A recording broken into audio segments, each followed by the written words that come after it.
to know that I'm feeling a lot better now, right? I'm in a much better place than I was on Friday. So let's have a look, shall we? And we'll see what we've got for Raw. I kind of know of quite a few things. I don't know if I know of everything, but I know of quite a few things. So we've got a couple of qualifying matches. We've got a men's and a women's. We've got a couple of promo segments. And we have got CM Punk to address... Oh, I've not seen that. Okay, so Javon against Gunther against Dominik Mysterio. I actually think that's quite an interesting matchup. So let's do a quick poll and see who you lot think is going to win. Do you think it's going to be Javon? Do you think it's going to be Gunther? Or do you think it's going to be Dominik? I actually think this is interesting because the most obvious answer is Gunther, but I don't think Gunther's winning the chamber because there's no rumor that Gunther is in a title match at Mania. So I don't know why Gunther would go in the chamber and then lose.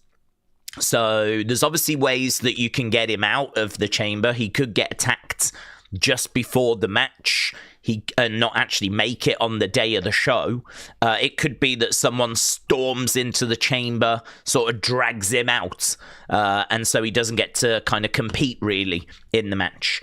There are ways that he can qualify and then get taken out the match, but I can't see him qualifying and then losing in the chamber. I can't see him qualifying and then getting pinned or submit him. I really can't see that. So actually, wouldn't it make more sense that he just doesn't qualify and actually he goes and does like a feud or does something else instead? So part of me is really wondering if we're going to have Gunther win here. I feel like Gunther is the most obvious answer, but because I don't expect him to win the chamber, I'm sort of struggling to go that way.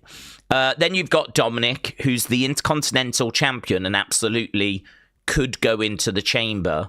He has got a lot on his plate at the moment, but he could go into the chamber. He is doing stuff in AAA as well. And then you got Javon, who I actually think would be really good in the chamber because of how athletic he is. If you think about Javon, and you think about what he will bring to a chamber, could be quite interesting with, you know, big cross bodies off the pod, like moonsaults climbing up the side of the cage. I might be leaning towards Javon qualifying, you know. I might be leaning towards, say, Dragon Lee takes out Gunther, and we do a little Dragon Lee Gunther feuds, or someone takes out Gunther, stops him from qualifying, and then Javon actually goes into the chamber. That way, Javon can do some impressive-looking stuff. It's a good way of keeping the spotlight on Javon. Gunther doesn't get pinned in this match, and he won't lose at the chamber. Kind of keeps him strong, gives him something else to focus on. So I think it's a little bit trickier than it might seem. But we'll see. You know, Gunther, I understand, is going to be the favourite. But I think there is an argument that we could actually go in a different direction. Then we've got the women's match. So Bayley, Asuka, Nattie. Feels like it won't be Nattie to me. I could see Maxine maybe costing Nattie. Bayley or Asuka would be the picks. To be honest, Asuka would feel like the favourite, but only because she is... Well, I want to say at the moment the biggest star because she's been doing a lot with Kyrie and it's been very entertaining. I don't know that Bayley is necessarily a bigger star right now than Asuka. I mean, Bayley and Lyra just seem very lost, and Bayley misses out on PLEs all the time. You know, I don't think she was at SummerSlam. I don't think she was at WrestleMania. You know, they haven't really been doing... I don't know what she's done. It's like she's upset someone. So I don't know what the hell's going on with Bayley. So I don't know if I've got to pick between Bayley and Asuka. Are we going to go with Asuka? But then saying that, Kyrie could definitely stop Asuka from getting the win. Kyrie could accidentally get involved, trying to help and ending up hurting. Because I'm sure that Asuka and Kyrie are going to come to blows eventually. So that's another tricky one, to be honest. I feel like it's one of those where Gunther and, say, Asuka both win, and everyone's like, oh, this is really predictable. I don't feel that way. I actually think, certainly with Gunther, you can make an argument he won't go in because of not winning it. And with Asuka, I think that you could make an argument that Bayley goes in. I mean, I know she tends to miss out on PLEs, but she can't miss out on all of them. People do like Bayley. So, and Kyrie could cost Asuka. So, accidentally. So, it's tricky, honestly. I don't give Nattie much of a chance. And I don't know about Dirty Dom. I think he's already got enough on his plate. Actually, I heard we're going to hear about what's happening with the Intercontinental Championship tonight. Apparently, there's going to be a bit of an update on that because it's just not being defended. So, we'll have to see what comes of that. CM Punk is going to address his upcoming match with Finn Balor, and then, of course, he's facing Roman at Mania. Liv Morgan is going to address the WWE Universe. She might be making her choice tonight. Obviously, we sort of need to know what the women are fighting for at Elimination Chamber. So Liv does need to make her pick relatively soon, because when we get to Elimination Chamber, the women are going to be fighting to face the other person, the person that Liv did not pick. So she's going to have to make her choice soon. And then we've got AJ Lee. She's going to be live tonight. And obviously that's going to be a fun little segment with Becky. So there we go. That's the breakdown. I am into those qualifying matches. Certainly not down on hearing from Liv, hearing from AJ Lee, hearing from CM Punk. So I'm not down on those promo segments either. So I don't know. I mean, it doesn't feel like this is going to be like, you know, some sort of crazy show. It feels like at the moment, looking at the card, it's got every chance of being solid, good, you know. But no, we'll hope for the best and we'll see where we end up. So that is Raw tonight. That's what we've got coming up. Let's get the chat on screen and see where the conversation is at. Let's go down. I don't know what we've got coming up this weekend. I really don't want to miss another weekend. But I know we're not quite at Elimination Chamber yet. It is a shame that there's not been like an NXT show. Normally there's an NXT show around this time of year. And they haven't done one this time. So that's kind of what we're missing at the moment. But yeah, Elimination Chamber, not too far away. Less than 2 weeks away now. Obviously a pretty big show going down in Chicago. Harmon, hello.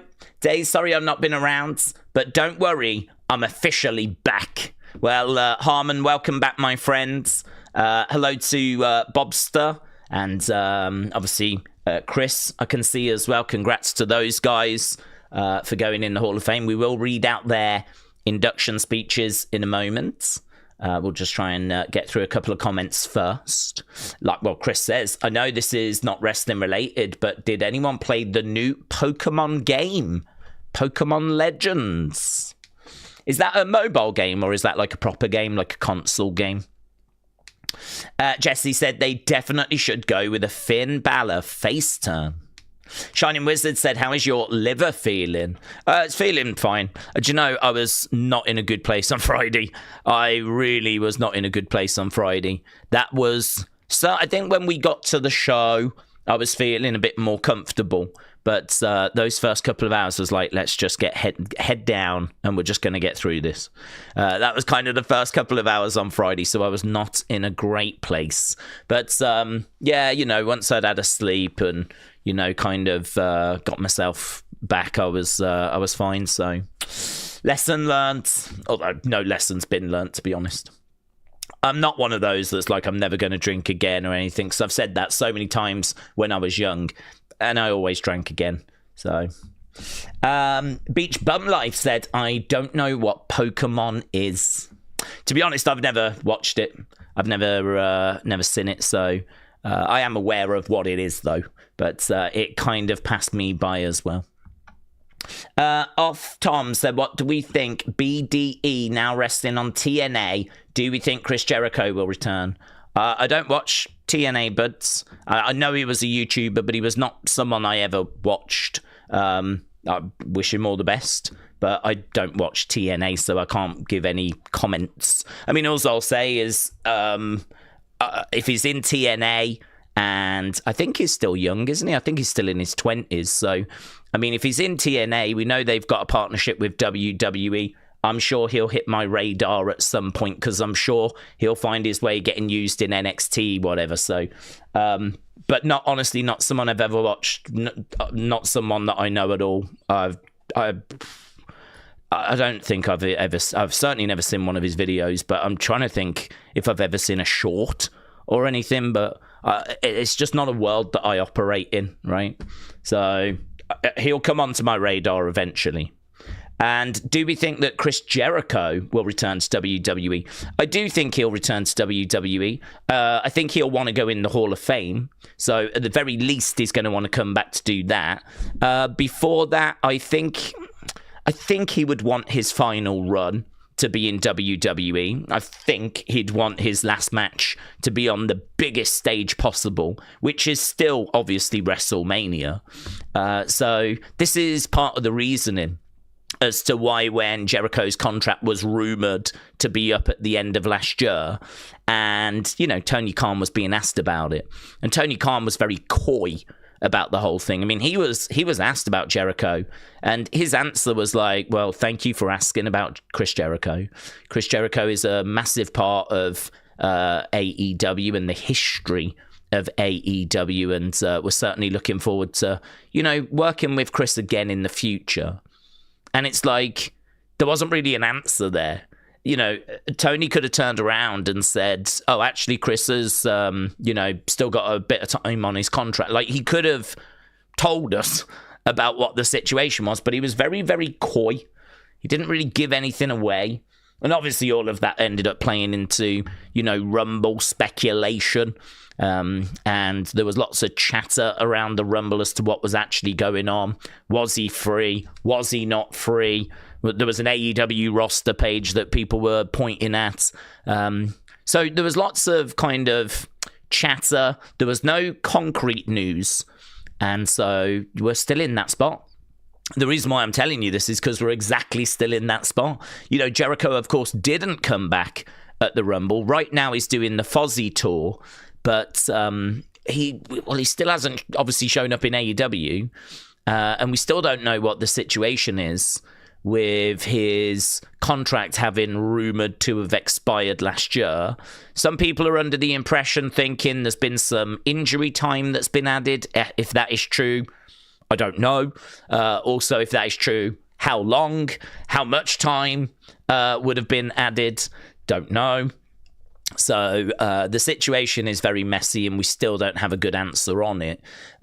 What I can say, though, is I still feel very confident that he'd want to find his way to WWE eventually.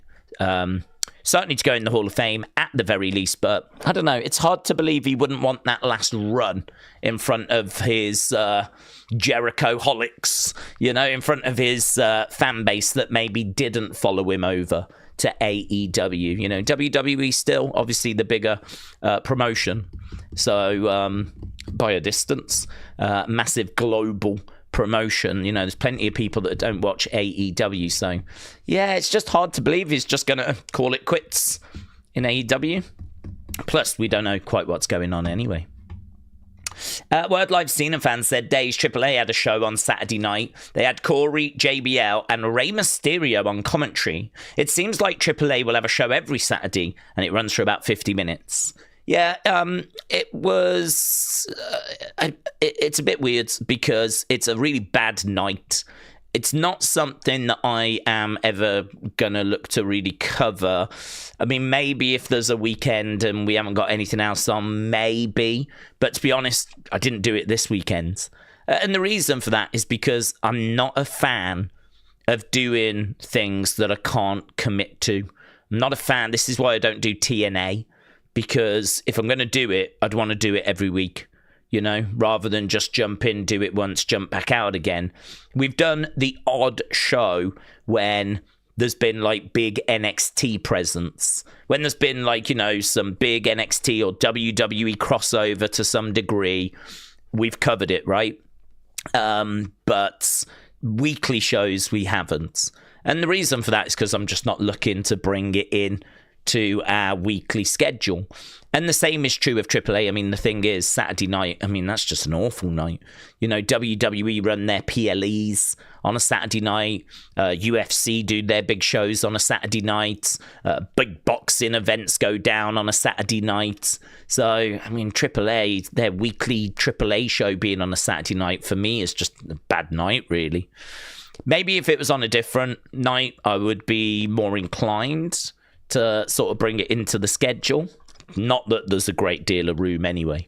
But, yeah, it is most Saturdays. And I think you can watch them on YouTube now. So, I don't know, maybe it's a good one to just sort of catch up with. Perhaps it's a good one that, well, it doesn't matter if you watch it live. It's always just there to watch on demand. Perhaps I could bring it into my schedule that way. Just keep an eye on it, rather than, like, committing to it. Food for thought. Food for thought. Telford said the average ticket price for WrestleMania over the last 5 years. At WrestleMania 41, it was $635. WrestleMania 40 was $341.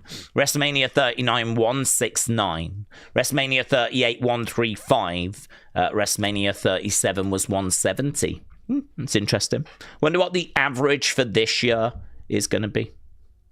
Connor said, Daze, when we heard the news about Bianca saying that she was had a finger injury, when we could possibly expect to see her return. Yeah, so she said she's got finger surgery today.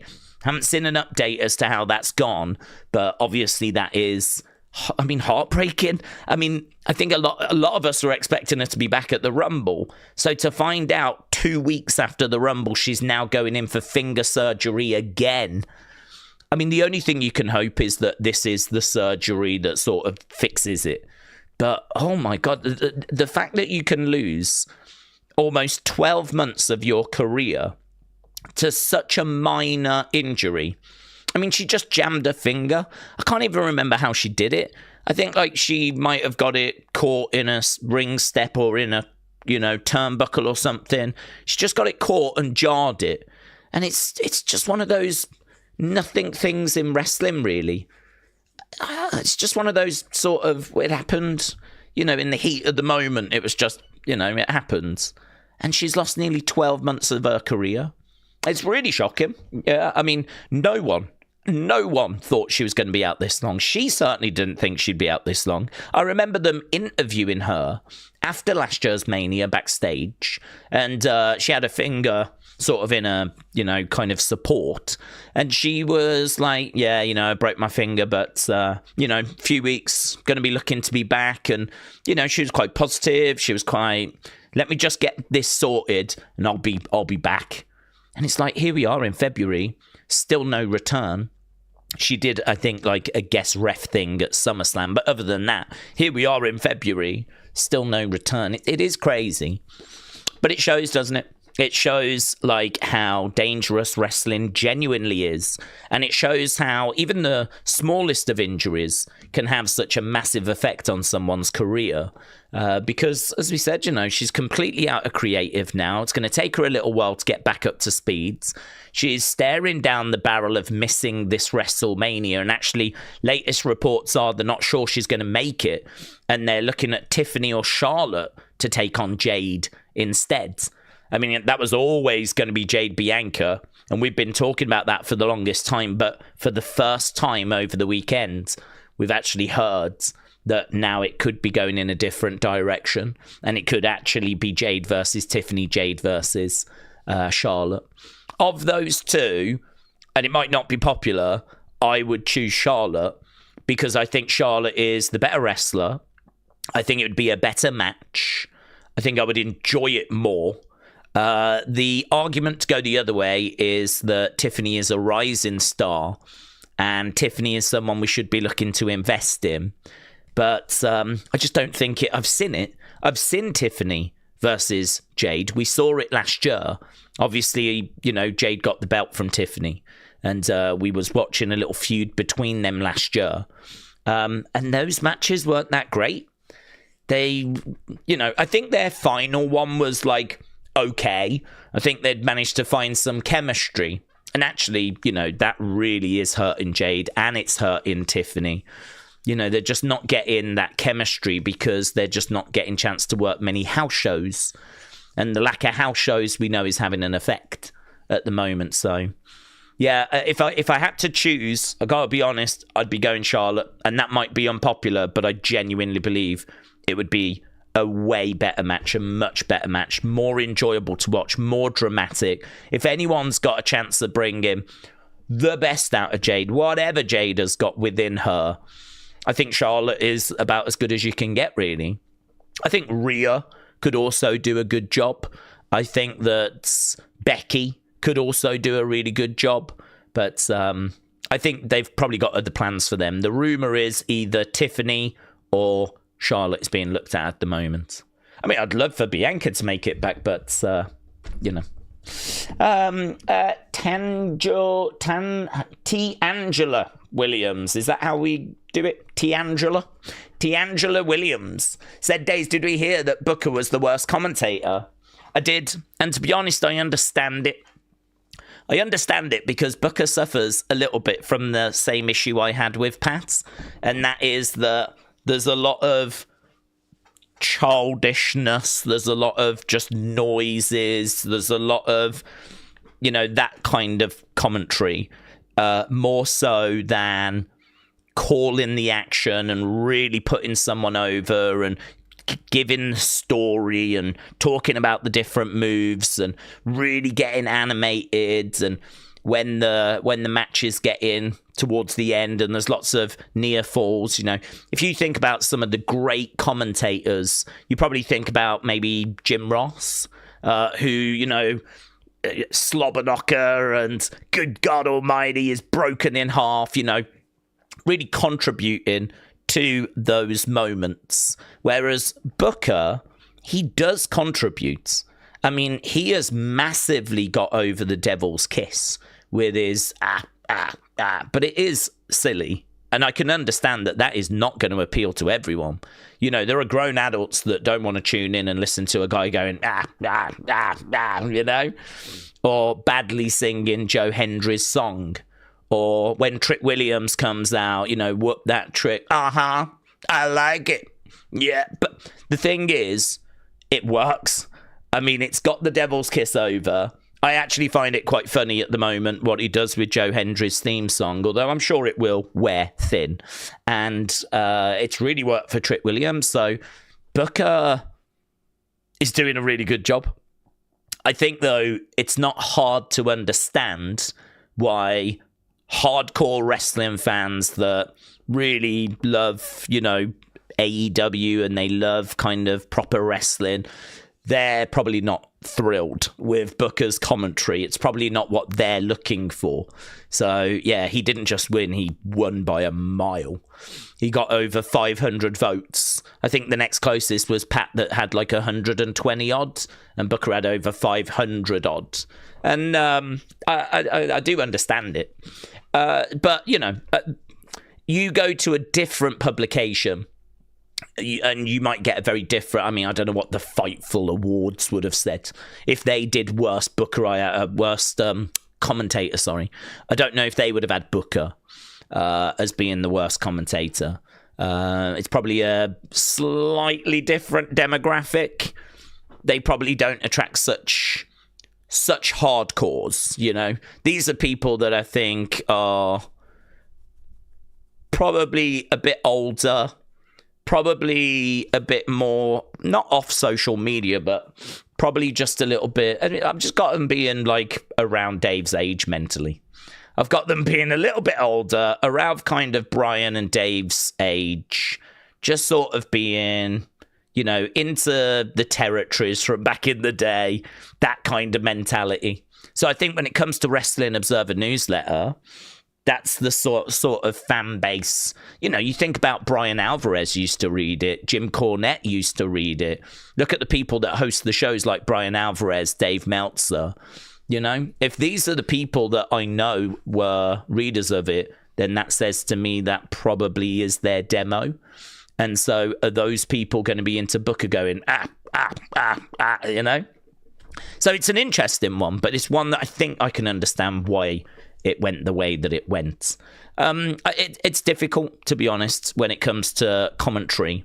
I think it's quite difficult because there is people looking for different things. There are people that are looking for, certain aspects. And to be honest, there's others that I don't think they know what they're looking for. I think there's plenty of people out there that don't know a good commentator from a bad commentator. But for me, I try obviously to understand why people feel the way they feel. And I think because of Wrestling Observer being very in-ring focused, wrestling focused, loving the art of wrestling, if you will, enjoying probably what Will Ospreay, blooming Mystico winning Wrestler of the Year, that should tell you how engaged that fan base is, where they've given an award, Best Wrestler of the Year, to Mystico. And, you've got all these Japanese women winning awards, which I'm not down on. I don't know who they are. I'm quite interested to find out. So I'm not down on it, but it's obviously a very knowledgeable crowd. So for them, what Booker brings probably ain't it. So that's why I think that went that way.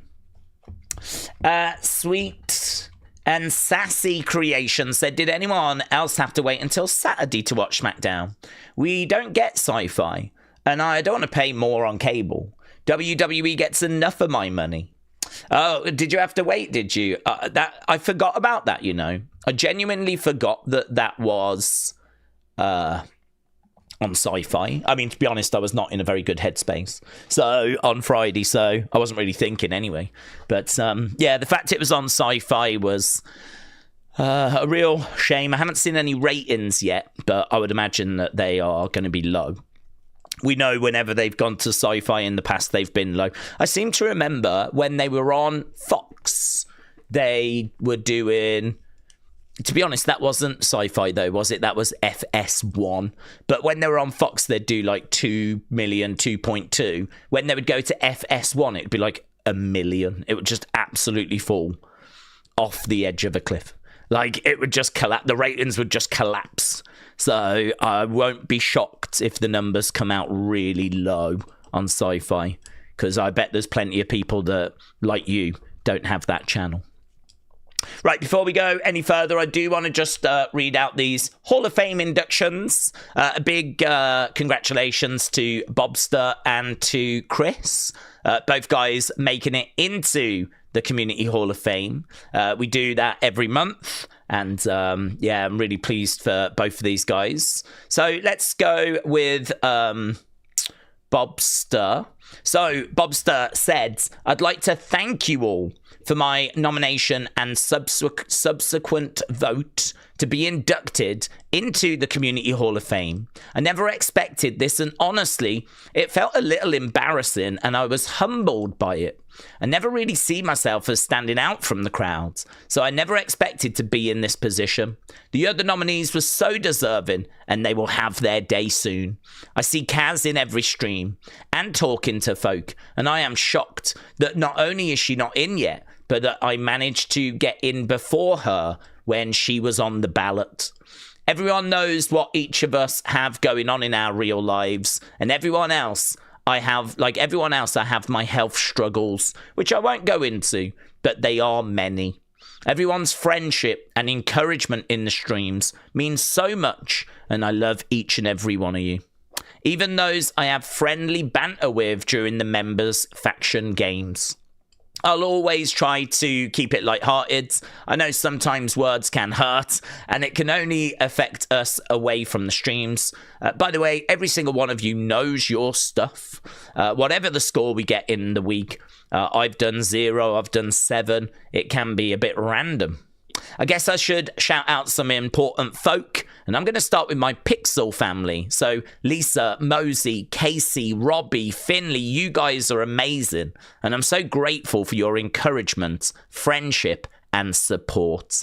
Lisa is the mommy that I never knew I needed. And Martin, you are the GOAT in my eyes. Not only because of your knowledge, but I wouldn't be in the streams if it wasn't for you checking in and giving me some advice when I'm feeling down. Your friendship is like Bray's lantern or Taker's urn to me. I can't forget my old buds in Project X. You guys gave me an opportunity and helped me find my place in the community. Thank you, Bryn, Sunny, and Red. Uncle Revel, you are and always will be my friend.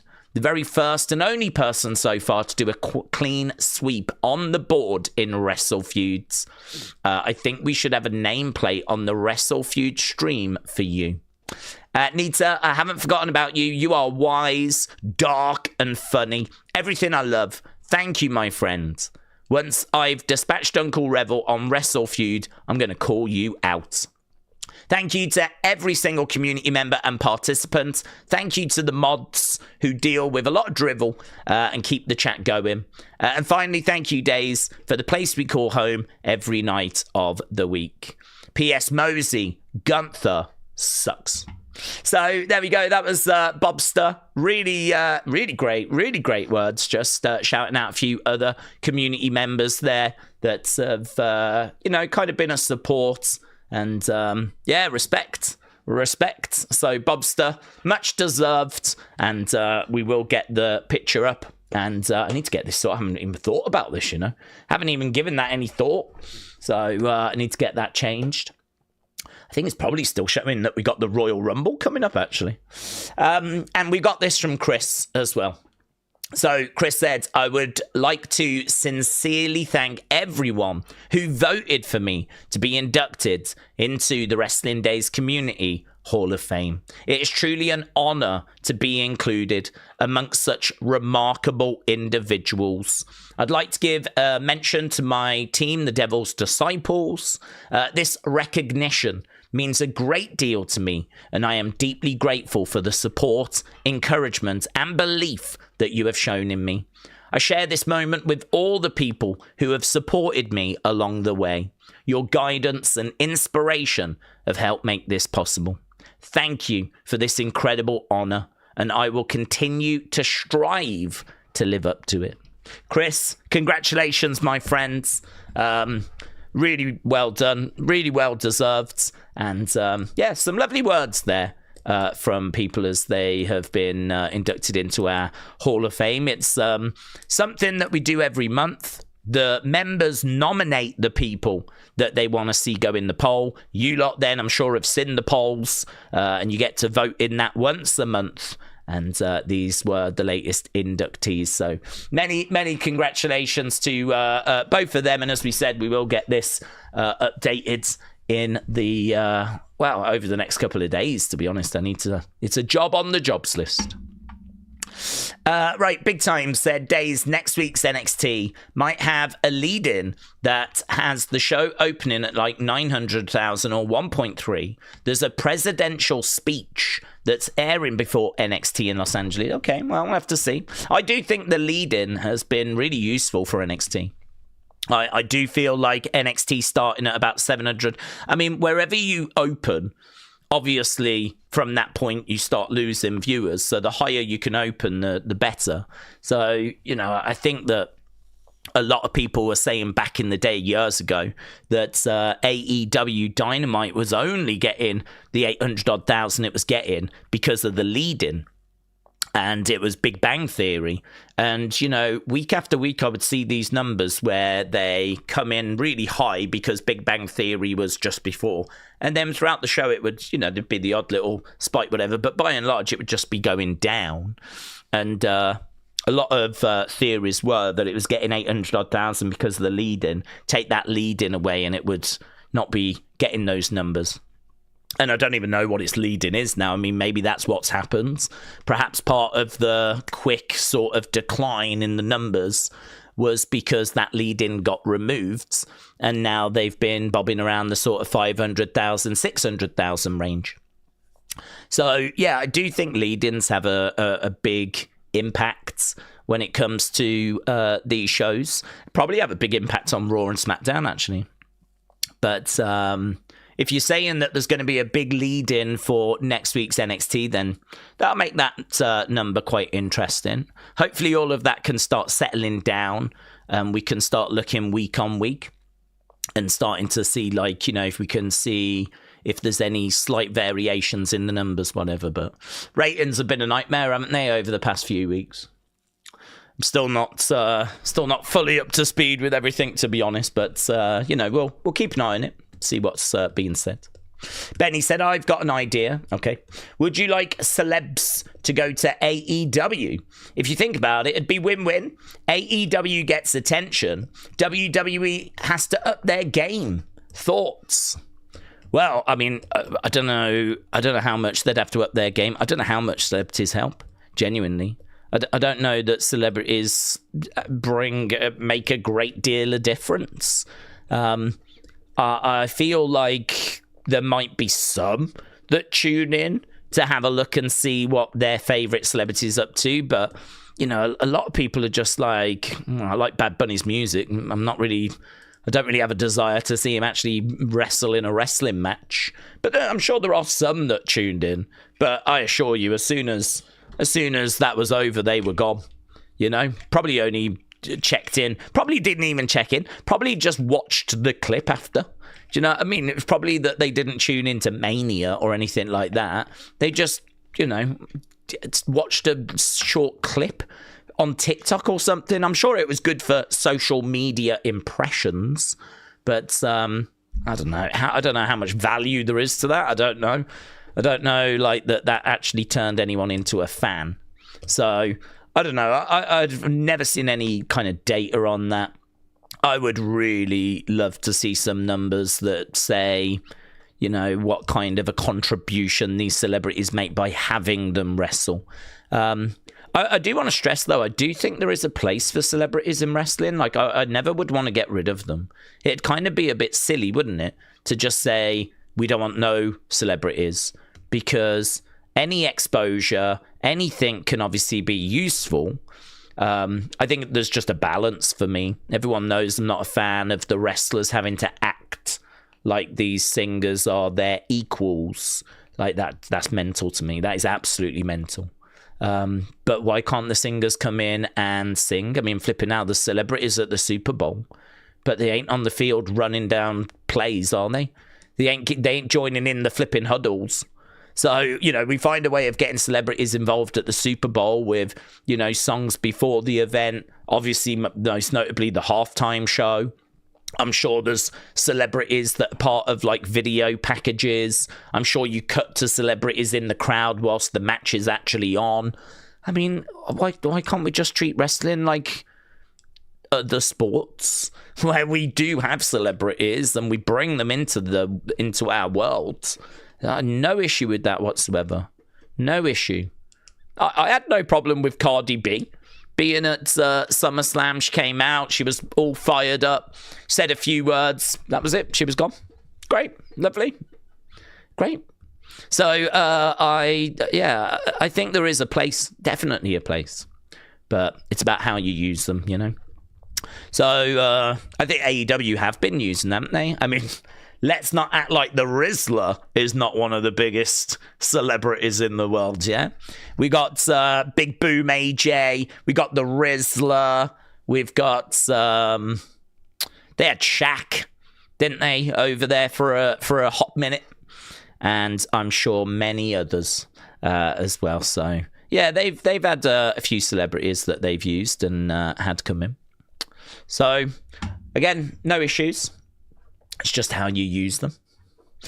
Connor said, Daze, apparently there was a video on Twitter of Seth, apparently at the gym. Does that mean that we could see Seth return at Mania? Well, it doesn't really mean anything, because if he's had his surgery and they've said to him, you know, right, start rehabbing it, I mean, it could be that process takes, you know, a month, 2 months, 3 months, no idea. So him being at the gym is obviously better than him still being in some sort of sling. And so, I mean, that's obviously an improvement, but it doesn't mean, he'll be at Mania guaranteed. Because everyone's recovery is going to be different. You never know if you're going to encounter any issues on that road to recovery as well. So, yeah, it's not as straightforward, to be honest. I mean, I would say things are probably okay. I'd say they're okay.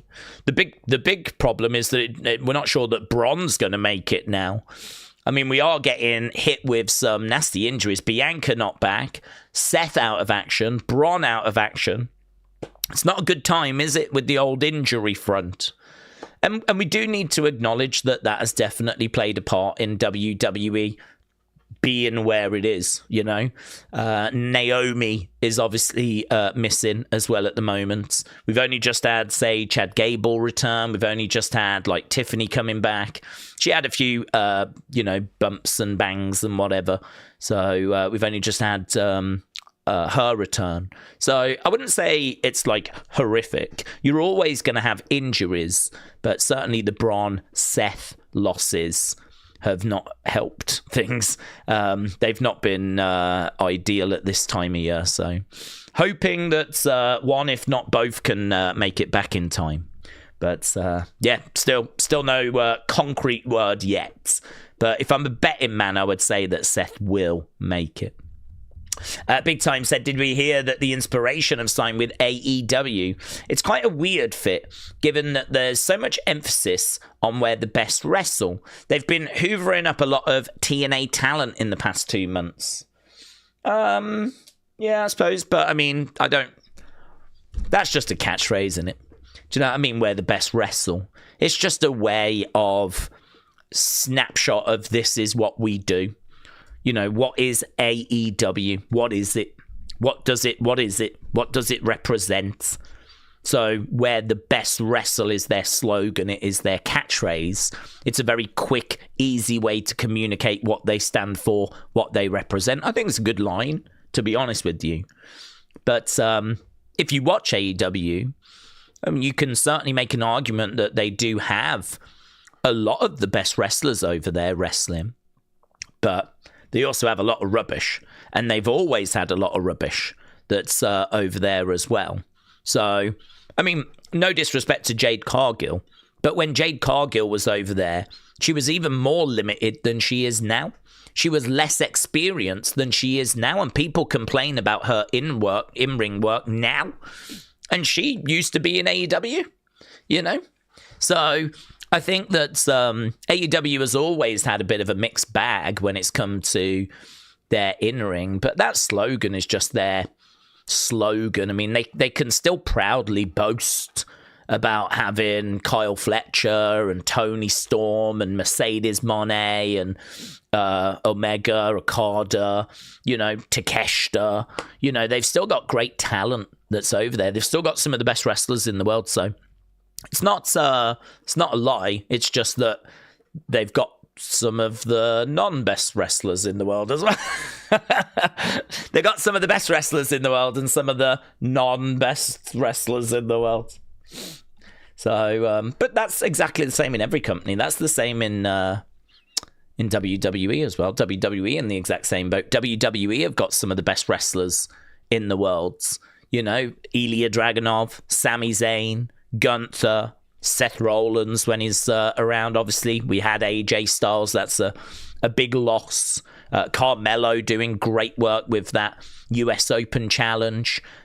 Becky, one of the best female wrestlers in the world. Io, I mean, wow. I don't even know how I made it that far into the list without mentioning Io. So WWE have got all of those people. But then, of course, you've got people like Maxine, who is clearly learning and improving and clearly is not one of the best wrestlers in the world. So no shade on AEW. Every wrestling promotion is in the same boat where it's got like a mixed bag. Chris said, I've sent my induction speech and picture. Yes, Chris, thank you, my friend, and many congratulations. Sean said, Daze, I think Cody is going to win. I think Fatu versus Orton. Okay, yeah, I'm down for that. I'm not against that, to be honest. The only thing is, you're doing Drew Cody, and we've got to be honest, it's not a match that I think people are looking for WrestleMania. It's a mixed bag because, to be honest, if you look at the whole picture, people aren't probably that down on it. You know, there's going to be a lot of kids, a lot of casuals that are going to be hoping that Cody can get his belt back, right? And hoping that, you know, he gets the job done.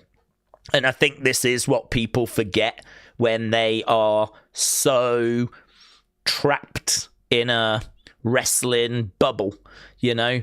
I mean, you can very easily just get the impression that everyone is agreeing with you and that everyone is sharing the same belief as you. Because the truth is, on social media, you tend to, you know, gravitate towards those that you respect the opinion of, and you probably respect their opinion because they share a similar opinion to you. So it's very, very easy to fall into that trap in the modern world of just seeing what you want to see and believing everyone believes the same as you. And you know, I can fall into that trap easily. I think I stay a little more grounded than the average bear because obviously I've got you guys and I've got your opinions in the opinions videos. So I read all your, you know, try to get to as many comments as I can in these videos. We do 2 hours before each stream. So, you know, I'm able to kind of get to questions, theories, thoughts, and, you know, certainly get a good snapshot of what people are thinking, what people are feeling. But I think in regards to Cody versus Drew, it feels to me that online is not looking for that. And it feels to me that probably if I was to do a poll right now, I would imagine, like, if the poll was, do you want Cody Drew at Mania, yes or no? I think no would win. I think it'd be like 65-35, something like that. I think people are probably looking for something else. But if you look at the full picture, add the kids in, add the casuals in, ask people from around the world, I don't know what the percentage looks like then, you know? It might be 60-40 in favor of it. It could really swing it that much. And WWE obviously are looking at things on that scale. They're looking at the merch sales, the video views, the Google searches. They're looking at like all these indicators as to kind of what should be the right way forward, right? They obviously just want to put on the biggest show possible. I mean, their ultimate goal is to sell tickets. Their ultimate goal is to make money. They're a business, right? I mean, we know TKO blooming desperate to just make as much money as they can. Well, WWE need to put on a show people want to watch. Doesn't really serve them any purpose putting on a show that people don't care about. So the reason why they are getting behind the people they're getting behind is because from a business point of view, that says to them this is the right direction to go. You would do the same if you was in their position, right? Maybe you wouldn't make the same exact choices, but I'm sure that you would be under pressure from the TKO board to book so that you get the biggest ticket sales and you get the biggest ratings. And, you know, you would be under pressure to get behind your biggest stars, regardless as to whether you like them or not. You might not like Cody, but he is one of their biggest stars. He does move the needle. He does certainly shift a hell of a lot of merch. And he has got a fan base that support him. And yeah, there is going to be pressure to make sure he's in a key match at Mania, whether people online want to acknowledge that or not, right? And obviously you can change and move away over time. Maybe that's something people would want to do if they got the opportunity. But as of right now, it's no great surprise to me that he finds himself once again being involved in a major match. WWE have spent a long time trying to get him over, investing in him, building him up for WrestleMania 40. You don't just abandon that now, you know? Not when there's still people that are actively engaged and actively on board with him, even though online it might seem like that's just not the case at all, right? I assure you it is. But I think that from what I see online, definitely not looking for that. A lot of the commentary that I get is that I just want him to be out the picture for a bit. I'm sort of like, I want him to turn heel, or I just want him to get out the way. That's the kind of stuff that I get sent, and that's the kind of stuff that I tend to see. But there is the odd comment of people going, I love Cody, I'm so pleased that he qualified. We got that the other day as well. There was people very happy with the way that that qualifier played out on Friday. And very happy that it looks like he's going to go to Chamber, and I'd imagine that he will be victorious at the Chamber, right? So I think I'm mentally prepared, mentally ready for people to be up in arms when Cody ends up winning. But to be honest, it'll be a shock if it goes any other way, won't it? I mean, we've been sat here for ages saying it was Cody Roman, then that changed. And all of a sudden it was Drew Cody, and then it was maybe Drew Cody Jacob. But at no point has Cody been out the picture. At no point has Cody not been involved in the WWE Championship match at WrestleMania. So the idea that Cody now is going to go win the Chamber and go on to that match, that shouldn't really come as a shock to anyone. And there's certainly no reports that we're changing direction or anything like that. So I do find it very, very interesting, though. One of the things that I am actually genuinely enjoying about watching WWE right now is how they are booking Cody and how people are reacting to Cody, because it is a very interesting case study. This is definitely one that I will reference in the future. This is definitely one that I will look back on and say, well, do you remember when they did this with Cody and the result was this? This is like really good knowledge. This is really good info. It's really good to know, like, okay, this is where Cody is. This is what people are saying. This is what, the outcome is. And we are seeing, in Europe and certainly at like big shows, we're starting to see like the crowd just not quite be there for Cody. I mean, don't forget, was it the go home for the Rumble that Cody said that he was going to look to win the Rumble, and they started chanting no. They started chanting no, I think in Saudi, right? They weren't looking for that.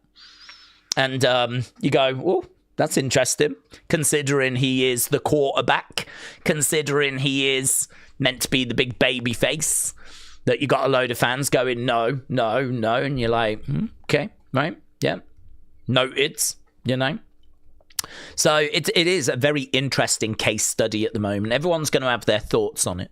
But that's why, for me, watching what WWE actually do, rather than what people think they should do, watching what they're actually doing is very interesting.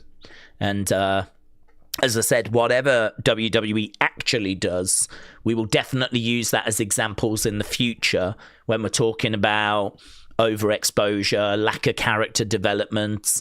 Perhaps WWE fix it, and all of a sudden people start to get back on boards. I mean, it is possible. You could change that character, keep it babyface, change it, change the promos, change what he does. I mean, it might be that he just stops talking altogether. It might be that he just starts like attacking backstage or going around people's houses and people are trying to interview him and he just won't talk to them, and he just gets back on the bus and, murks people and, I don't know, starts to become a bit edgier, a bit cooler, a bit more unpredictable, less whiny, less, what do you want to talk about, Move away from that, move him in a different direction, still keep him babyface, but just sort of like a bit of a badass. I mean, I'm not saying they're going to do that, but if they did go in that direction, you might find some people going, look, I wasn't on board with the Cody that we had before, but I can get on board with this Cody. And you might start to find that people then start to reconnect, those that have lost that connection because they find him bland, vanilla. What's the fix for that? Well, the fix is to stop him being bland, make him more exciting, stop him being vanilla, add some flavor. I mean, that's how you solve those problems. What are the problems? What are the solutions? So I very much feel that there is a way of keeping him face and fixing this. I think that's a good mentality to have. I think that if you worked in creative, this is what you would be tasked with. I think you would be given Cody, a big merch seller, and you might be told, right, this is your job. We want to keep him face, but we need him to reconnect with those fans that feel that he's a bit bland, he's a bit vanilla. What are you going to do? And actually, that could be a job that you got given if you worked in creative. So I'm very interested. I've said this many times on streams. I'm very interested to see what they do. And I do think it's going to be something we reference in the future, regardless of however it plays. Nick, shout out to you. Nick fired in some gifted memberships. Really appreciate that, my friend. And Patrick Smith as well came back. Said, I'm back. I'm back as a member. Patrick, shout out to you, my friend. Welcome back. Appreciate the support, buds. Right. Daze, are you going to stream Tyson Mayweather from the Congo? That is going to be the real WrestleMania main event. Oh, I don't know. I didn't even know they were fighting, to be honest. That has not hit my radar. Oh, is that actually going down, is it? Oh, it's probably going to be absolutely awful, isn't it?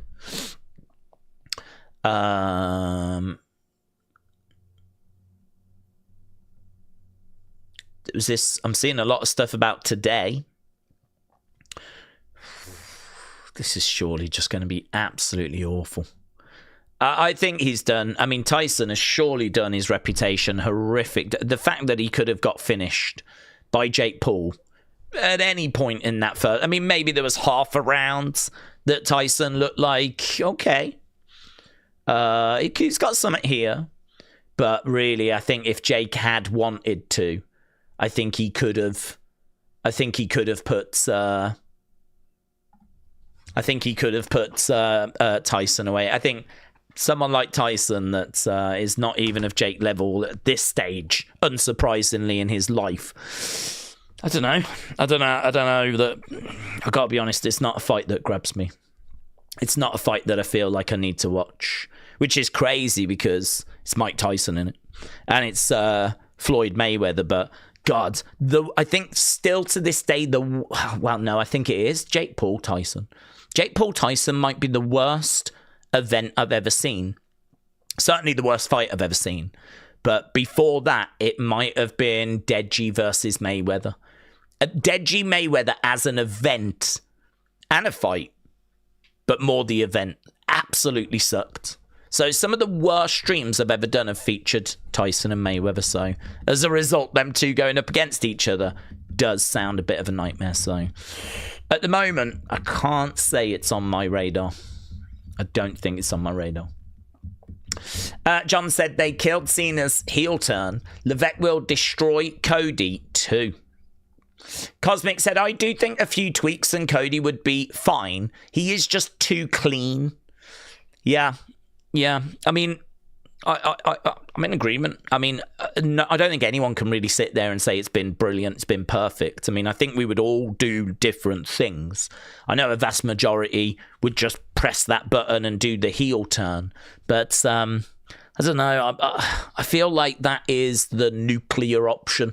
I feel like that is the button that's just so easy and lazy to press that I couldn't bring myself to do it. I just couldn't bring myself to do it. I just think that if you're doing that, you're just saying and admitting, I don't know what else to do. You're just saying, I've got no other ideas. You basically, I tell you, I've said it before, if I was Triple H and someone brought me that as the solution, I would be seriously tempted to fire them. Seriously tempted to fire them. Because in my mind, you're just basically saying, I don't know what else to do. Can't really be bothered to think about it. How about we turn him heel? It's just so easy to say and do. It's lazy. And for me, I think the real work is to, certainly at first, try and find a way of representing him as a face and actually doing that work, I think anyone that comes to you and wants to just take that easy way out, you've got to ask the question, Is this the right place for them?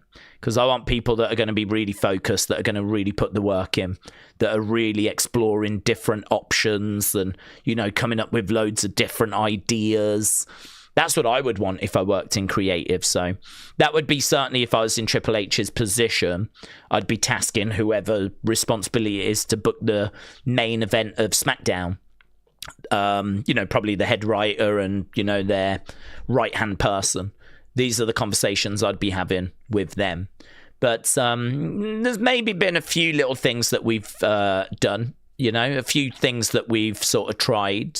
But I don't know that it's gone far enough at this stage. We'll have to see. As I said, it's going to be a very interesting case study, this one. It's going to be very interesting to sort of look back on this and go, what did they do? Did they leave it too late? What they did, was it big enough? Did it work? Could they find the solution? Did we end up just turning him heel? And, there's a very real possibility that will just happen. And I do think he will be heel at some point. I mean, I think him having a heel run in WWE is absolutely worth exploring. I don't know that it needs to be anytime soon. I would be kind of tempted to try and find another solution for now. Hopefully that works. Ride that wave.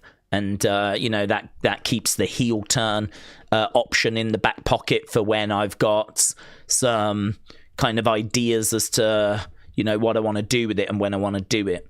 So we'll have to see. I can't stress it enough. I'm finding it very interesting to just sort of keep an eye on what's going on with that situation. It will be a case study that we use in the future. King Gamer said, Daze, the best way to push a new talent to be the face of the company and the guy is to overexpose and push them constantly to the top. It worked with Hogan, Cena, Roman, and household names. The best way to get a guy over to the top is to push them and barge them through. I'd say it's a way. I don't know that it's necessarily the best way. Daniel Bryan didn't kind of take that path. He got to the very top. The fans were right behind him, desperate for him to win at 30. And the only reason that, he couldn't really kick on past that point was because of injury, which meant it wasn't long after that WrestleMania 30 that he was out injured. Whether the fans... That would have been a real challenge, by the way. So Daniel getting to the title... exactly the same as Cody, people wanting it. But then once you're there, that's hard. That's actually when the real work kicks in, because it's very easy to climb the mountain when you've got someone that the fans like and they've not won the title. It kind of fuels itself in many ways. All you have to do is just make that road as hard as possible. Lots of setbacks, put some doubt that it's going to happen, and you can sort of just ride that wave. But the real work starts when they actually get the belt. And Daniel was kind of able to avoid that, wasn't he, because of picking up an injury. But he was never meant to make it, so his road was flipping awful, trying to get to the top. So I think there are different ways that you can go about it. I mean, you think about Brett. I mean, Brett, when he came in, he was in a tag team. Same with Shawn. He was in a tag team. If you think about Stone Cold, he was actually the ringmaster when he first came into WWE. And then, when he turned to Stone Cold, the fans started to gravitate towards him. But even then, it wasn't completely smooth. There was still setbacks for him along that journey. Rock, when he came in, he was rocking Maivia, as we said. So I think what I would agree with is that it's definitely one way of going. And as long as the fans have got a connection quite early doors, then, yeah, you can ride that wave.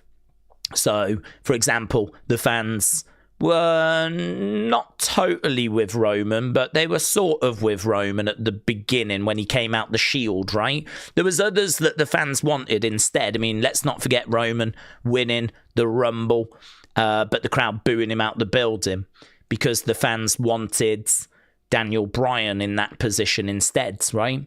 But, you know, they charged forward, they got Roman to the title, but there was this kind of backlash to him at that point.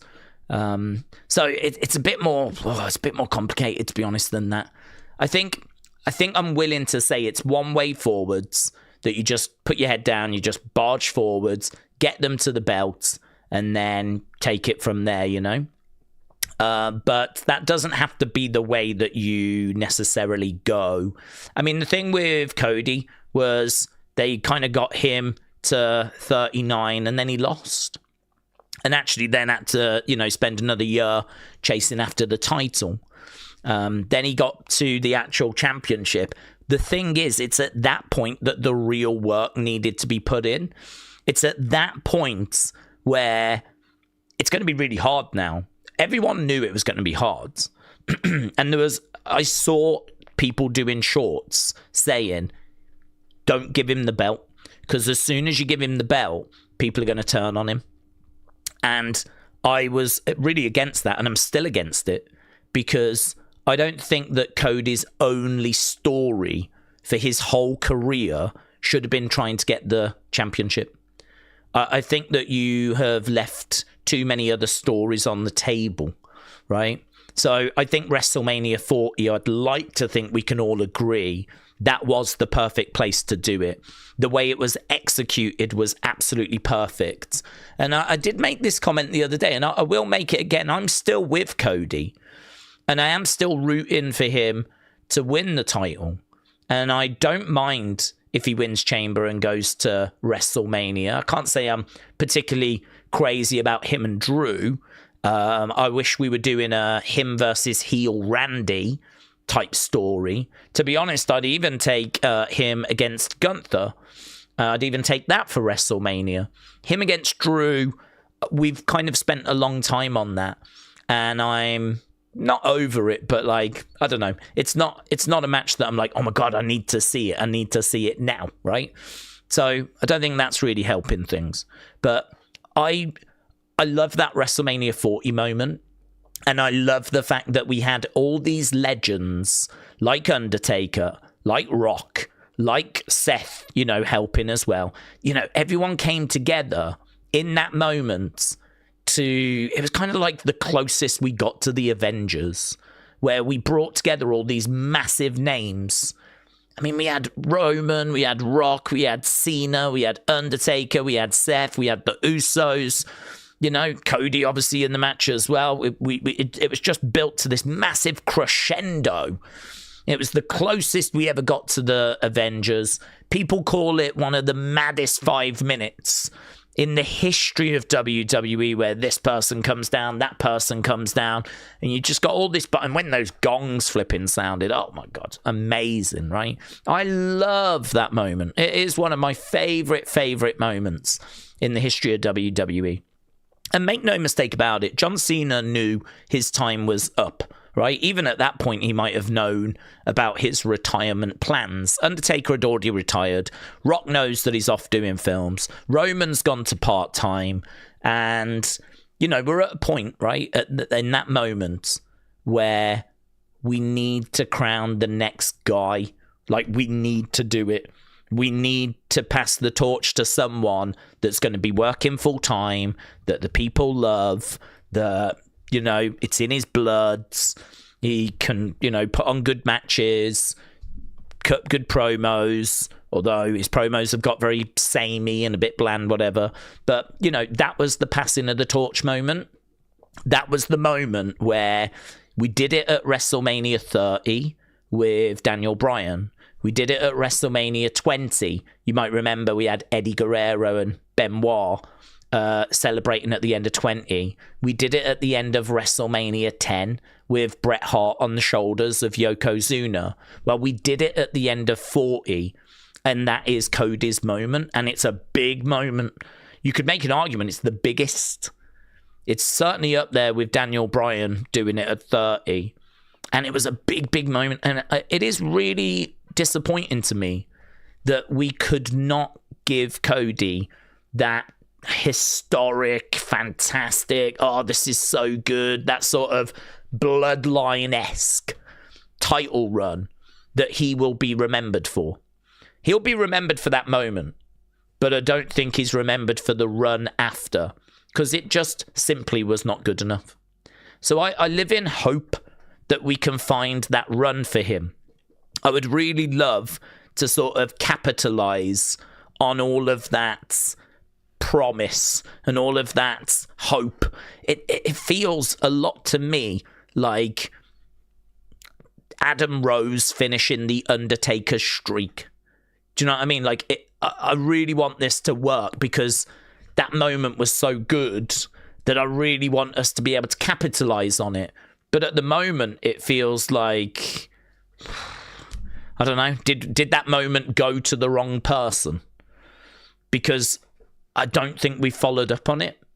I mean, look, maybe WWE will go, look, it doesn't matter if the stories and the creative and all of that hasn't followed up in it. He has still delivered because of his merch sales and how popular he is and all that stuff. You know, he's still one of our top stars. It was a great moment.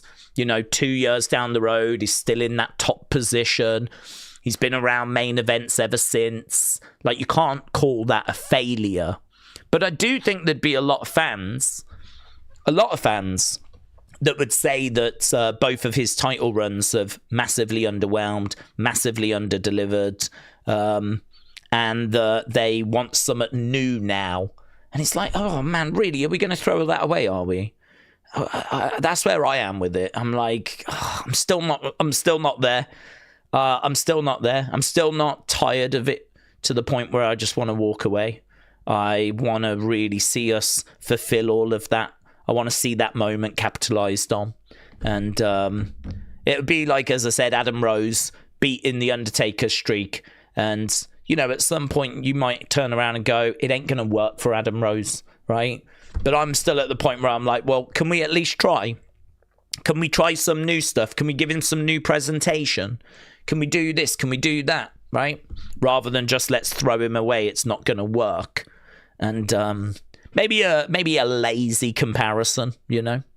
Maybe a slightly off comparison. Not sure. But it's kind of got that vibe for me, which is why I'm just not ready to move on. And there's so many people out there that are like, I'm done with Cody and all this kind of stuff. I just can't agree with that. I just can't get with that. So I really hope this works. I really, really want this to work. And I really want it to be a case that Cody has that run and people enjoy it. And we sort of fulfill the promise of WrestleMania 40. And I'm sure if Cody was here, he'd say, listen, that was fulfilled. It was fulfilled because we've been in main events and we've sold loads of merch and there's people all over the world that, you know, resonate with Cody and, you know, certainly none of that was wasted. But I don't know, it didn't satisfy. And I'm still waiting for that satisfying title run. I think he's still got to have it. I think it's still within him to have that title run that he gets like really remembered for. He'll be remembered for WrestleMania 40, but I don't know that he's had that title run yet that we look back on. Roman didn't until he got to the Bloodline. I don't think Roman had a title run that we were like, that's the one, man. Before Bloodline, I couldn't have told you what title run Roman would have been remembered for, but it is definitely Bloodline now. It's definitely, no question. It is the one that starts in 2020 and then ends at WrestleMania 40. That is the one Roman gets remembered for. I think Cody is still to have that. The good thing is we've still got time, you know. So I do find all the Cody stuff to be very, very interesting. I'm still on board. I am in agreement that things need to change. They've needed to evolve and change for a long time. I'm also in agreement that maybe him and Drew is not what people are really looking for one of their major matches this year at Mania. It's a feud, there's a story, but equally, I think there are like more exciting options that people are sort of, you know, thinking about. Going, I wish we were doing this instead. I've already seen the Cody Drew stuff. You know, don't really have an appetite to see it again. And we know what's gone on with like WrestleMania ticket sales and all of that as well. I mean, they've been sluggish. They did a big sale, didn't they, over the weekend?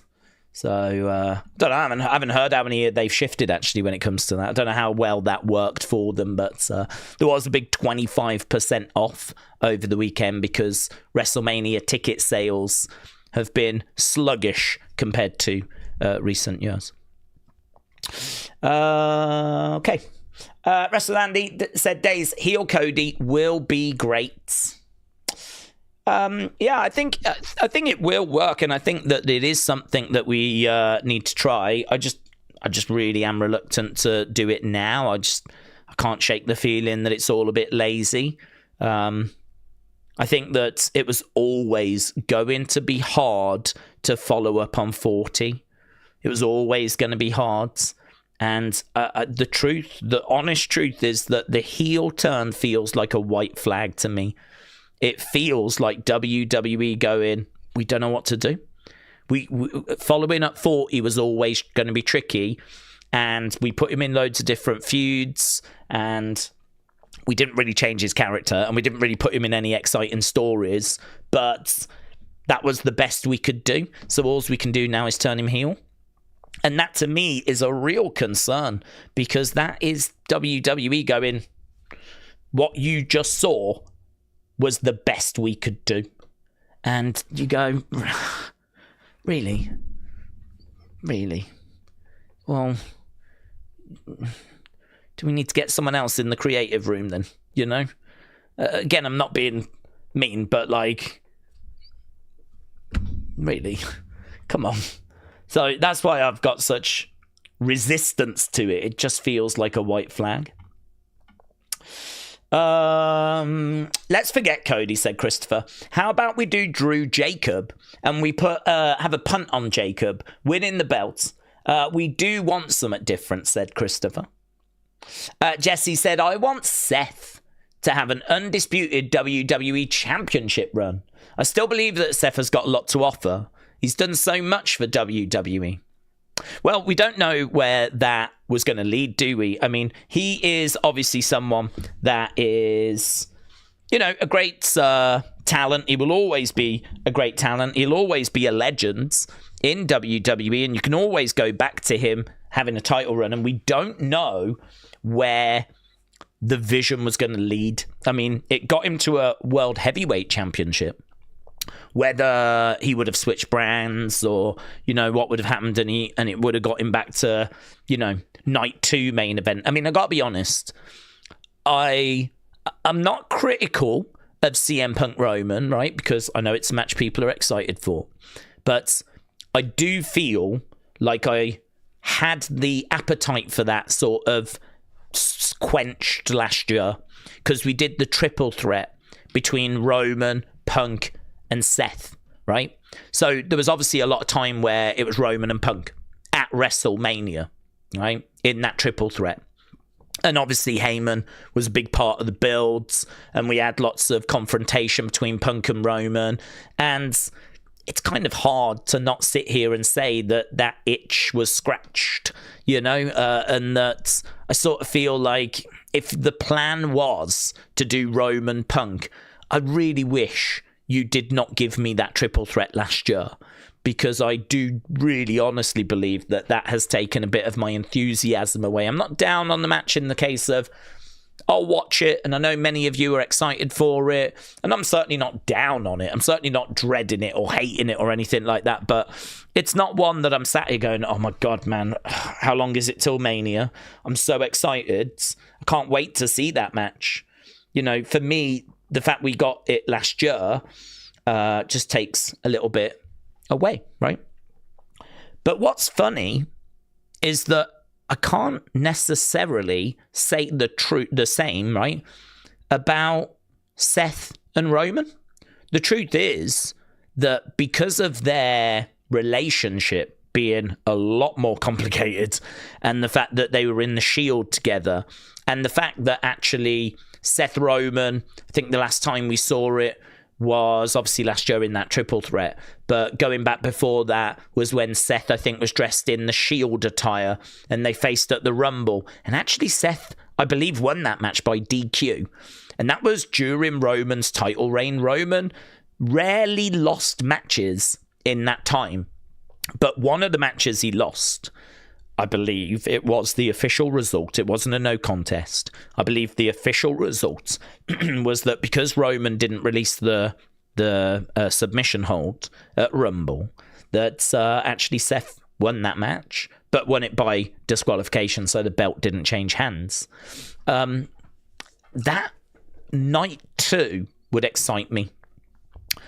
You know, certainly if they build it as like the final meeting or something like this, you know, the showdown, you know, and this is it. It's going to be Seth, Roman, you know, pride on the line, title on the line. Like, this is the one at Mania to decide who was the greatest member of the Shields. This is this generation's Hogan against this generation's Macho Man. And it is kind of funny that I would be more excited for that. But it suffers from the exact same problem as Roman Punk, which is that they were still both featured in that triple threat last year. And I can't quite explain why I would be more excited for Seth Rollins versus Roman than Roman versus Punk. Can't quite explain it. I think it might be because Seth has always spoken about how much he hates Roman. And there really feels like there is a very genuine kind of animosity there. I feel like their relationship is so complicated and is so important to this era. I feel like Seth is very genuinely, not fake, genuinely frustrated that there has been this glass ceiling for him called Roman Reigns. I mean, if Roman wasn't around, Seth would undoubtedly have been an even bigger star, maybe the face of the company for this time period, but he's not, because that's Roman. And it is very similar to Macho Man Hogan. I mean, would Macho Man have been the face of the golden era? Would he have been the multiple-time WrestleMania main eventer? You know, would he have been the guy that would have dominated that time? If Hogan had not been around. Because undeniably it's Hogan. Undeniably it's Hulkamania. And undeniably Macho had to play sort of second fiddle to that. And it's really interesting that Macho had big issues with Hogan. I mean, they did not like each other. Macho did not like Hogan. I think Hogan revealed, though, that in the final sort of stages of Macho's life, they did find a way of getting, you know, closer, which is nice. But for a long time, Macho, you know, really struggled with Hogan. And people say it's because of stuff to do with Elizabeth and all this kind of stuff. But I think there's professional jealousy that plays a part in all of that as well. And I think the truth is that also exists with Seth and Roman. I think there's just more meat on the bone when it comes to Seth Roman, them being in the Shield together, them being around each other's orbit for the last 14 years, 15 years. Whereas, you know, CM Punk was away for 10 years. I mean, CM Punk was off doing UFC, he was off in AEW. There's definitely history there, don't get me wrong. There's definitely things to explore and, you know, conversations to be had. But there definitely feels like there's more meat on the bone. That's probably the best way I can word it if you do Seth versus Roman. So it's funny Jessie says that about how she'd like to see Seth get like another WWE Undisputed title run, because, you know, maybe one of the matches I would like to see this year would be Seth Roman. You know, if Seth wasn't injured, of course. And, you know, maybe we could have found a way.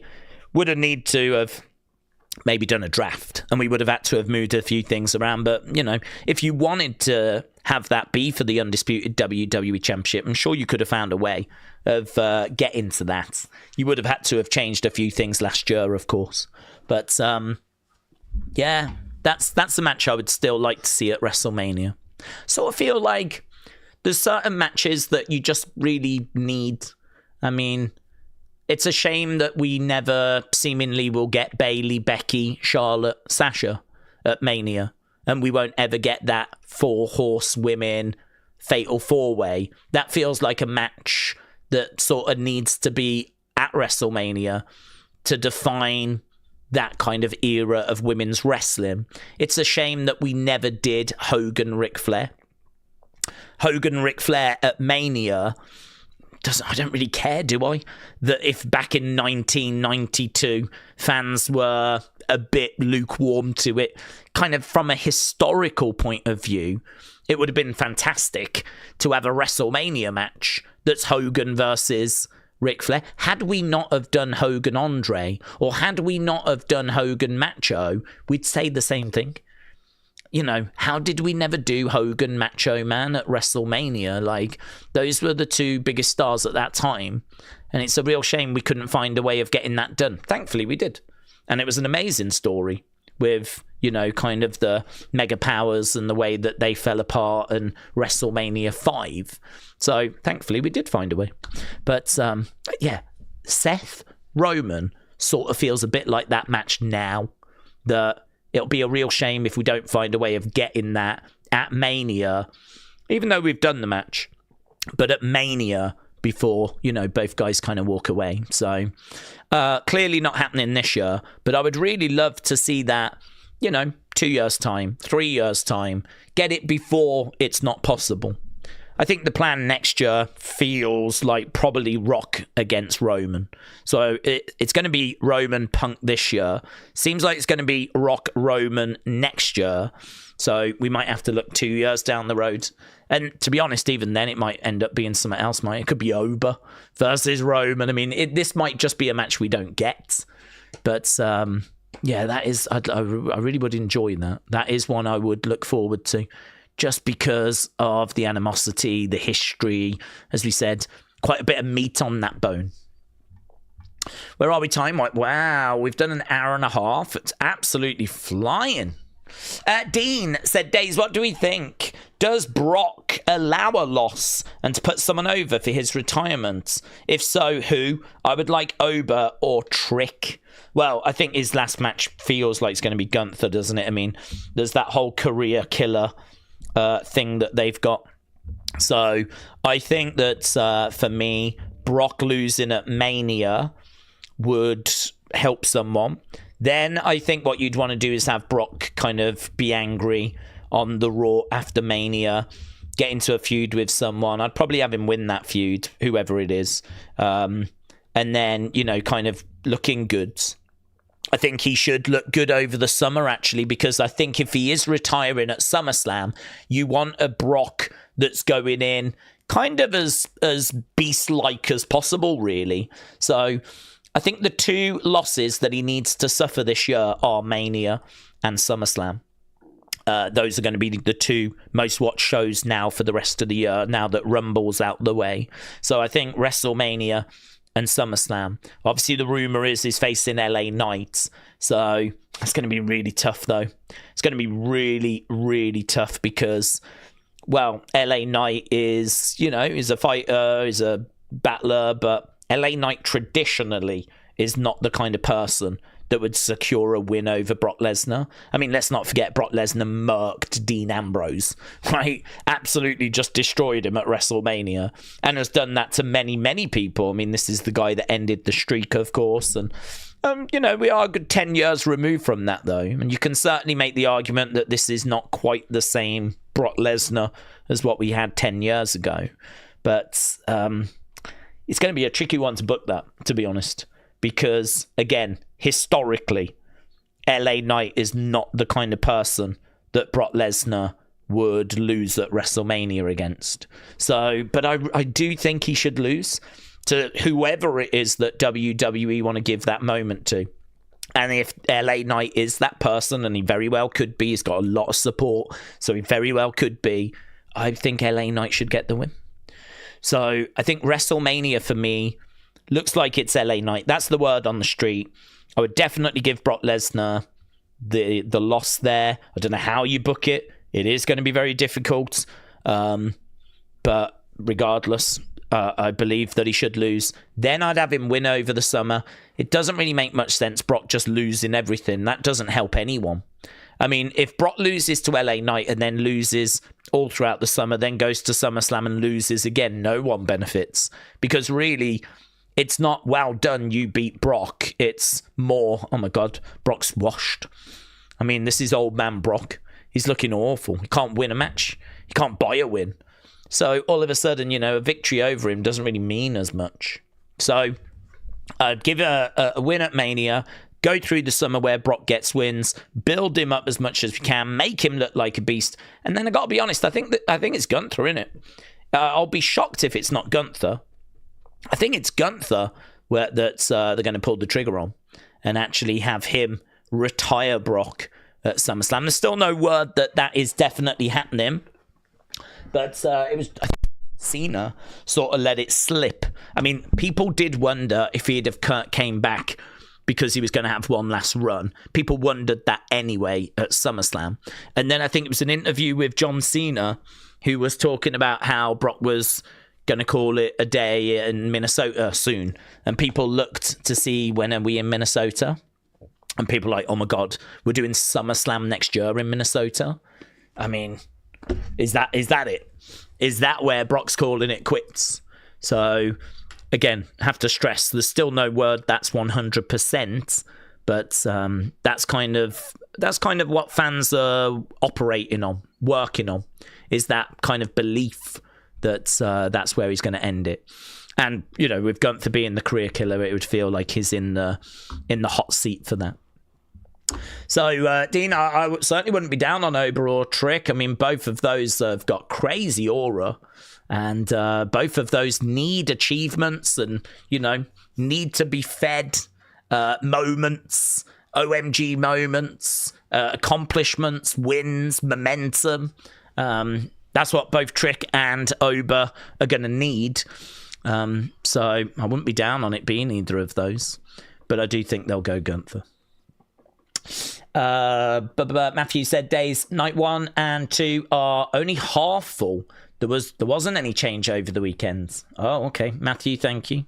I do want to just say something on that, and that is that I do think it's being blown a little bit out of proportion, because I think if this was a year where, I mean, look, we got to be honest, we don't do politics, but you don't even need to know about politics to know that tourism is down at the moment in the US. Like, the numbers tell us that tourism is down. Whatever the reason, tourism is down. So that's a bit of a challenge. The other challenge, America does have the World Cup. So there are plenty of people that this year are going to have to decide, do I want to go to Mania, which is going to break the bank, or do I go to the World Cup? Because there's plenty of people that love both. So, you've got that as an extra challenge as well, right? So I think the World Cup is not a massive factor, but I believe it to be an influence. I think the fact tourism is down is an influence.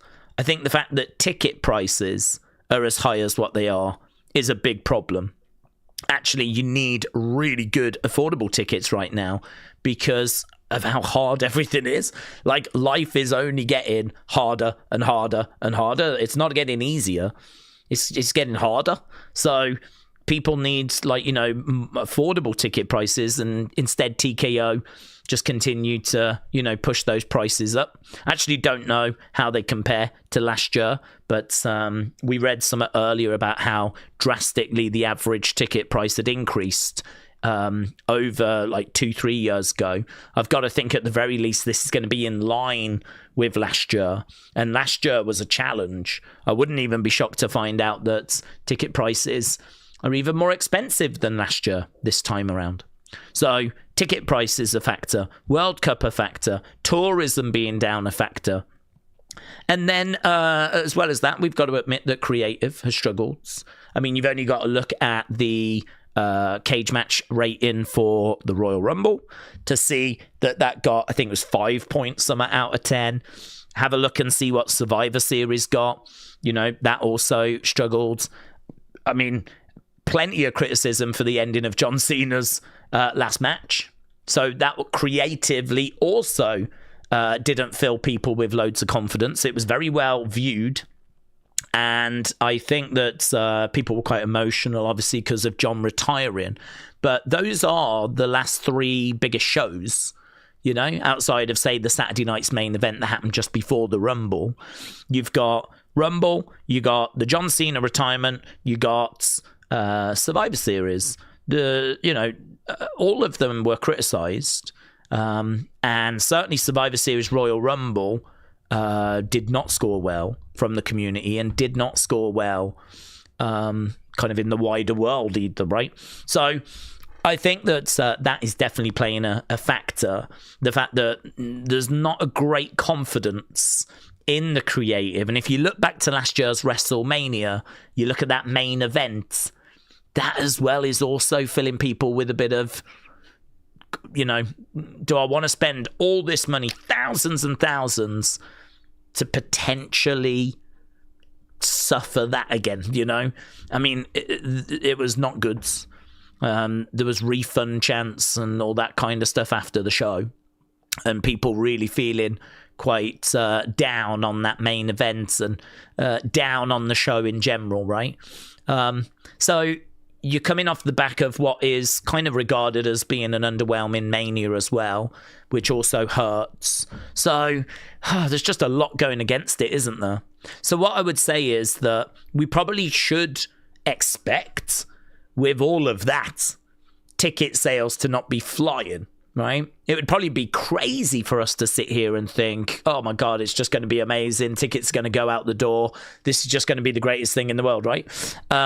It probably should not be a surprise that we are where we are with everything that we've just said. Obviously, WWE's challenge is to get the best result they can. And it's still going to be a good number.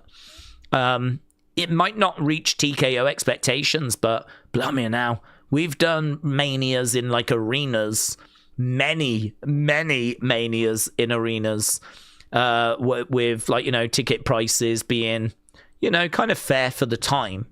Not like extortionate for the time. Whereas now we're in a stadium, ticket prices are obviously really high. You know, if you compare to recent years, it's probably going to be down. But if you compare to the Mania average, I'd imagine it's still going to do well. I'd imagine it's still going to kind of, you know, hold its own. So it'd be fascinating, wouldn't it, to see some of those conversations. That would be the episode of Unreal that I would love to see. That's the episode of Unreal that I would be interested in watching. So yeah, there are challenges obviously at the moment. Let's see what WWE does to respond with that. Obviously, we're hoping for a good episode tonight. We're hoping for a big statement at Elimination Chamber.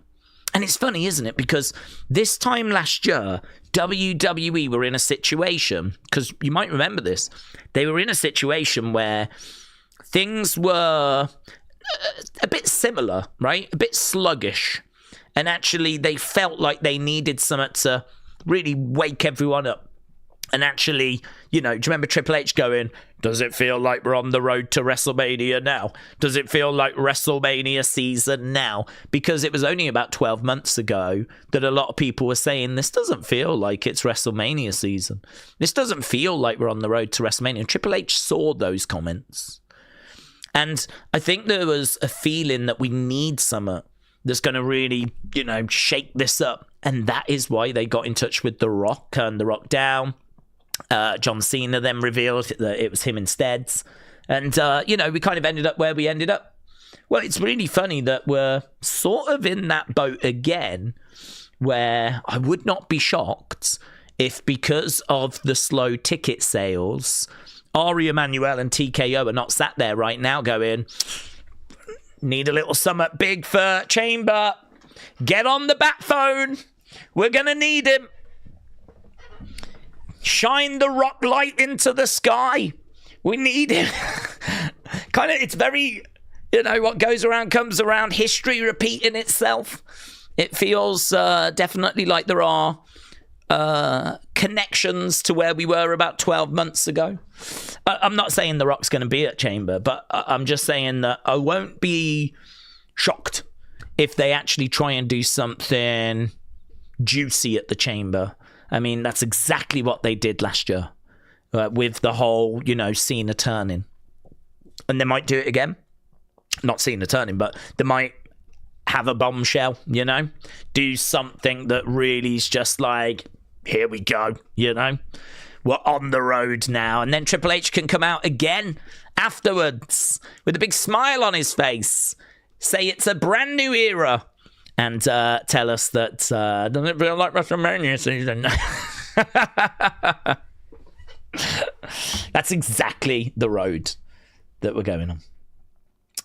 I just saw something from Chris. Chris said, I'm falling asleep at the moment, so I'm going off to bed. Good night, all.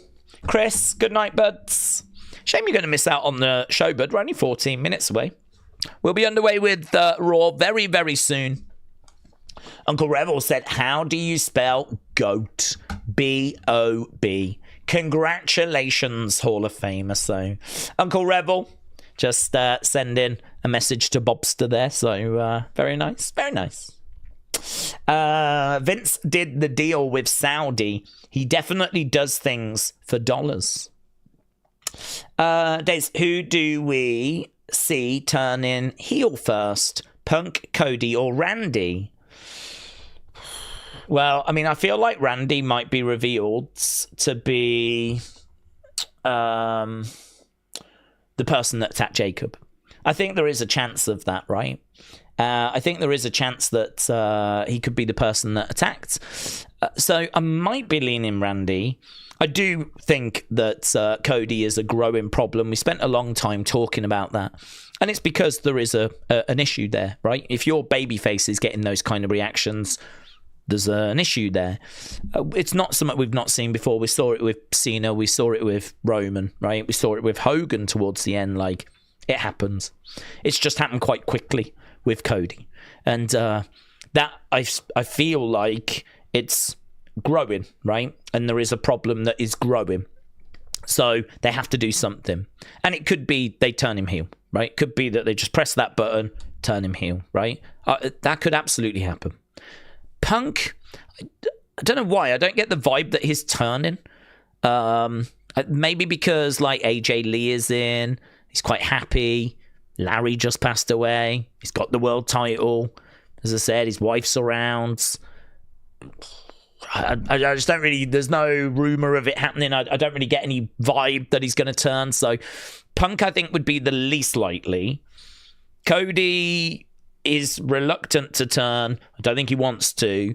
Triple H, I think, is going to try and do what he can to keep Cody going as long as possible. But at some point, they'll probably push that button. Whether they do that before we turn Randy is an interesting question. If I'm a betting man, I'll say Randy turns first, Cody seconds, Punk thirds. I really think there's a chance Randy attacked Jacob and he's going to be revealed to be the person that attacked Jacob. I think there is a chance of that. He's my front runner. He's actually, I think, always been my front runner. I don't remember saying anyone else. I know that it felt like it was going to be Drew, but I kind of felt like that was going to be a red herring. And as soon as Drew came out and said, listen, it was not me. If I attacked you, I'd quite happily have done it to your face, not behind your back. I kind of believe him. I believe Drew. I don't believe it was him. So, could end up being Sammy. Could end up being Cody. Could end up being flipping Solo or anyone like that. But yeah, Randy's still my favourite, to be honest. Darth Kratos. Hello, my friend. Jumping in, saying hello. Welcome. Jesse said the bald fraud couldn't even get a surprise for the men's Royal Rumble. Well, joke's on you, Jesse, because someone clearly didn't see La Parka, because none of us expected La Parka from AAA to be in the Rumble, and we were all shocked and very surprised. And then after Triple H dropped that bombshell, here's Mr. Iguana. Boom! Like that. And we were like, wow. So he dropped those on us. You must have missed those. Yeah. V85 said it's always a brand new era if the previous one isn't working. It's quite. I had someone ask me that actually. Why does he always say this? And I was like, I wonder if he's just being a promoter. Like, we criticize him for promoting, right? But I wonder if it's just that. I wonder if it's just, I'm going to say this because there'll be people watching that maybe just enjoyed what they saw, or maybe they didn't, but they sort of enjoyed the ending, or they enjoyed the new direction, or they enjoyed something, some aspects. If I tell them it's a new era and we're going to change everything, you know, perhaps it's just a great way of boosting ratings for Raw. Perhaps your Raw, your SmackDown for the week, next week or two, perhaps they just get a little bump, and just that one comment can actually result in a few 100,000 people tuning in. I mean, perhaps that's true. And perhaps it works, and perhaps it's proven to work. And if you watch every show on a regular basis, you will hear him say, new era, new era, new era, right? But not everyone does, do they? I mean, not everyone is watching every show. Certainly not watching every Raw and SmackDown. I don't even think there's, you know, everyone watching every PLE. I mean, people have got lives. They have to go out. They have, you know, kids. They work. You know, only so much spare time. You know, if they miss Elimination Chamber, well, I can't watch it. I just, you know, I'm out. But I definitely want to make sure I watch Mania. So I wonder if it's just that. I wonder if it's just a case that numbers say that if you say it, and you can't say it every single show, but if you say it once in a while, you get a nice little boost after, and it just increases your viewership as people believe you, tune in. And then, you know, if it's not a new era, well, you know, you've already got the view, haven't you? You've already got the rating that you were looking for. And perhaps it just works. I don't know. I'm not sure. He can't, the amount of times that he said it, he can't be genuine at this point, can he? He can't be genuine. He can't genuinely believe every time he says it that it is actually a new era. We've had about 7 since the pandemic, if that's true. I mean, that can't be right. So, I don't know, perhaps it's just promoting breaking news, you know. Right. Daze, you need to say it. What about a new era? It's annoying though, said Glockness. Should we be annoyed by it, or should we maybe now start finding it fun? I might start finding it fun. Maybe those people that have heard it and are like, why does he keep saying this? Can be annoyed by it, but perhaps now that we've heard it so many times, perhaps like we just celebrate every time he says. Perhaps every time he says it, what we should do is come up with a new name for this new era, and just like try to have some fun with it, you know? Or let everyone else get upset about it. Instead, we'll name it and wait for the next one. And we can start recording them and see how long they last, you know? And then we can do videos where we compare our favourite eras, you know? We had the Snickers era that ran from like April 2024 to August 2024. We had the Dude Wipes era that ran from August 2024 to December 2024. And we can reminisce about our favourite moments in each era. I might take that approach. Right, we got 6 minutes to go, my friends. 6 minutes to go. Monday Night Raw coming at us live from a place. No one knows the place, but it's coming live from some building in America. And we do have AJ Lee on the show. We do have CM Punk. We have got Liv. They're all going to be doing promos. We've got a triple threat with Gunther, Javon, Dominik, which I think is kind of interesting. I'm mentally ready for everyone afterwards to tell me it was predictable. Certainly if Gunther wins. But I must admit, I don't feel that way. Part of me really wonders, like, if Gunther ain't winning the chamber, is it even worth putting him in? because there's been plenty of times in the past where if the person ain't winning, they try and avoid putting them into the chamber because they're going to have to get pinned. They're going to have to get submitted, unless you can find quite a creative way of getting them out without that happening, you know? So, I don't know. We'll have to see. I think there's room for Javon to get added to the chamber and do some crazy stuff inside that chamber. Could be kind of fun. And Cody is outright favourite to win it, isn't he? For the reasons that we spoke about earlier. Do we think Brock can beat Gunther? Said KH React. I think Brock can beat Gunther, yes.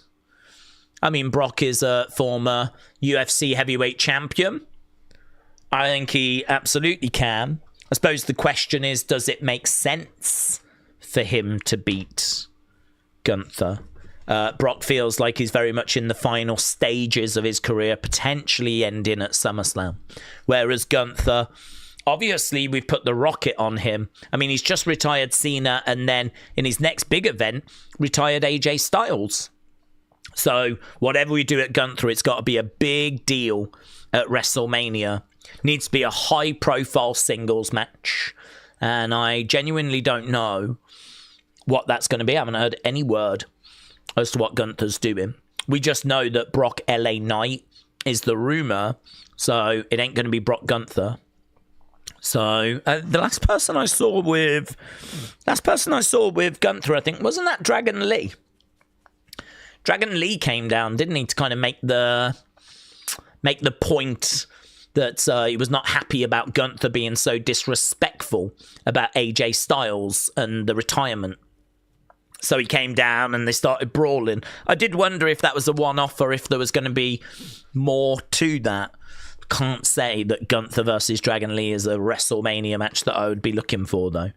Does feel like it needs to be something a bit more epic, doesn't it? Jacob said Cody's promos are cringe. Wyatt said, what do we think about Kevin Nash and what he said about Javon? He don't know what he's talking about. What does he mean about more urban? I gotta be honest, I haven't totally read the comment. The only thing I saw was that he wants him to have a bit more of an attitude, which I don't mind, to be honest. I mean, he's a bubbly guy, a bubbly kid at the moment. That's kind of how they're presenting him. You know, he comes down, shakes the camera, smiles. You know, he's trying to be fun and all this.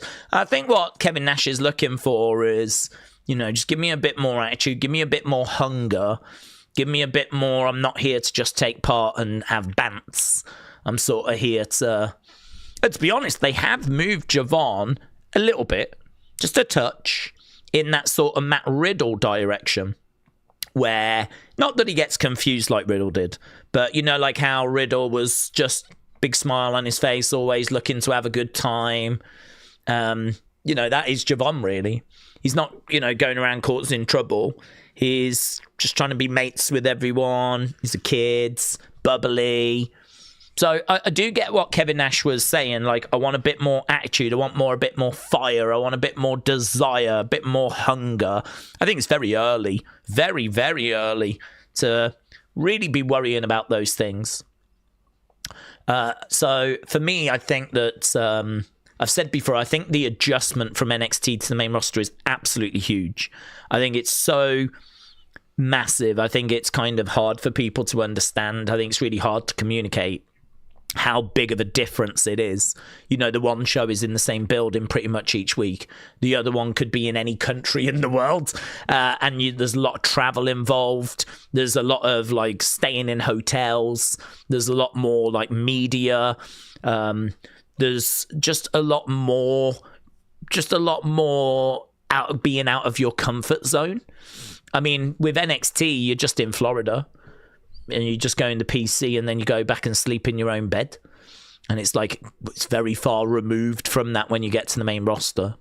So I think at this stage, it's get the fans used to him, get the fans excited to see him, put him in some matches, get him used to being on the road. And, you know, kind of once we kind of got past that, Then you can start putting him into some feuds, start to work on the character a little bit more, see what's working, what isn't, make the tweaks that are required. I don't know that it has. I mean, the kid is so young. I don't know that he needs his final form now, you know? I think it's okay for him to go through a period where he's just getting settled, and that feels like where we are, so... to be honest, I can't really break it down more than that because I haven't really seen much. I just saw Kevin Nash saying that he wished that he had a bit more of an attitude. Right, are we in New Orleans? Where are we? Nashville, maybe? Where are we, kids? I don't even have any commentary. Ah, there we go. We're in Memphis. We're in Memphis, or at least that's what it says backstage. There is Bayley. There is Lyra. Ooh, Liv's going to do a sit-down interview with Michael Cole. I do like these sit-down interviews.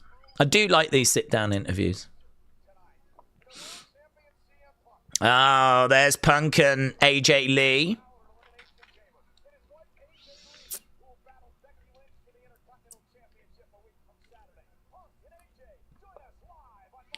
Punk and AJ, join us live. It looks like we're yeeting to start with the Usos.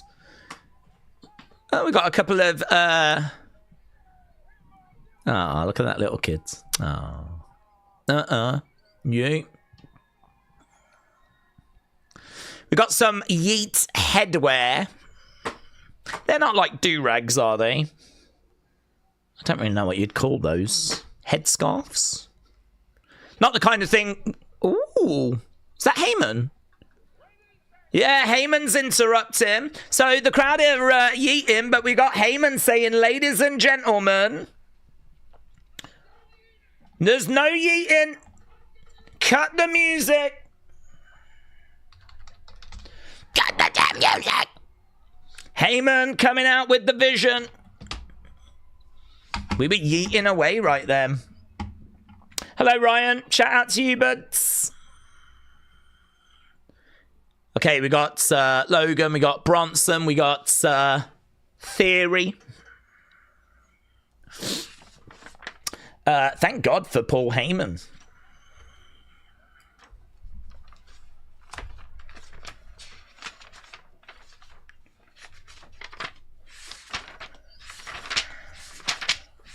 Logan tells them to shut up.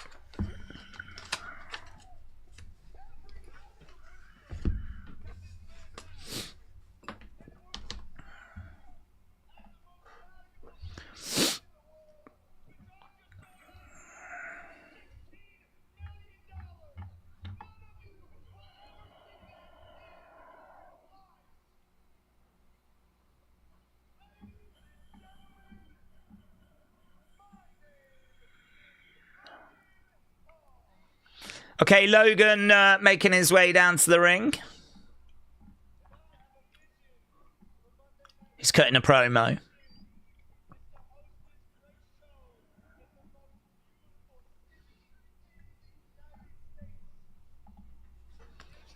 Where's the Usos gone? Are they just standing in the crowds?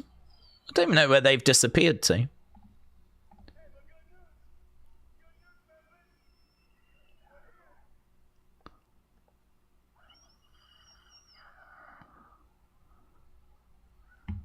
Okay.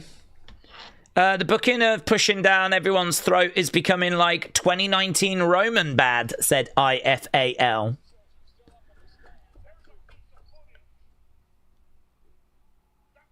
Yeah, they're still in the stands, the Usos.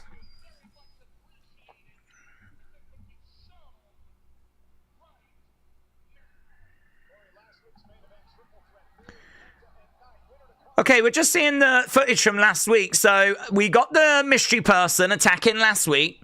That was obviously the big talking point coming out of last week's show.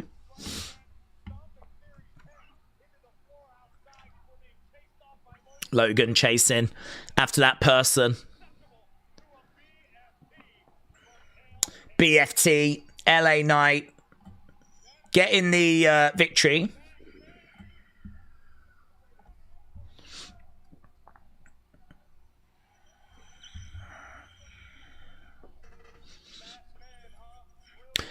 What are the Usos, are they just still standing and waiting?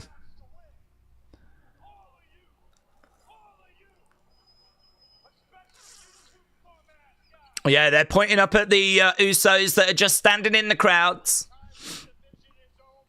Here's Adam Pearce.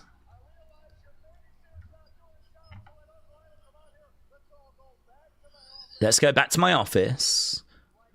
We'll talk about this.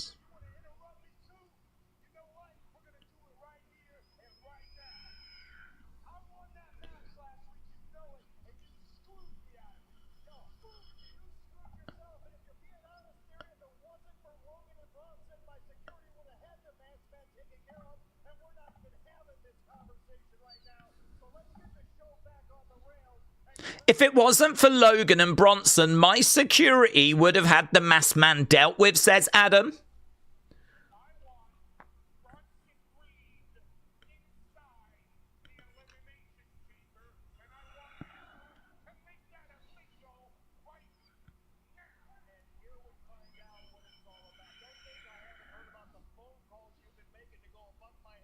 Oh, phone calls being mentioned again.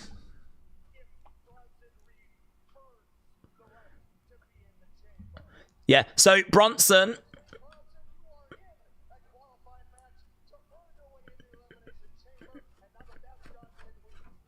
Bronson's going to be in a qualifying match for the Chamber.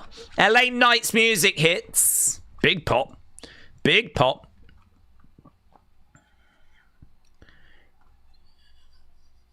LA Knight's making his way down to the ring.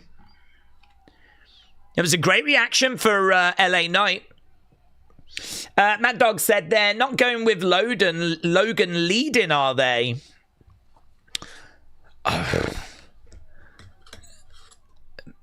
Maybe in the short term.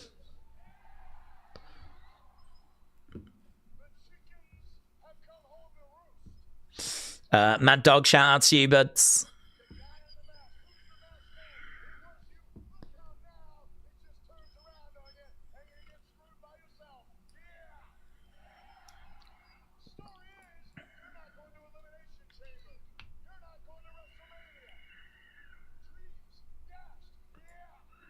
You're not... Dreams dashed, hopes gone.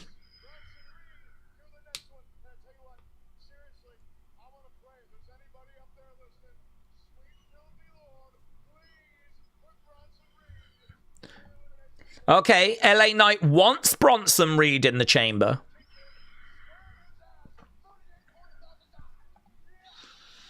I think the Usos are still just standing in the crowd, by the way.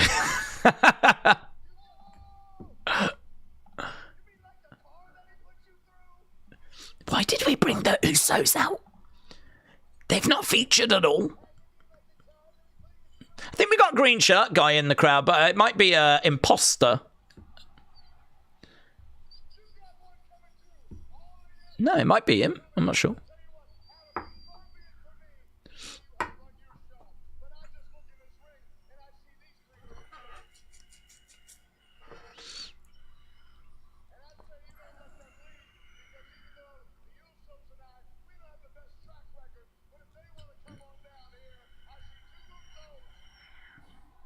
Tag match.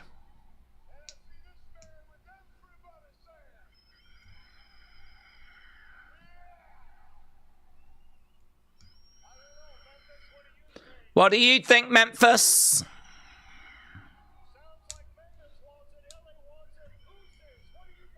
Ooses, what do you... The Ooses say yeet.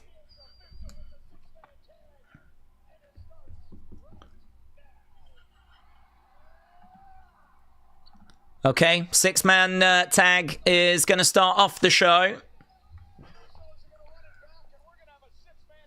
It's a big J head in the crowd. Big J head sign. Okay, so Bronson, Logan, and Theory taking on Usos and LA Knight. LA Knight. Yeah, great reaction for LA Knight, by the way. Great reaction when he came out.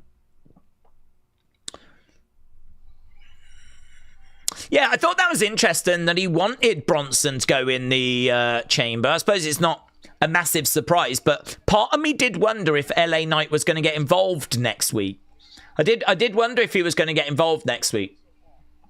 Get involved to try and stop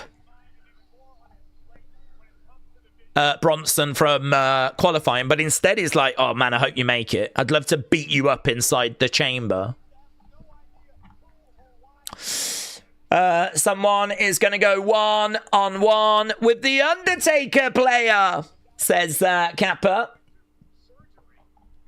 Going 1-on-1 with the Undertaker. We knew Theory was going to just become a background character, says Robbie. Yeah, I think it's an interesting point as well about Logan sort of taking the lead right now, because it does feel that way. Certainly Bronson has not stepped up and grabbed the microphone. Shot coming in. Over to the outside goes Logan. Usos are in there. So we just got a bit of a brawl to start things off with.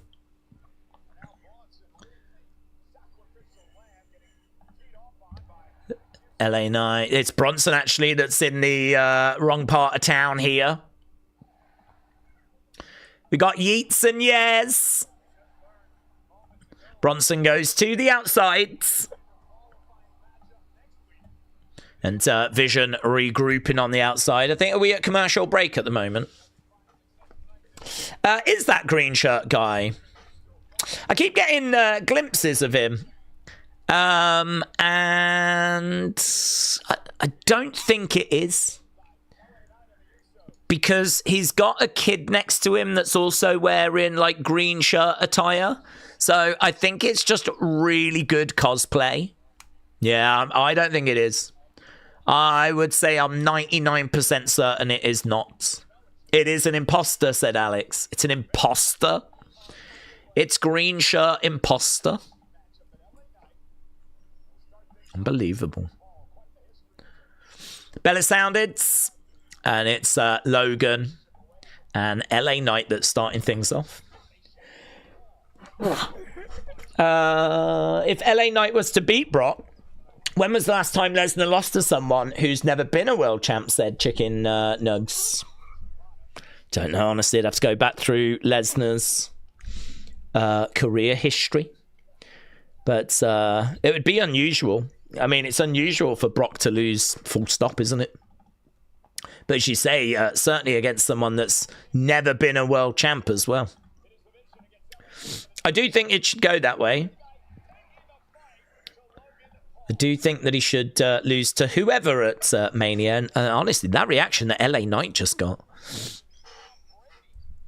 Perhaps this is exactly why he's in that position. Okay, LA Knight working on the arm of Theory.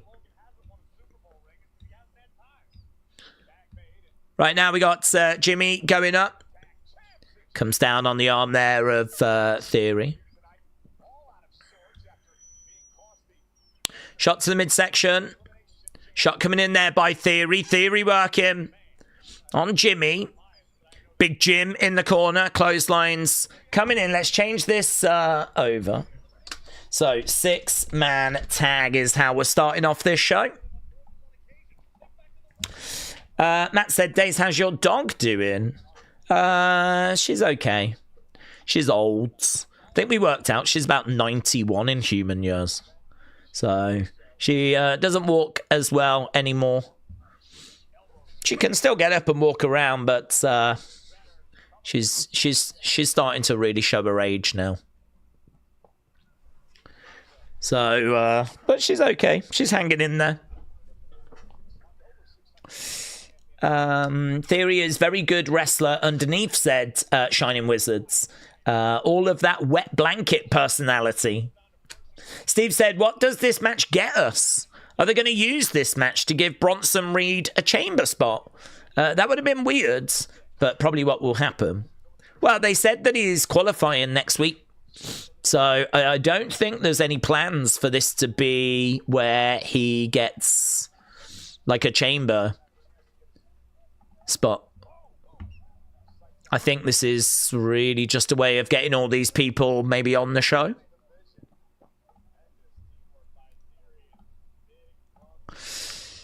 Big Bronson Reed in there with Theory.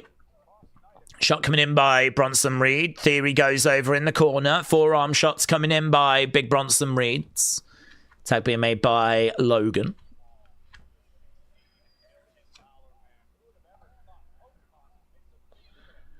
Knee in the back of the head there of LA Knight. I won't be surprised if the Wyatt Six become like the oddities later in the year, the way they are. But all we need is Dexter holding a Carmen plush toy. Welcome to the greatest show, says Benny. Liam said, Daze, how are you? I hate how they set up these six-man tag matches. I feel like they do the same thing each week. It's kind of getting a bit boring now. Want some new ideas. What do you think? Well, I just think that any match that just doesn't really matter, like doesn't have anything really, is just not, is just a bit of a problem, isn't it, really? I mean, whoever wins this, it doesn't, what does it matter? Let's say Usos LA Knight win. What does that achieve? Let's say the Vision win. What does that achieve? It's hard to see as to what this is doing other than just getting people on the show. And, you know, there's many ways that you can achieve that. So, I don't know. I think that this is, not the match that I was looking for. Not the match that I would particularly look to book. But it's the match that we've got. LA Knight definitely over. Getting a great reaction when he came out. The Vision, obviously, one of the biggest things on the show, even without Seth and Brom. Okay, I think we've gone to commercial break. LA Knight's down at the moment, just being beaten up there by Big Bronson Reed.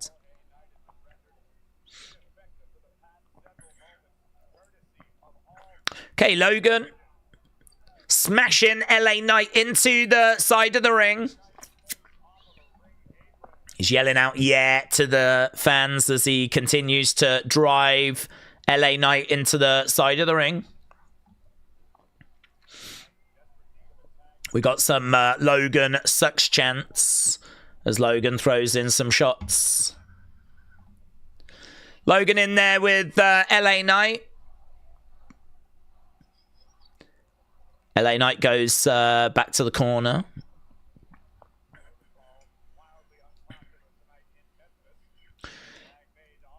Looking for a suplex. And kick out there by LA Knight. Daze, what do we think about Trick and Carmelo both being in the same match on SmackDown? Because they are both in men's chamber qualifying. They are both in the same match because they're in the qualifying. Don't really think anything, to be honest. I think there's only 6 spots. I think there's lots of deserving people, but it's always going to mean that people miss out. You know, I mean, look at the match we've got with Gunther, Javon, Dominik. I mean, Dominik is Intercontinental Champion, AAA Mega Champion, right? I mean, one of the biggest names that we've got in and around that mid-card. Javon, people are so excited for him, and they really want to see him, like, you know, getting built up and getting opportunities. And then you got Gunther, who's like this massive name that's just retired, Cena just retired, and like only one of them is going to make it to the chamber. So I just think there's very, very few spots when it comes to the chamber. There's only 6. It of course means there's going to be loads of people that miss out. So clearly one of them is going to advance. I mean, you could say maybe Trick needs it more because Carmelo is US champion. He's already featuring every week in those US Open challenges. So perhaps it would benefit Trick more to kind of be in the chamber. Carmelo continues to do his Open challenges week in, week out, you know. So yeah, just more talent than spots, isn't there, when it comes to the chamber? That's not a bad thing. Should hopefully mean the chambers are absolutely stacked. Okay, we're coming back from commercial break. Big Time said that Usos have lost a step in the few years. The in-ring is poor to the point where the wrestling is a bit slow and sloppy. Thoughts? Can't really score it, honestly. I don't feel like we've seen loads of them. I mean, Jimmy was kind of out of the equation during that European tour. I think we've only had a few matches. So the other thing as well is they've not been working together for a while. And we know about the lack of house shows. So I don't know that it's like a decline or anything, or if it's just they're just trying to find their way back into tag team wrestling. But I can't massively say there's loads to judge them on. Just try and have a look how many TV matches they've had. Into the ring post, we are back. Bronson in there with LA Knight. Comes crashing down. Knight moves out the way. We have had 2 matches this year. 2 matches this year. We've had 4 matches since War Games. So, yeah, there ain't loads to sort of judge them by.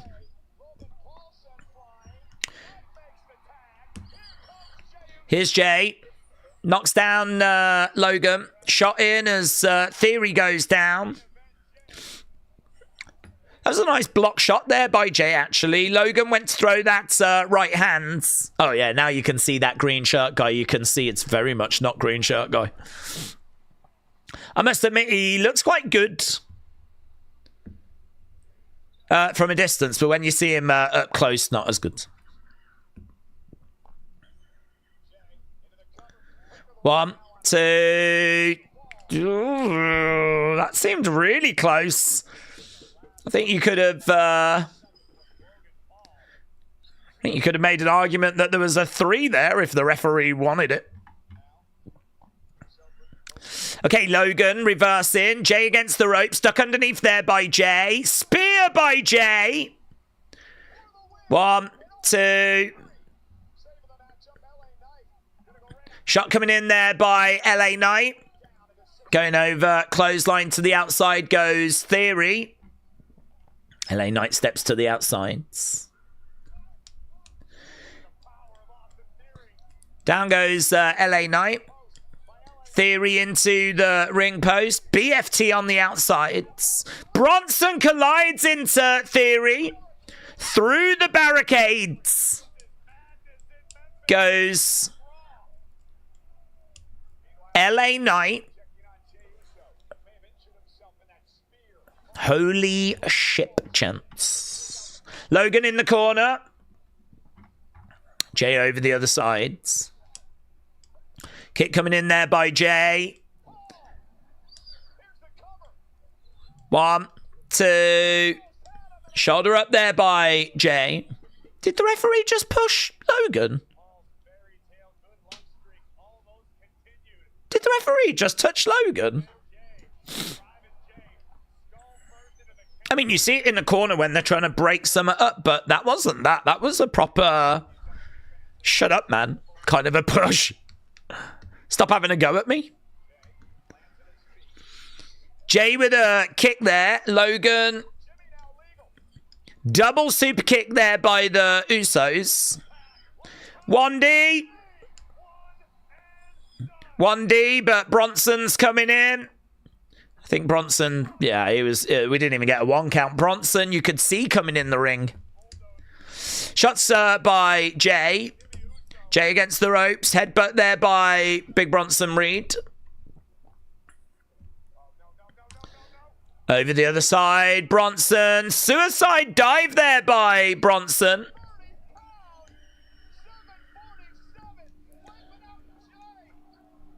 Okay, Bronson's chucking people around. Looks like they're just trying to open up the show. Big right hand there by Logan. Tag being made. Bronson Reed going over the other side. Bronson Reed climbing up. Tsunami connects. 1, 2, 3. Vision pick up the victory. Vision get the win in our opening contests. I think the strategy by WWE feels like, let's just get a crazy big match to start the show. Just loads of chaos, loads of carnage. Kind of get the energy going. It might have achieved that, actually.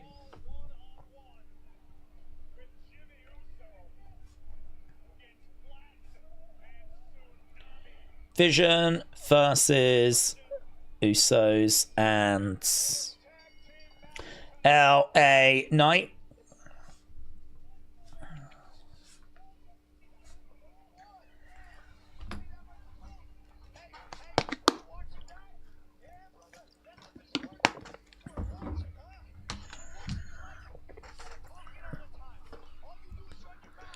Oh, the mystery person attacks! The mystery person again! Wow, Logan was just cutting a promo. Logan was cutting a promo. The mystery person just hit a stomp.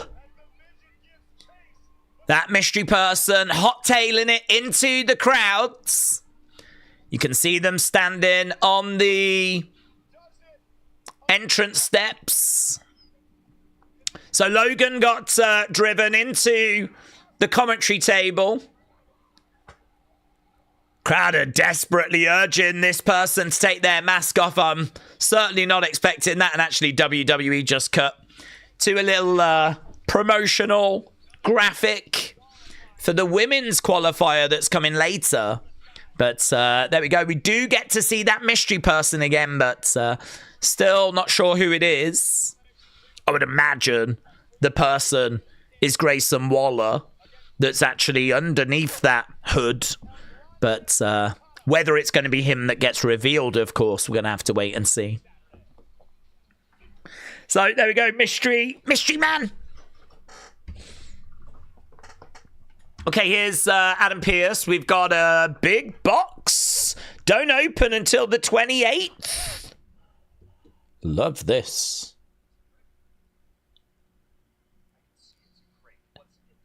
What's in the crate? Oh, wrestling fans love a good mystery.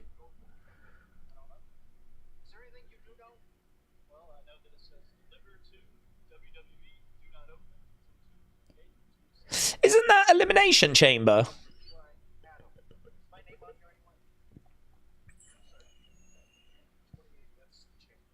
Oh, okay, thanks.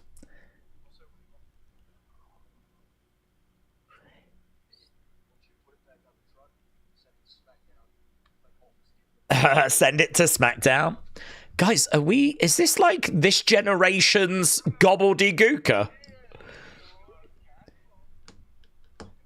In 1990, we had an egg that hatched at Survivor Series. Now we've got a crate that's not going to open until the chamber. God, I really hope the gobbledygooker's in there.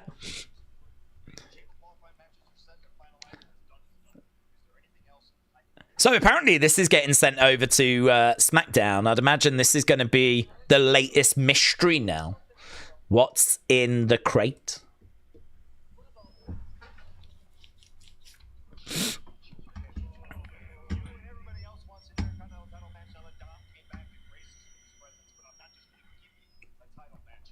I'm not going to just give you a title match. So we've got El Grande.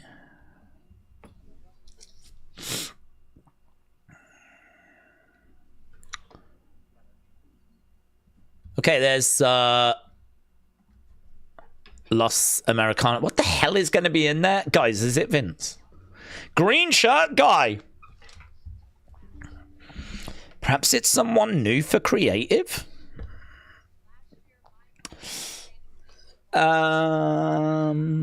Daze, it's the crate hasn't got 4 sides. It's not a crate, it has got 4 sides. The crate hasn't got 4 sides. What, it's just, there's nothing in it. It's just one piece of wood. I don't think that's true. I think it does have 4 sides.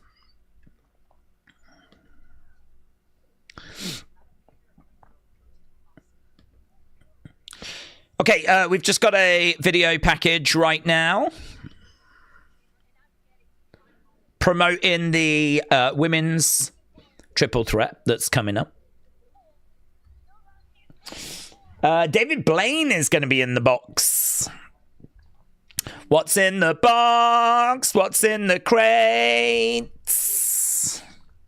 I hope it's the gobbledygooker. That's the big mystery this year. That's why we're going to tune into Elimination Chamber. We're all going to tune in with one question. What's in the crates?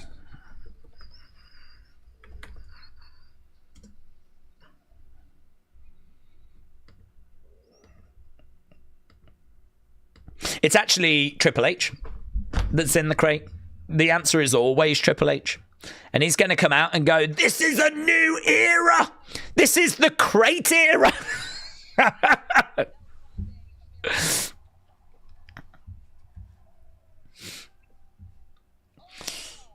It's the golden egg.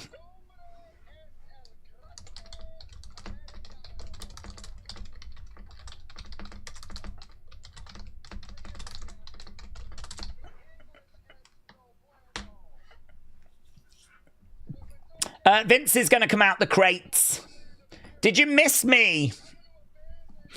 We've got the OG El Grande.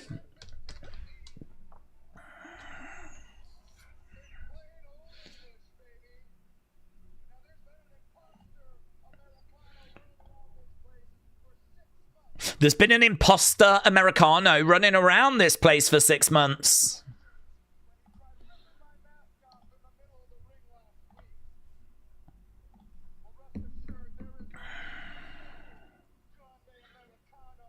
What if it is part of like the Jericho highlight reel set and it gets opened up, it's the highlight reel and Jericho comes walking down? I mean, it must be some sort of set. I reckon that might be worth a thought. Because it's clearly not going to be a person, because they're not going to be in there for that amount of time, are they? Not going to be in a crate for like flipping 12 days. So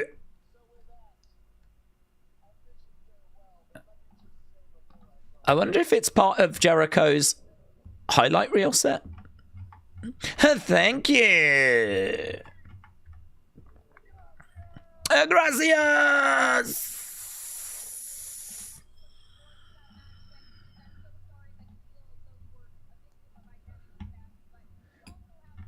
Sorry that you feel like a victim of identity theft, Kathy Kelly says to the original El Grande.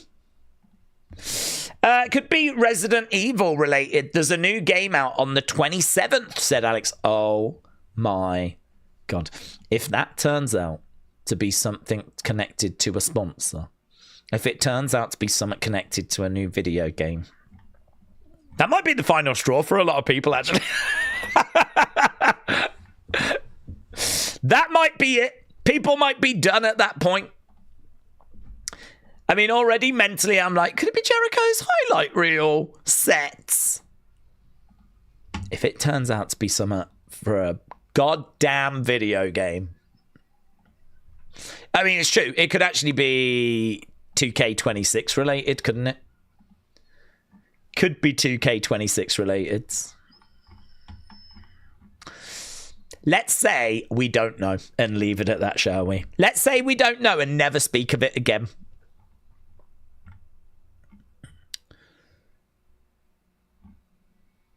Here's Asuka. Okay, we're going to go to that women's match right now. Dun, dun, dun, dun, dun, dun, dun. Here's Asuka making her way down to the ring.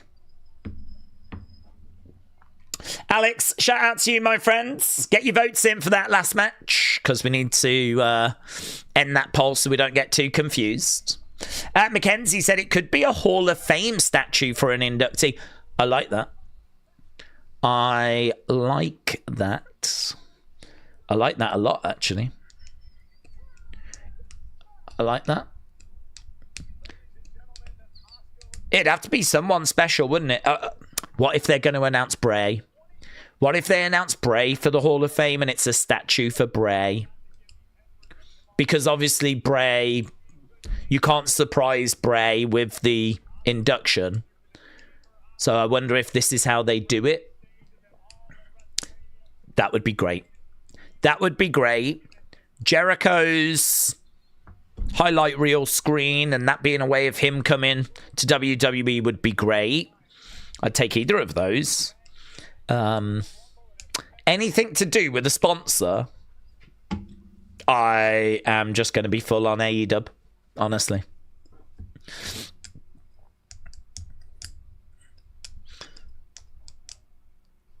Listen, we learned our lesson in 1990. We learned our lesson with the gobbledygooker. A lot of people back then thought they were getting Ric Flair.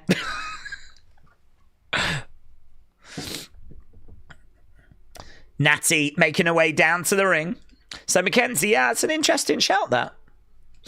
Joe said, I think it's King Yeti in the crate with like 100 days memberships. That would be a very King Yeti move, wouldn't it, Joe? That would be a very King Yeti move. Oh, Nattie getting in there, going right after Asuka. Nattie versus Asuka versus Bayley. This is going to be our second match of the evening.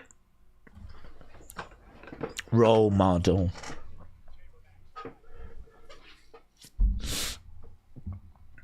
Okay, here's Bayley making her way down to the ring. Let's end the poll. Opening match scored good 93. Good 93 for our opening match.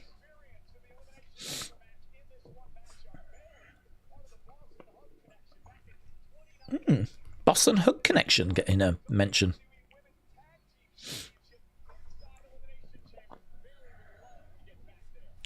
Asuka versus Bayley versus Nattie. Let's do a poll.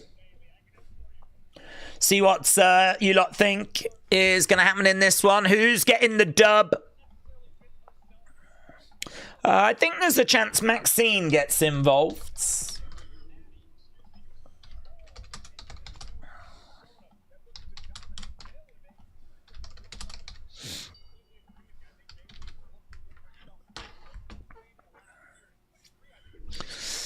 Okay. I want Asuka to win, but I'm expecting Nattie, said Lou. Do we think Y2J is in the crate? I don't think a person is in the crate. I think it's going to be part of a set, or I like the statue shout. It feels like it's going to be an object. It's going to be a prop. It's going to be part of a set. It's going to be something like that, or a statue. Bayley collides into Asuka. Asuka goes under that bottom rope. There was a pole botch. Oh, yeah, there was a pole botch. You're right. Pole botch. So used to asking that question when it comes to polls. I just automatically do it. Bayley, Asuka, Nattie. Who do you think's going to get the win? Right now, we got a surfboard stretch by Nattie. Dropkick there by Asuka. Right now, we got Asuka, Nattie going at it as Bayley rolls to the outsides. Colin said a crate is a box and it's got 4 sides. And it only had 1 sheet of wood, if you have a look. But it says don't open, but there must be something to open. It must be that it has 4 sides. There must be something behind it. I believe it was a crate. Whether they just had a plank of wood there, like a single sheet to make it look like a crate, I'm not sure, but I believe it to be a crate. I believe it to be something that they're going to open at Elimination Chamber. Drop kick there by Bayley. Asuka goes down. Jared said green shirt guy has aged in the front row. He's also got a bit younger. Right now, we've got Bayley being slingshotted into that ring post. Bayley goes down. I think that's going to take us to commercial break, is it? Nattie with gritted teeth. Bayley being slingshotted. Boom. It screams Resident Evil 9, says old dad gamer. I hope not. You know how WWE fans embrace these kind of mysteries. Nattie getting in the face of Alicia Taylor there. Bayley being dragged back to the ringside area. Bayley being chucked in the ring. I'm not sure I can buy Nattie's snarling, said Humpty Vision. Shots coming in there by Nattie.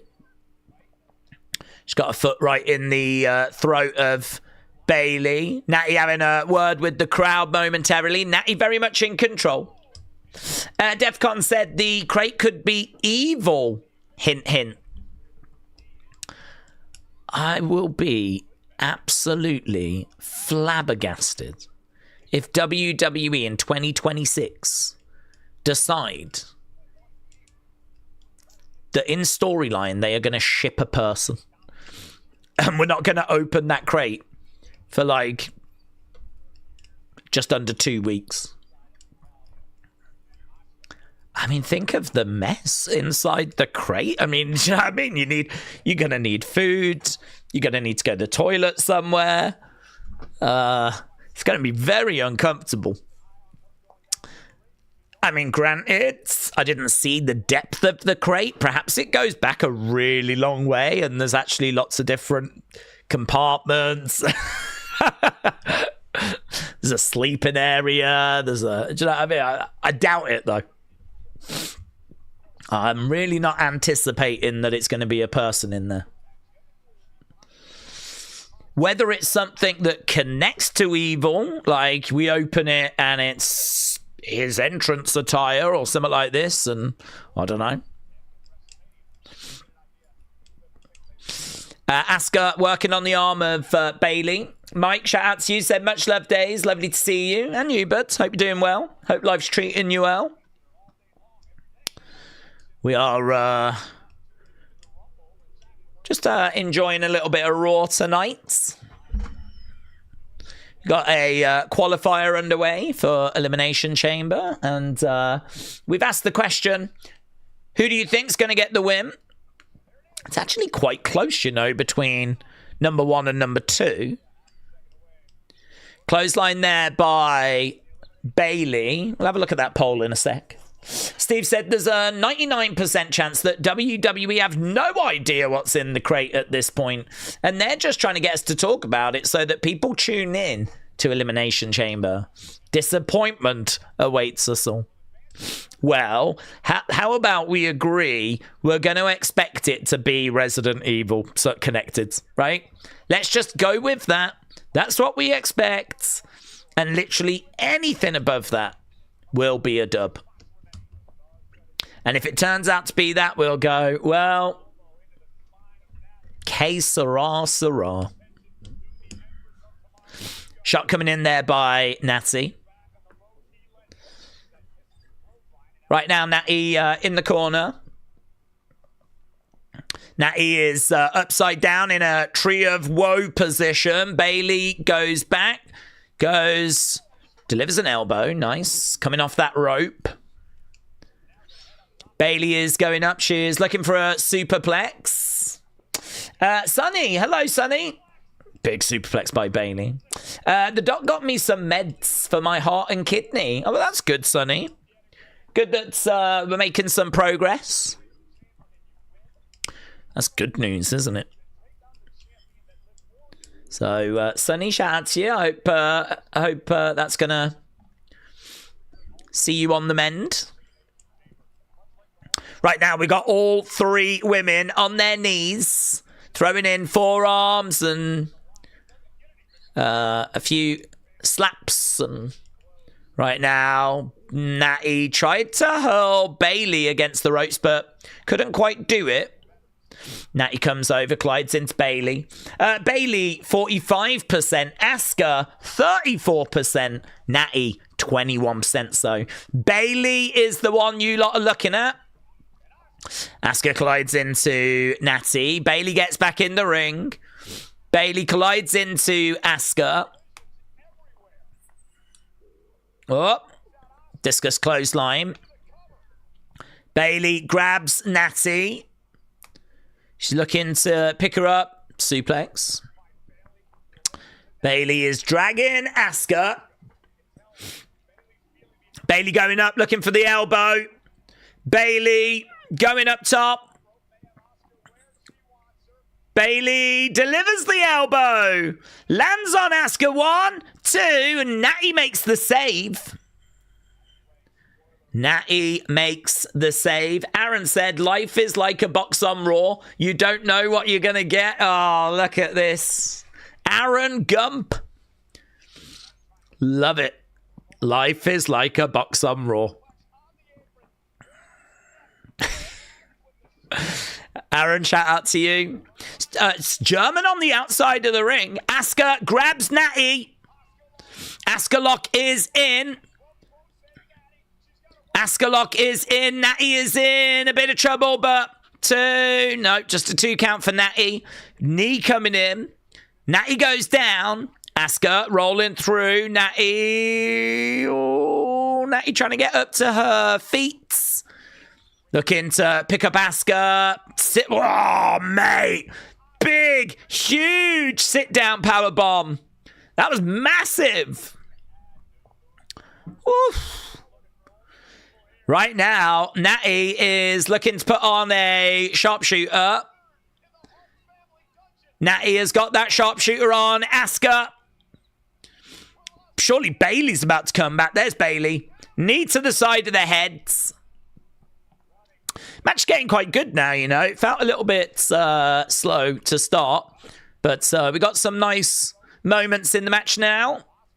Asuka with a hip attack. Nattie goes down. Bayley looking for the Bayley to belly. Gets it. Bayley. 1, 2. I really felt like that was going to be it, you know. Really felt like that was going to be the moment. Bayley to belly, but could not quite get it done. Could not quite get the 3. Asuka down. Bayley standing over her. Slap coming in there by Asuka. Asuka and Bayley are going at it. We're not at commercial break. We're still going. Backslide there by Bayley. Asuka kicks out. Nattie is on the outsides. Big boot. Nattie goes down. Asuka with looking for a takedown. Looking for the Asuka lock. Asuka's got Bayley. Asuka's got Bayley. Bayley in trouble. Bayley in trouble. Bayley taps. It's Asuka that qualifies. So Asuka makes it through. Is that what we thought? I can't remember what the community said. The community went Bayley. So Bayley 45%. Asuka 34%. So it's Asuka that makes it.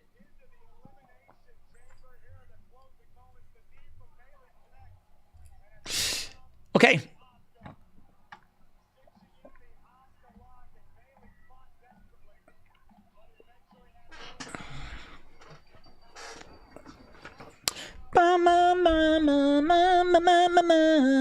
I ain't down on that. I love Asuka. Okay, so Tiffany, Rhea, Alexa, Asuka. That's the current lineup. Maxine does attack. Maxine attacking Nattie in the entranceway. I thought she would. I thought it would happen during the match, to be honest.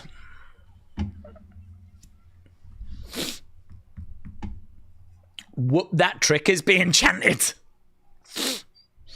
Okay, we've got a contract. This is a contract for Oba. Oba is here.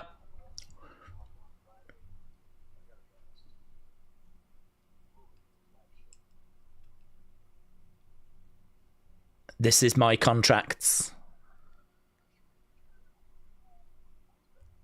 I'm sure he made you a great offer, but mine is better. He's still deciding. Blimey now. Here's Rusev. Ooh. Ooh. Ooh. Yeah, don't hate that. Don't hate that. Oba stares at Rusev. Oba towers over Rusev.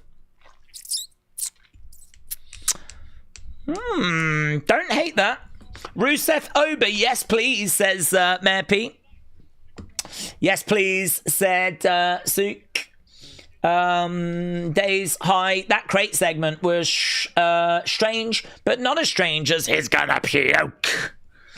Hannah, shout out to you. Okay, we've got Liv coming up next. Oh, apparently there's going to be a very interesting answer. Very interesting answer. Big meaty men slapping meat, says Slamex. Big meaty men slapping meat. Meat being slapped in lots of different directions when we get Oba Rusev.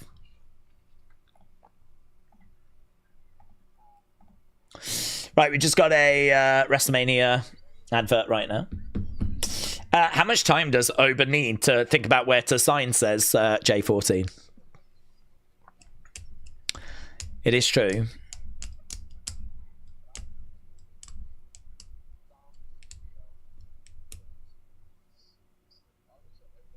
Right. It's going to be Jericho's clothes, and they'll open it later in the Chamber show. The clothes will be missing. Jericho will return with the clothes. Well, I'm glad the clothes will be on. But football talk, shout out to you. Definitely feels, doesn't it, like a video for tomorrow. We don't tend to do a video on the second channel when it comes to a Tuesday, but we absolutely can. So tonight we'll do a opinions video for SmackDown, and then I think tomorrow, obviously, we do the NXT stream. But we'll do an opinions video about what is in the crate. So we'll see what people are saying. We'll get that done tomorrow.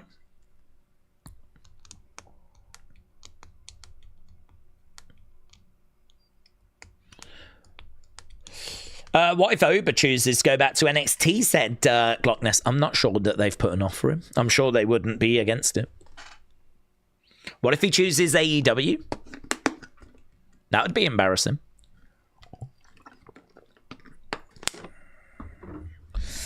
Okay. I really hope it's a Resident Evil sponsorship, said Alex. I'm praying that I'm right about that. Dvora said super rich celebrities are the only ones that can afford WrestleMania tickets. Metal Mama said, I hope that Bianca's surgery went well. I miss that chick. I'm ready to see them getting the ball rolling with him. Maybe I'm just getting a bit impatient, said J14. Jericho is in AEW. Stop talking about him, said Daniel. But people just don't know what's happening, do they? I mean, the word on the street was that his contract had expired at the end of last year. And everyone knows about the stupid AEW roster page. But the comments that we keep saying is that the roster page for WWE has been incorrect in the past. I think that, the fact he didn't show up at the Rumble now definitely makes it feel like that roster page is probably not inaccurate. I mean, AEW would be aware of their mistake if they had made an error by now, right? So it probably is accurate. There is another theory, of course, which is that they're just leaving him on there because every time anyone speaks about Jericho, they're speaking about AEW at the moment.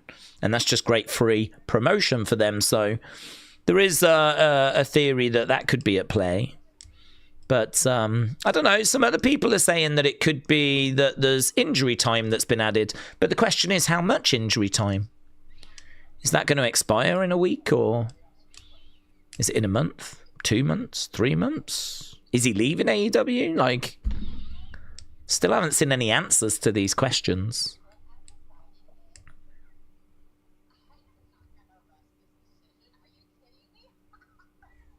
Okay, Liv just said, because we're back from commercial break, she said she's not going to rush the decision. She's going to take a little longer to decide. So we still haven't had an answer yet.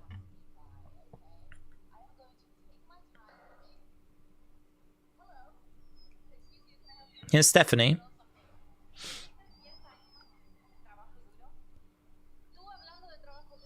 What? What's she saying?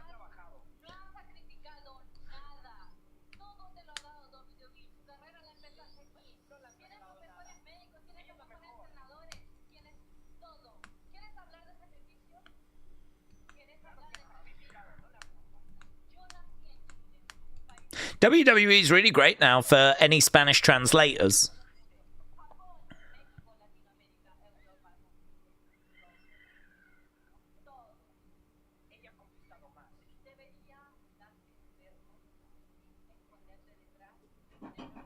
Okay, Dominik's trying to translate it, but it's kind of hard to pick up what he's saying.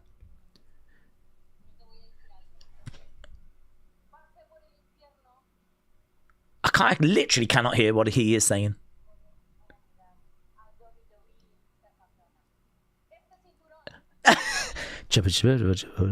What? Speak up! Speak up, man!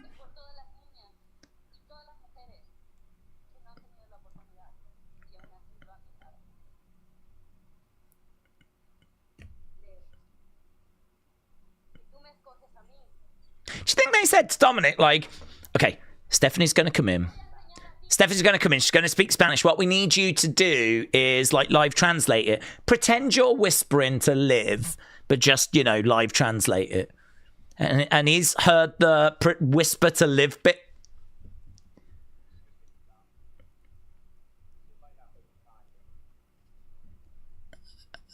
Okay, Liv's crying, and I don't even know why she's crying.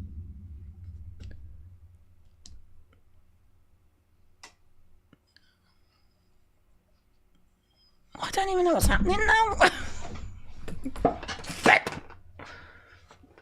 I genuinely couldn't hear what he was saying.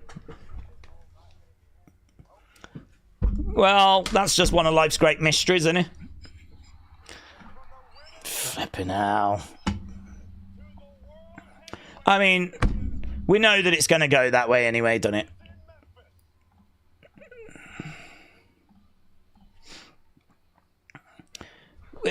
They're going to have a match at Mania, right? I don't know. I don't think that's been announced, but it's heading that way. Okay, here's CM Punk. This is going to take us into hour number 2.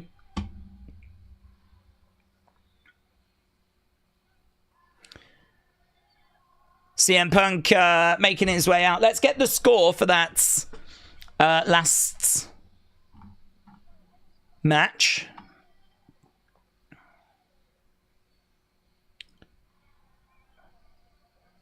CM Punk obviously got plenty to talk about. He's got to talk about Finn. He's got to talk about Roman.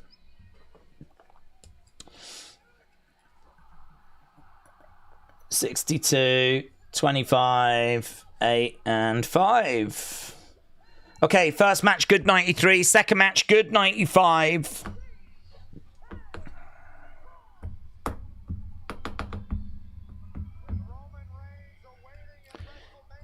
CM Punk getting in the ring.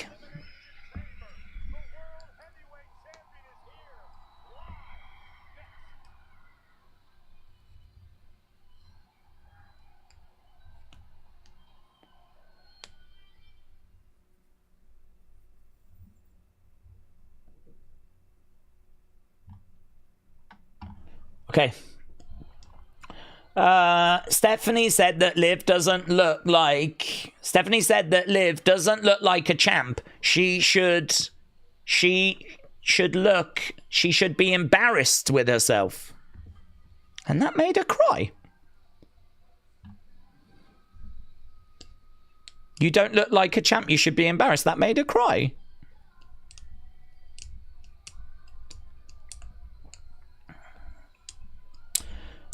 Ellis Stubbs said promos don't have to be understood word for word to come across. Stephanie cut a hell of a promo in Spanish.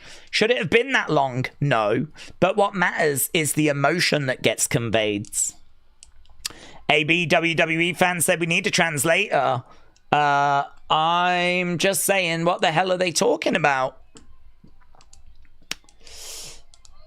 Old Dad Gamer said, of course it made her cry. She misses me. Daze, have we noticed Janelle Grant lawsuit has gone silent? Is it still ongoing? Oh, it's still ongoing. It's not silent, actually. There's been a few updates recently. But there's constantly little updates, but they're not like major things. But there's always, you can find something in the news about it.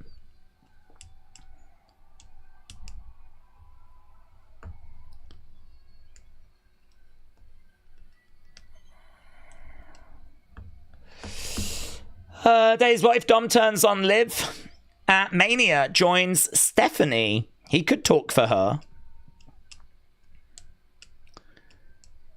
Well, I don't envisage that happening, but apparently she just made her cry by saying that she didn't look like a champion, even though she's been a champion.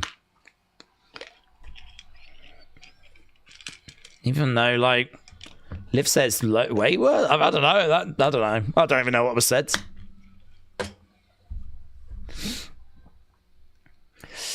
A big matchup that will be great to see will be Ober Strowman, said Chris.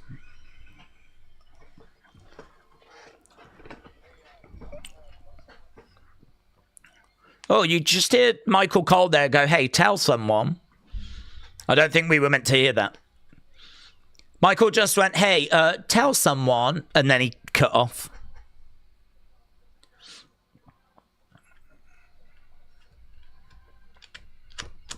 Okay, it's just Punk in the ring with the microphone.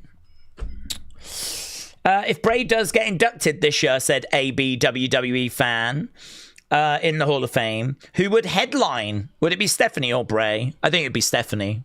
I think it's going to be a bit of a challenge to have Bray headline when he's obviously no longer with us.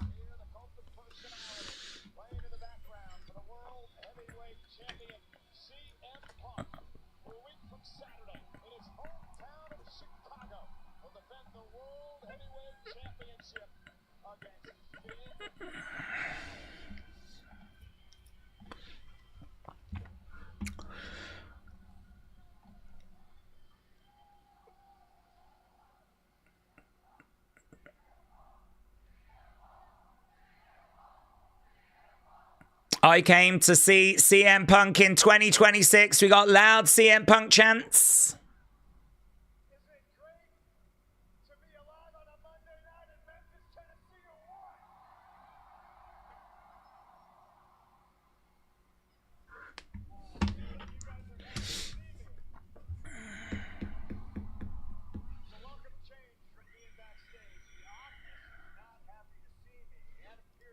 Okay, let's see what Punk's got to say, because he's got plenty to get his teeth into, hasn't he? With 2 matches coming up.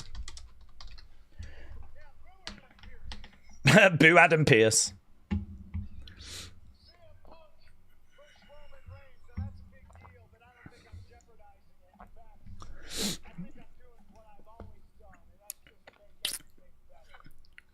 I think I'm doing what I've always done, and that is make everything better.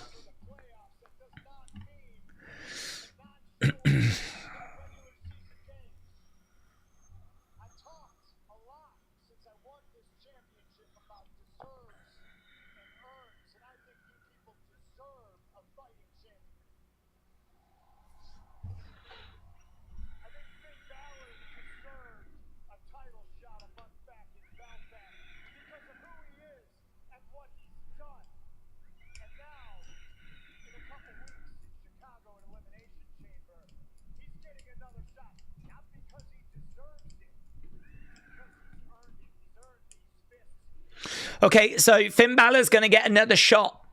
Not because he deserves it, but he deserves these fists.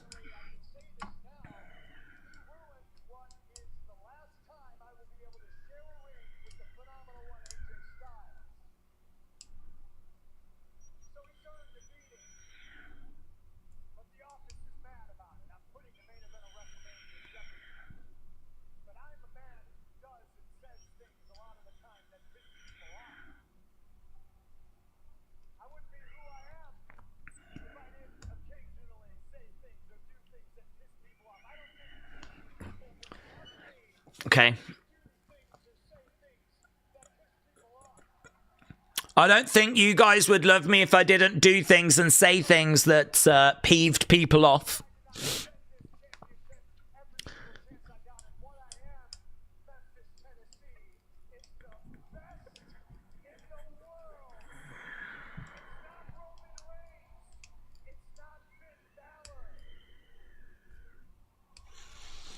Okay, Finn Balor's actually going to come out. Still coming out to his OG theme as well, which is great.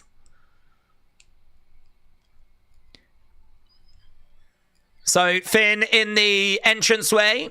Let's see what Finn has got to say. It's a big opportunity, this, for Finn, isn't it? Big opportunity. He's not been getting many of these chances in recent years to actually get in a ring on his own, cut a promo.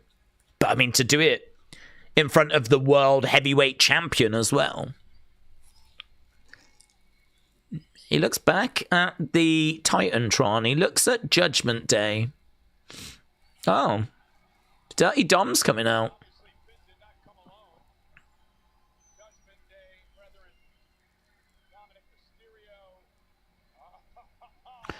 JD has come out as well. We haven't seen JD in a little bit, have we? Don't feel like we've seen JD in a hot minute.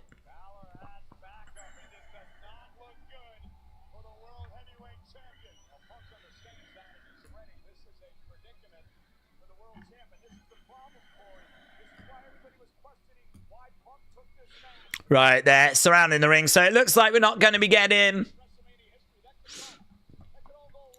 Looks like you ain't going to get the promo that I was hoping for from Finn. As I said, he doesn't really get a chance to speak that often by himself. I'd like to... yeah, okay, he's got a microphone. Perhaps he will. I'm really not looking for this to be like an ambush, you know?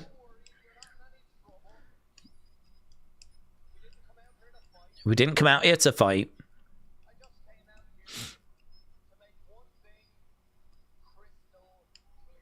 Okay. I came out to make one thing crystal clear. Okay, good. Looks like...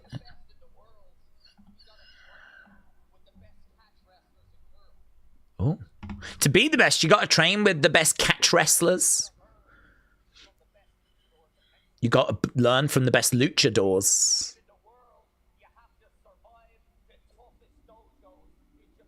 You have to survive the toughest dojos in Japan.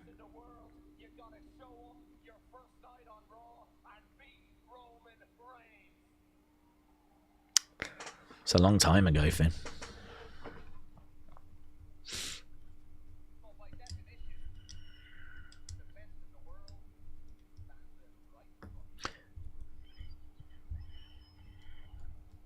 Kind of like that from Finn, you know, talking about how if you want to be the best, you need to go to Japan, train with the best luchas, go to Europe, do the best catchers catch can wrestling, go to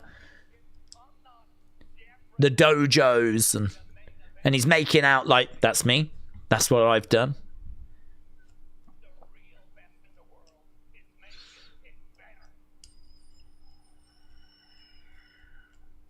Smile on the face of CM Punk.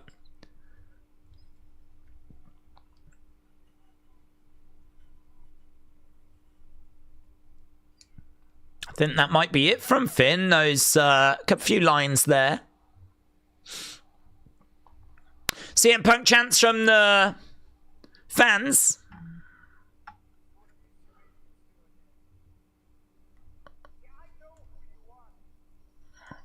I know who you are.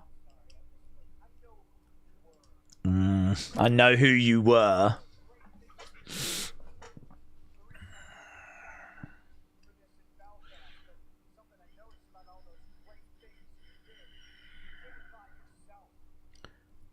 All those great things you did it by yourself?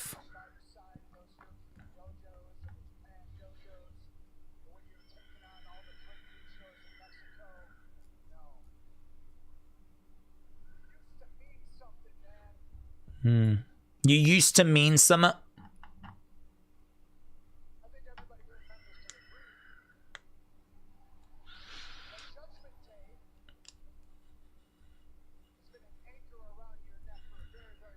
Judgment Day has been an anchor around your neck.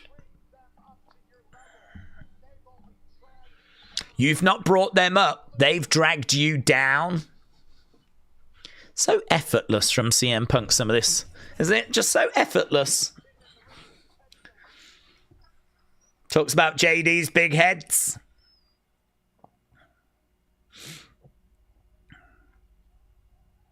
Bar ball heads. Bar ball heads. Bar ball.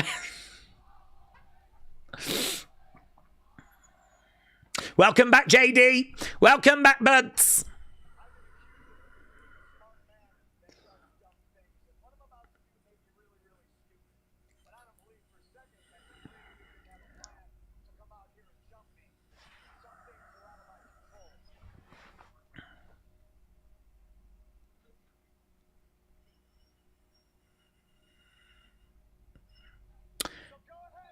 We got whoop that trick chance.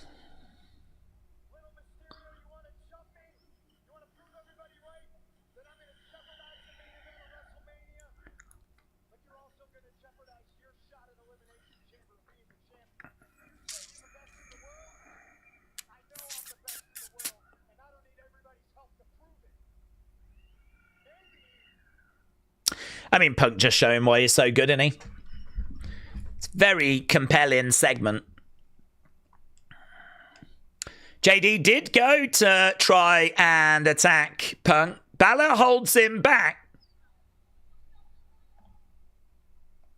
He throws the microphone at Finn, jumps out the ring. I think by a mile the best part of the show so far. Yeah, very good. I'm really pleased that Balor didn't just get in there and just jump him and beat down whatever. I wanted to hear from Balor. Shame he didn't say a bit more, actually, but I like it. I like the segment. Okay. That is how the segment comes to an end. CM Punk just walks away. Is JD's head really that big? It's pretty big. He is phenomenal on the microphone, says Brony. Finn, Punk feud is better than Punk Roman, in my opinion, says Kyle. Dom or JD will turn on Finn. Do you know, it's funny you should say that, actually, AKF, because what was just going through my mind was, don't expect Finn to get the title from this. But if it does get him out of Judgment Day, that, to me, is going to be a big win for Finn. He might not win the title, but, you know, what if he loses and then Dominik, JD, turn on him, you're a failure, there's a big beatdown, you know, and then all of a sudden he's out of Judgment Day. Like, that would be, because I agree with CM Punk there. He's not managed to bring people up to his level. He's sort of been dragged down into the mire. Here's Rhea and Io.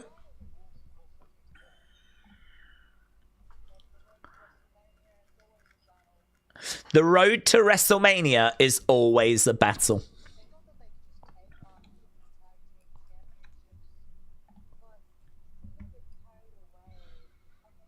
What's she got in her mouth? Has she got, like, something on her tooth? I don't know if that's gum. She seems to have, like, a really big tooth then. It might have just been gum, to be honest. Oh. Here's Asuka, Kyrie.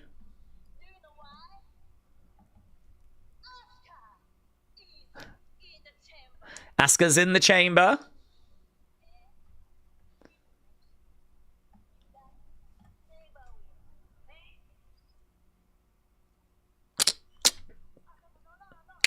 What is it?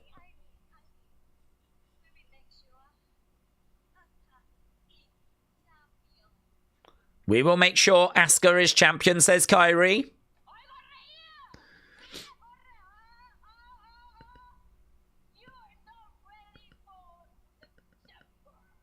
You're not ready for the chamber.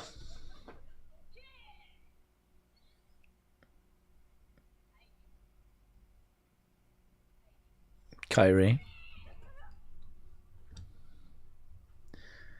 Io asking Kyrie, is she okay? She seems fine. To be honest, to me, she seems fine. Okay, here comes the Americanos. Los Americanos. El Grande. It's Intercontinental Championship #1 contenders match. Yeah, I think everything seems okay with Kyrie. I wonder if Kyrie will join Io. Maybe if she's a traitor.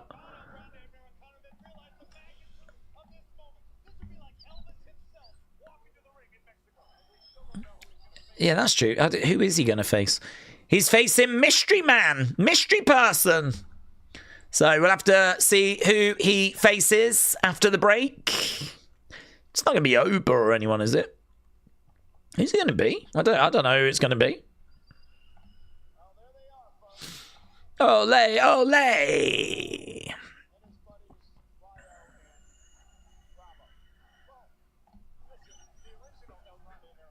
Ole, ole. Ole, ole, ole. Yes, Humpty. Please be Royce, says Mayor Pete. I wonder if it is Royce. I think there was rumours that he was there, actually.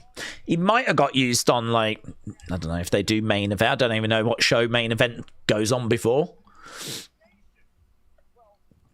There's maybe a chance of it being Royce, you know.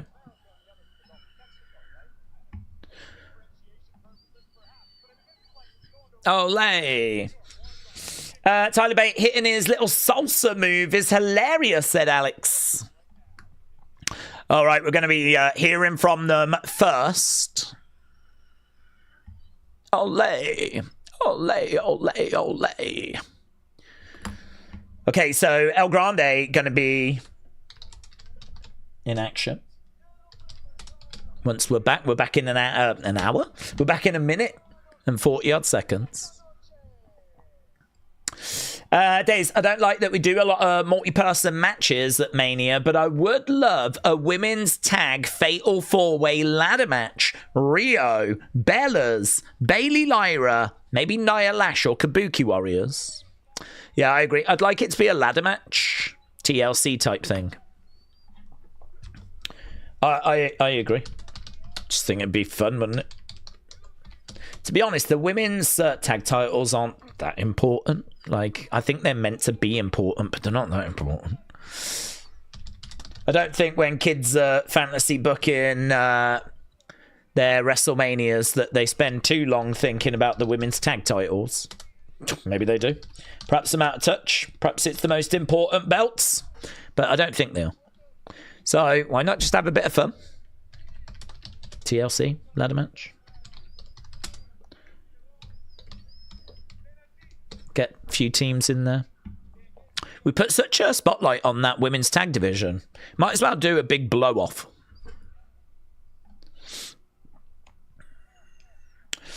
Royce Keys is an awful name, said Resserance. I said that Blake Monroe was worse than Royce Keys, but Royce Keys definitely takes the cake. Hey, hey, hey, hey, hey.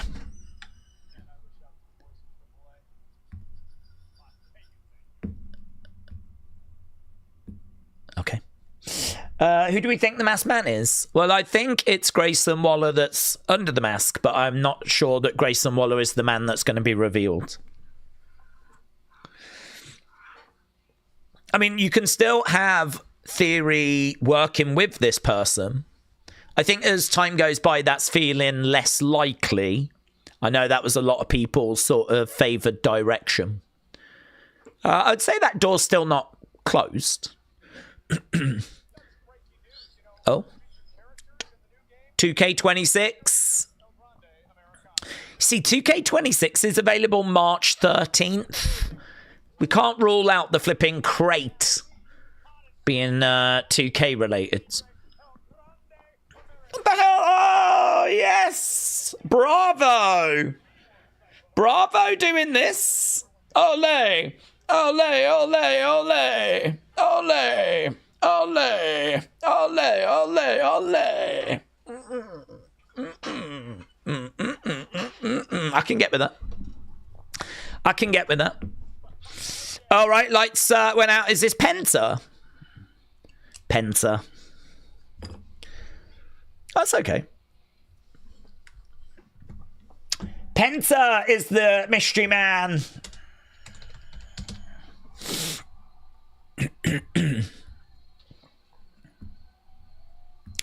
Penta.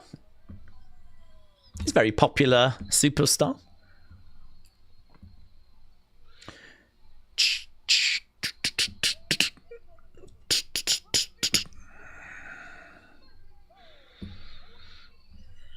Penta acknowledging the fans.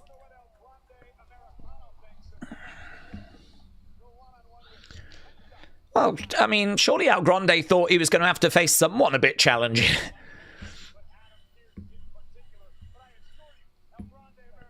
Look at everyone in the everyone's like this.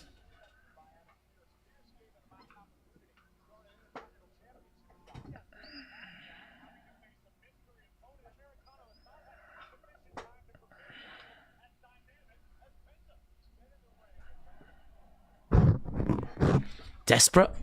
Desperate. I mean, I'd be the same, to be honest. If I'd spent that much on tickets and I was sat in the entranceway, don't make no mistake, I'd have both hands out. I'd be like that. I'd have everything out, let me tell you. Touch whatever you want, Penta. Zero Miedo. Penta in the ring. It's going to be Penta versus El Grande, #1 contenders match. We've got Pyro shooting out of the ring posts.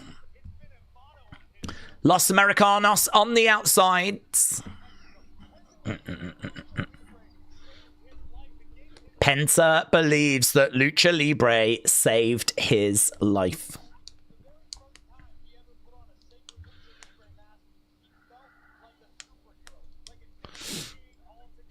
Okay, El Grande, Penta.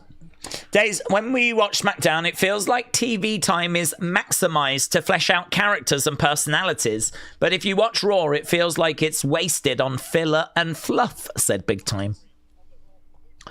Thinking of the crate, said Ace. Do we think AAA wants to show of the sword for the Rey de Reyes tournaments?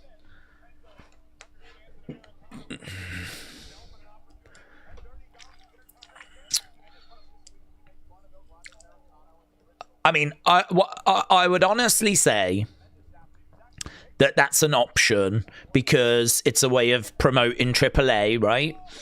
But I think it's a really bad option because, again, you're sort of teasing something quite big. To do a crate that's going to be on Raw, apparently now it's being shipped to SmackDown, so it's going to feature on SmackDown. You're obviously going to make a big deal out of this. Look, you know what fans are like. I know what I'm like, yeah?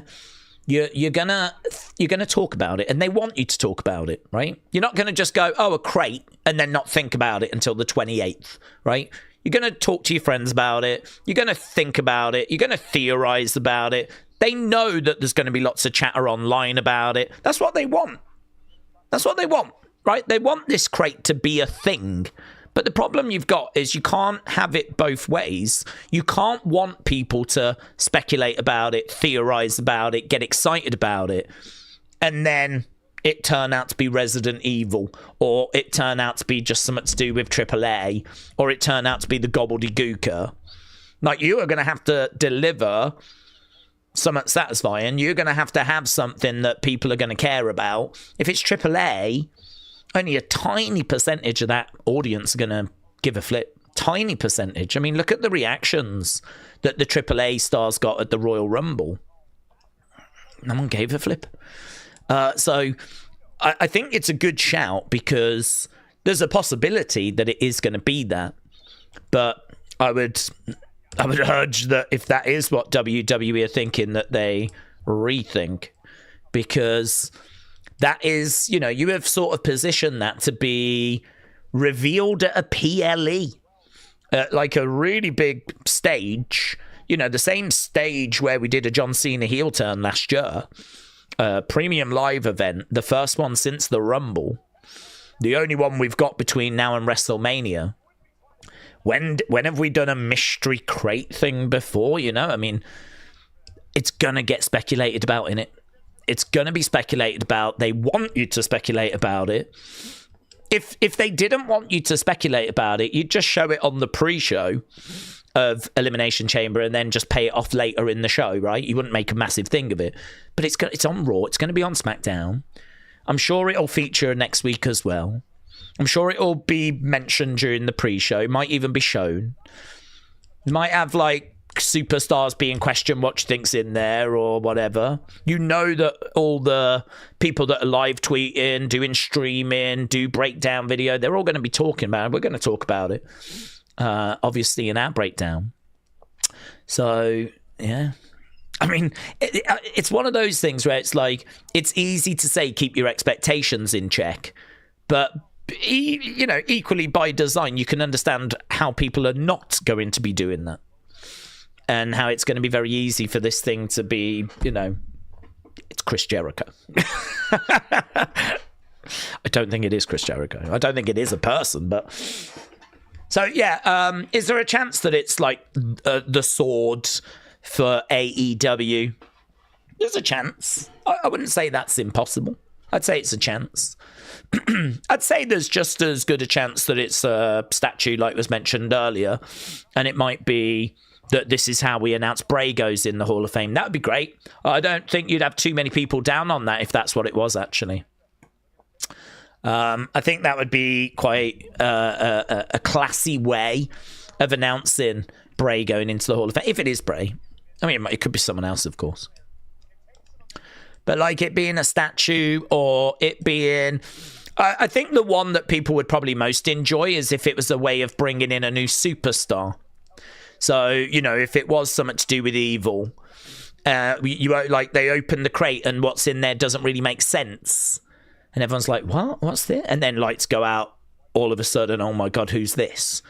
Evil comes walking out. And a lot of people aren't going to know who Evil is, but he does have pretty sick entrance gear, and he's going to look badass. So that could actually be really interesting.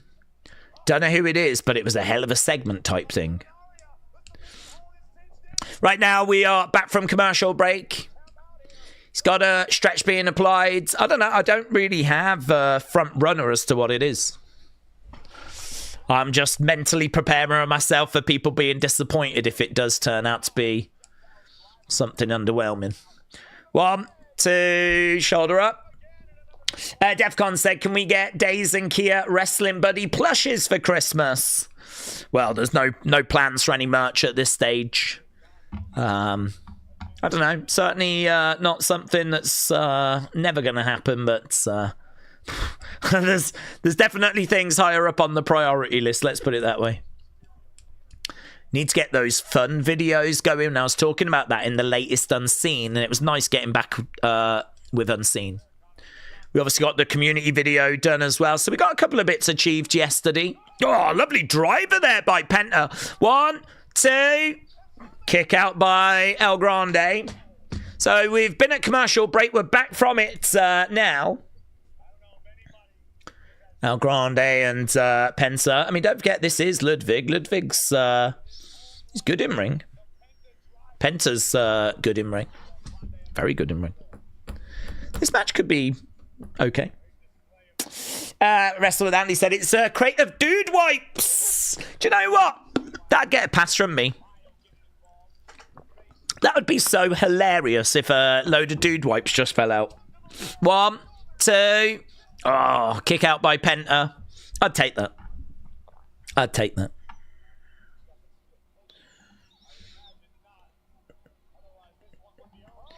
Okay, oh my God, Bravo getting right down. Oh God, I wouldn't be wanting to put that in my mask. Did you see how deep? Oh my God, he's going under the ring. What the hell's this? Is that the OG El Grande under there? Bravo has gone under the ring. Ryo has come round. He pulls the person back out, but it's OG El Grande. Roll up by OG El Grande. Deadlifts. German on Ryo. Bravo is trying to get back out from under the ring. Bravo hip tossed over the commentary table. El Grande blows a kiss to El Grande. Off the rope. Bah! Mexican Destroyer. That'll do it. And it's a win for Penta. It's a win for Penta. I do think we're heading towards El Grande against El Grande.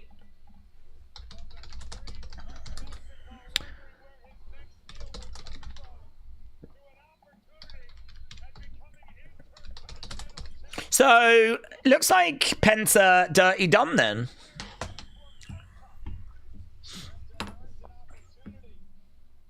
Penta earns an opportunity in the ring. Is the original El Grande.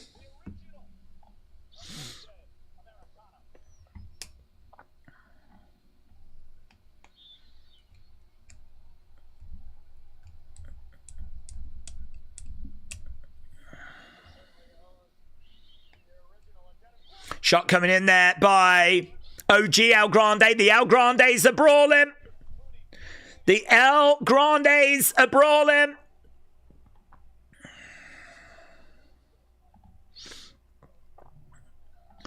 Nice, German, lovely. Great power there by OG. Fans, the fans, I think, are with OG in America. They definitely are not in Mexico.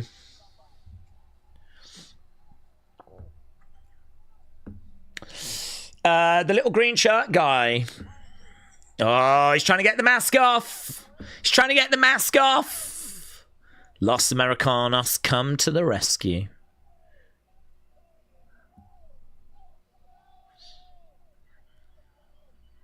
Well, there we go.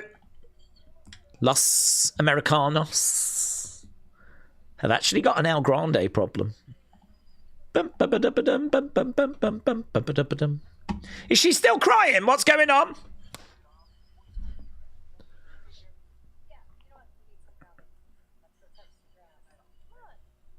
Sad.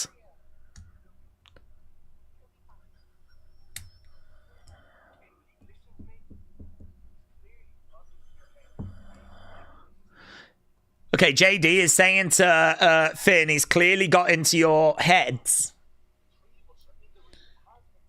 We had him surrounded.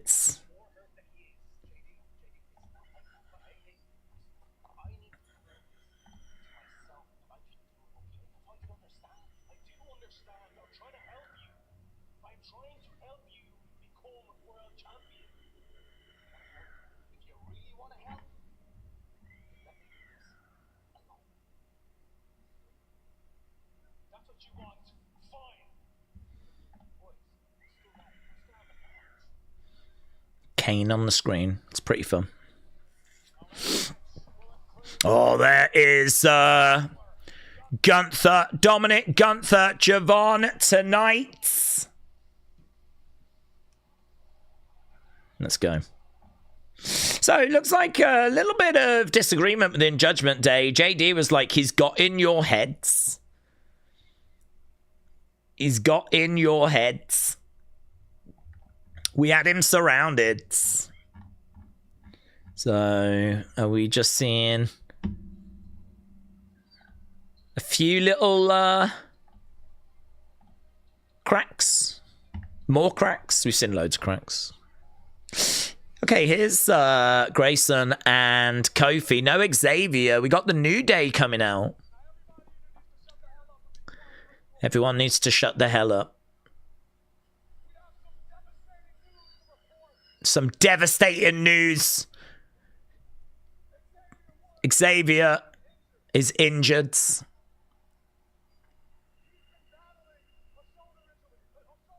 A soldier.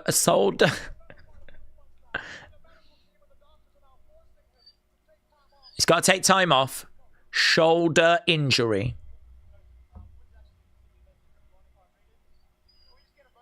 Okay, guys, we got a message from Xavier. This is very serious stuff. Let's see what Xavier said.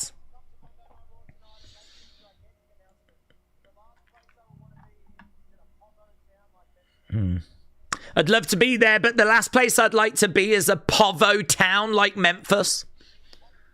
Poverty. Extremely poor, these people.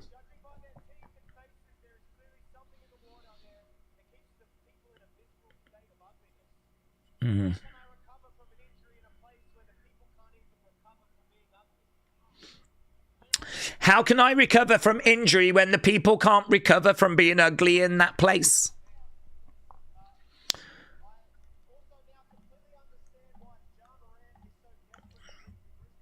I understand why Morant is so desperate to leave the Grizzlies. I would do what it takes to leave as well. Butthole of a city. Is he talking about Birmingham? It does feel like he's talking about Birmingham, to be honest. There we go.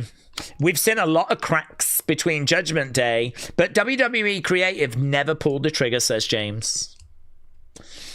This segment means so much than during the commercial break, says Roberts. NBA reference, said Alex. Suzanne said, I think they should have 2 El Grandes go in the chamber, and if the phony El Grande loses, he takes his mask off, said Suzanne. Well, I don't know if they'll give them chamber spots, but they could certainly do mask versus mask as a match, and I think a lot of people are thinking that that might be where we end up at WrestleMania. Here's AJ Lee.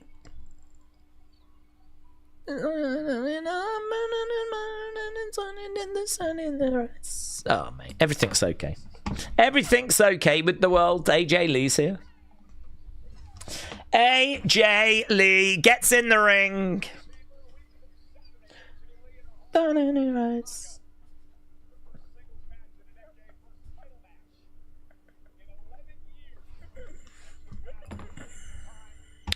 Big time Bex AJ Lee.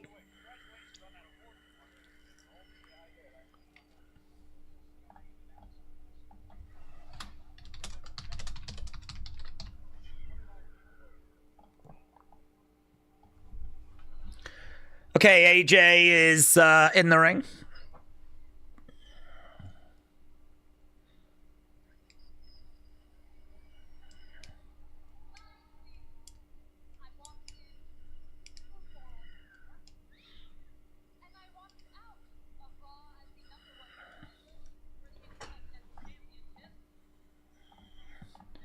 Okay.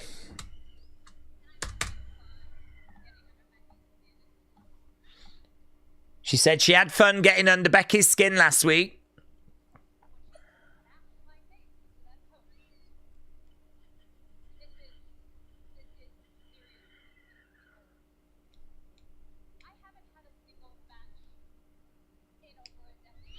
I haven't had a singles match in over a decade.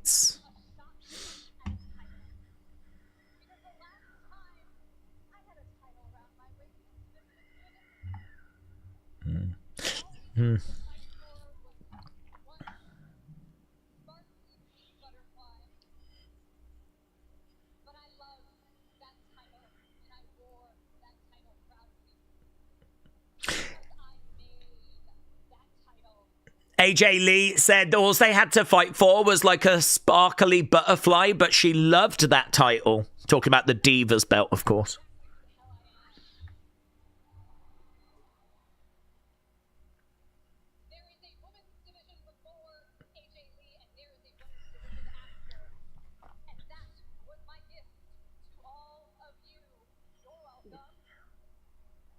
There was an AJ, a division before AJ and a division after. That was my gift to all of you.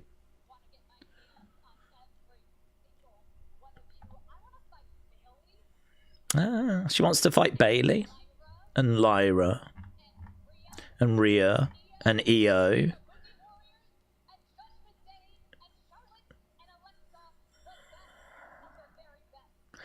I'd like to see all of those matches.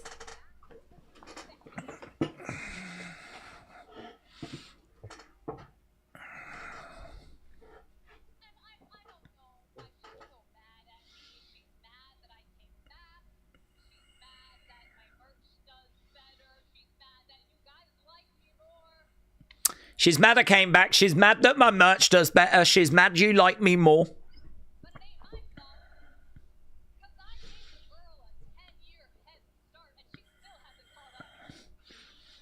I gave the girl a 10-year head start and she still hasn't caught up.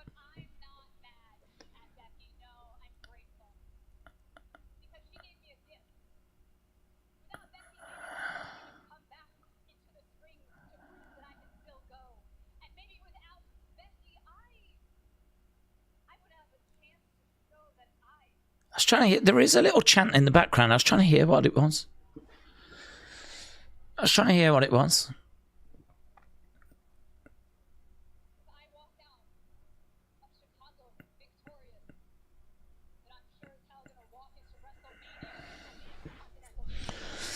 Okay, so she said if I can walk out of Chicago victorious, that'll mean I walk into Mania as the IC champ.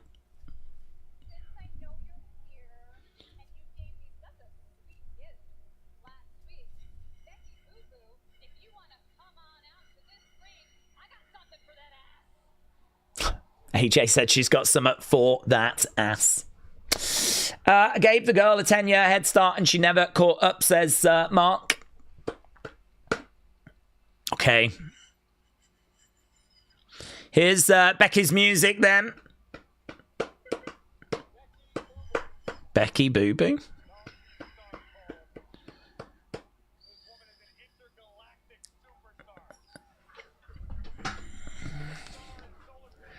Becky making her way out. She's looking perplexed. Trying to get her head around. I'm sorry, what did you just say?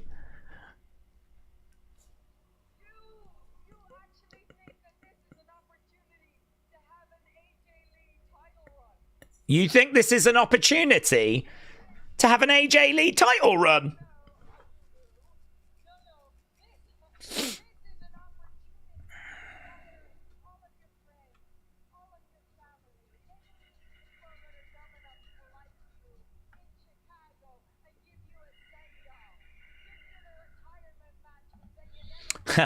This is our chance to give you a retirement match, says Becky.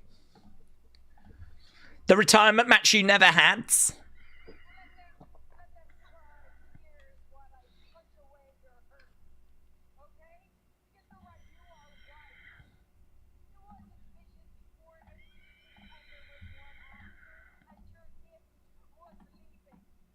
Your gift was leaving.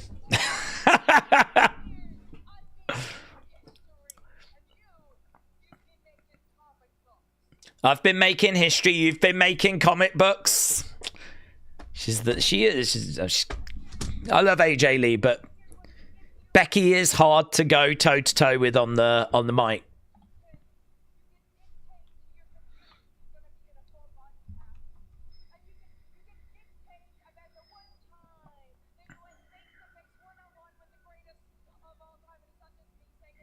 Saying it. He's saying it. Sports Illustrated is saying it. Bleacher Report is saying it.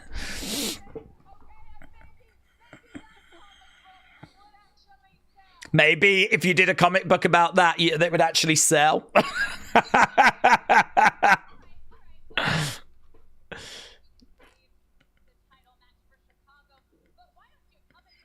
Why don't you come in this ring? Come in the ring, we'll throw hands right now, says AJ. Just for the hell of it. Chances of Wales beating Scotland, says Darren. I don't know anything about rugby. Suzanne said, I wish that Becky would shut up about Sports Illustrated. It's annoying. It's meant to be annoying.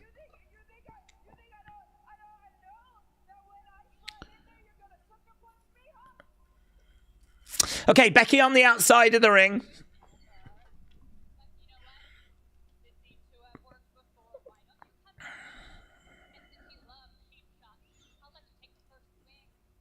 Why don't you come in? You can take the first swing. Becky getting in the ring.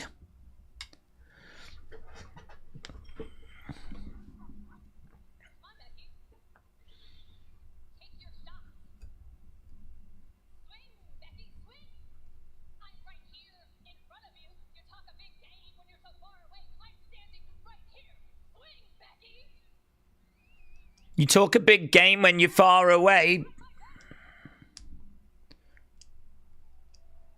Does Becky really not back herself to...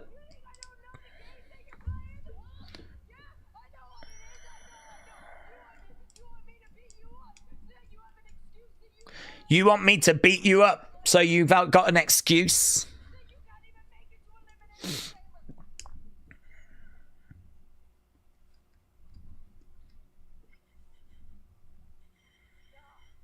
Okay. No. She gets out the ring. Tony is loving it. R. Brinks is not.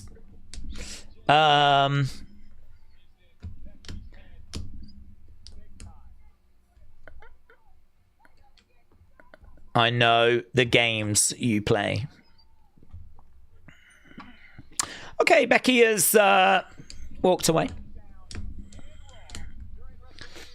In the shadow again. Come back in the shadow. That might have killed Becky Boo Boo on the mic, said Metal Mama. I feel like Becky is bringing herself down to AJ's level. It turns out a bit bad, said Kid Boy. Okay, here's Adam Pearce. Here's Heyman. Here's the Vision. They're all waiting for him.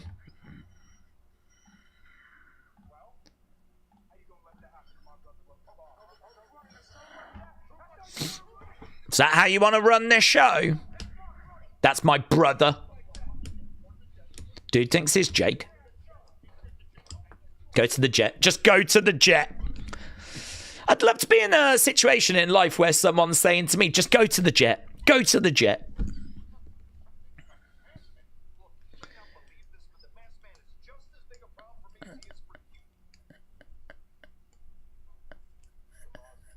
Here's Bronson. Yeah, Masked Man's a problem. I solve problems.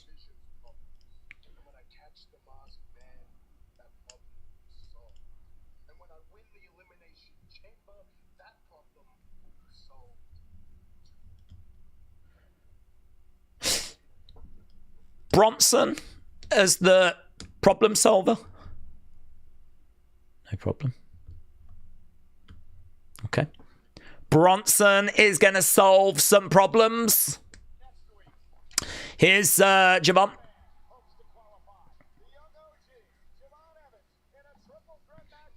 Up next, Javon, Gunther, Dominik.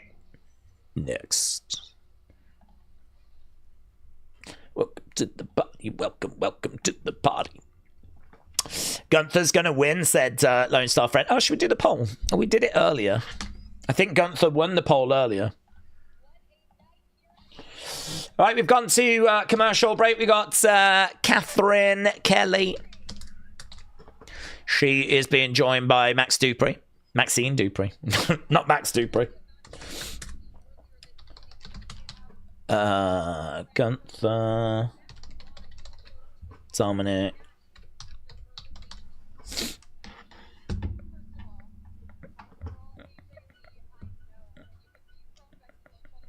I miss pre-Vision Bronson when he actually felt like a threat and had some aura, said Brony. His feud with Braun was great.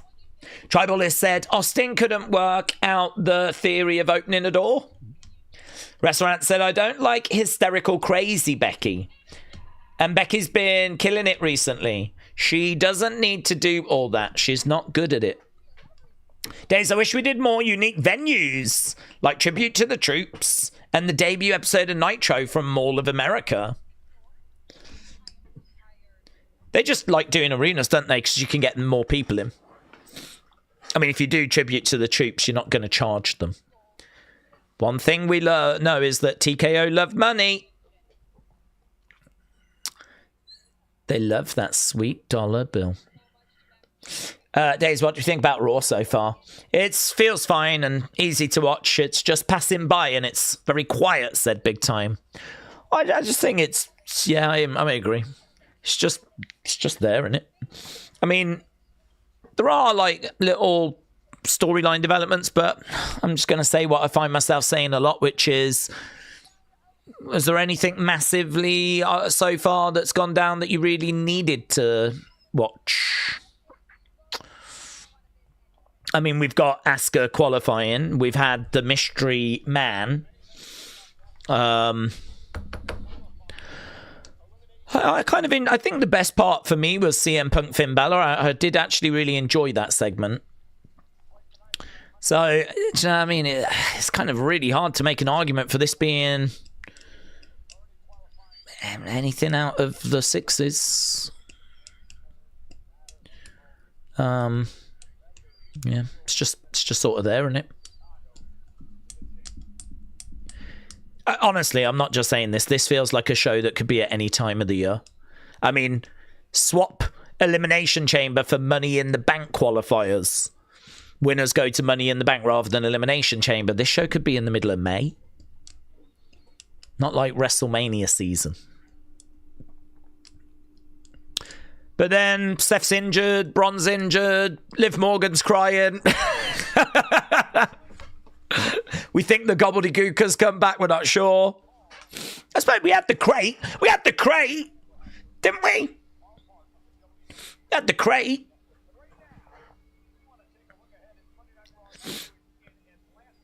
Okay, Monday Night Raw next week is in Atlanta. Okay. Okay. We're looking back at AJ. What's this? Is AJ going to be on the show next week? Are we going to get AJ saying a few words in the ring? Raw in Atlanta next week, and we're looking at AJ video package. Dude, this could be big announcement. This could be big announcement.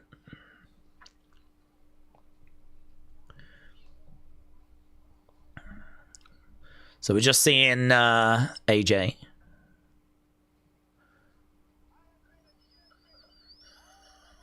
It's got to be in it.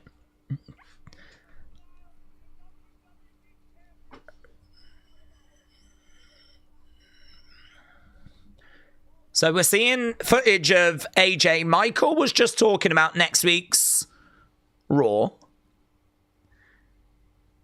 Got this video package. Great. Love it. Give me the announcement. Feels like it's going to say AJ next week in Atlanta on Raw.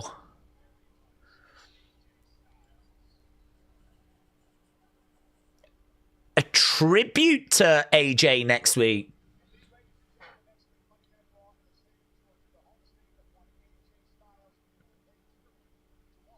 Well, is he going to be there? Well, I wasn't expecting that. I wasn't expecting that. A tribute to him? I mean, it could be a very interesting segment. Could be a very interesting segment.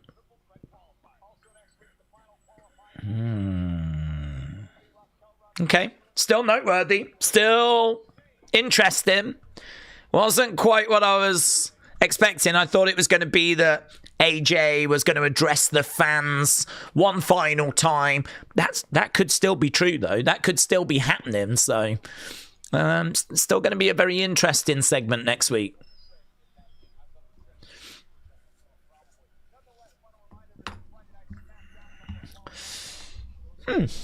AJ needs to go in the Hall of Fame.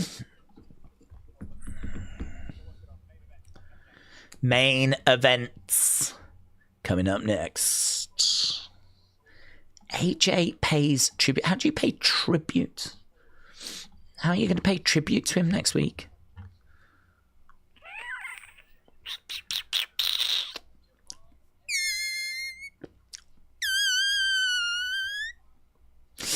AJ is going to announce he's not retired.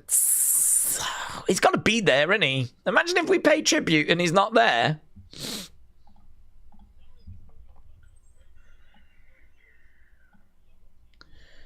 The young OG.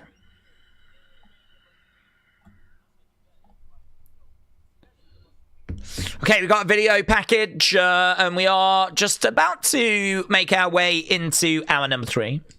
Daze, AJ is going to sit front row. Then Taker is going to come out and sit next to him, have a chat, and induct him like he did to Steph. That'd be nice. I wouldn't be down on that.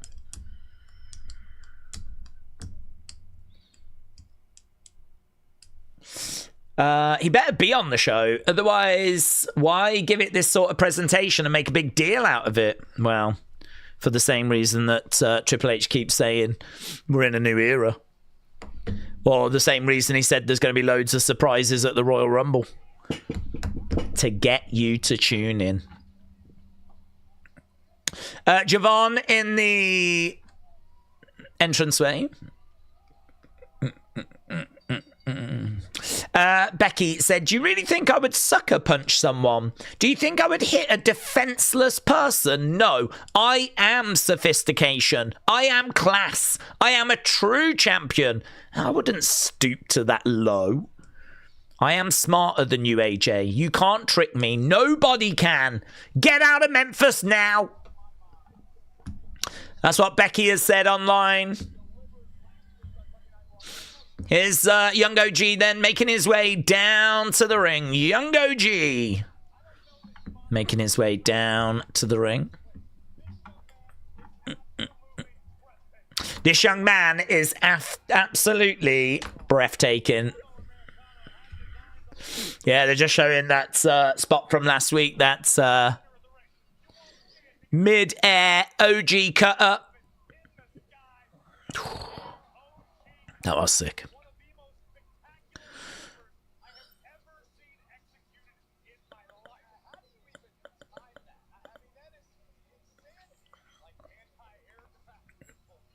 Like an anti-aircraft missile. Right, Javon versus Gunther versus Dom.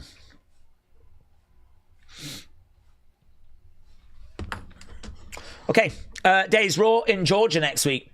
There's a good chance AJ will be there, said Moose. I would think so. I agree. I would think there's a good chance that he would be there.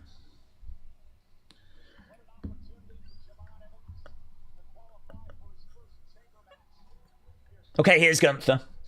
Here is the ring general. Javon versus Gunther versus Dirty Dom. CEO. CEO. It really reminds me of that. Here is Gunther, the career killer, making his way down to the ring.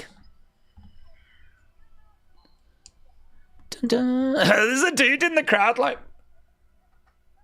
properly saluting as Gunther walks by. Gunther! Can't quite see what that sign says. Me when... Oh. There's a sign that's a meme, but me when Gunther is on screen. Me when... Oh. I think it says me when Gunther's on screen, and then the picture below is of a kid crying. And then the other side says me when... And there was a kid with a thumbs up. Maybe when Gunther taps out or something, I don't know. Couldn't quite catch it.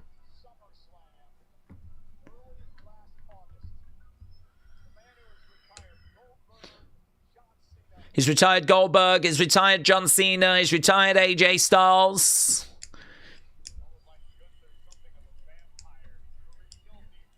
Me when... Oh my Jesus Christ. They don't want us to read it.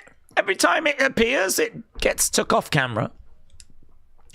Me when... No... Dudes, you needed that text much bigger. I should not have to be working this hard. Daze, it's tribute show, so matches like AJ they did, except he's not dead, just his career is. I don't think AJ will be there, said TJF. Gunther on the outsides. Javon in the ring. Commercial after commercial, says Dick Togo. Shining Wizard said, please let's us not have ignorant, divisive comments. Darren said, Gunther never retired. Goldberg, AJ, Cena, they retired anyway. Well, in story, he retired... AJ. He was the last opponent of Cena, but Cena was retiring anyway. I can't remember about Goldberg. Was Goldberg retiring? I can't remember. Was that just going to be his last match? I mean, the AJ one was good because AJ wanted to carry on in story. Had he have beaten Gunther, he would have continued. Javon and Dominik should win because Gunther has already been world champ twice, said Zycamy.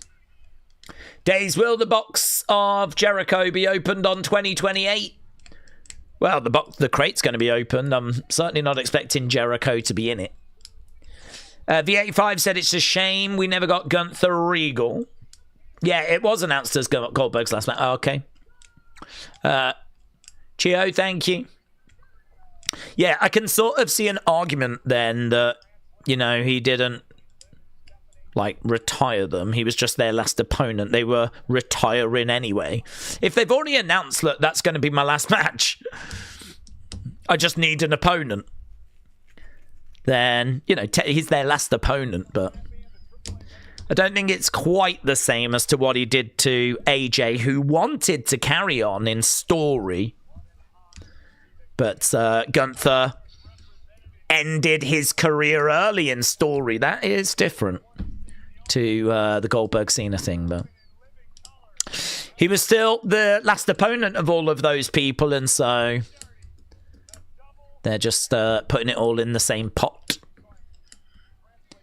Calling him the career killer.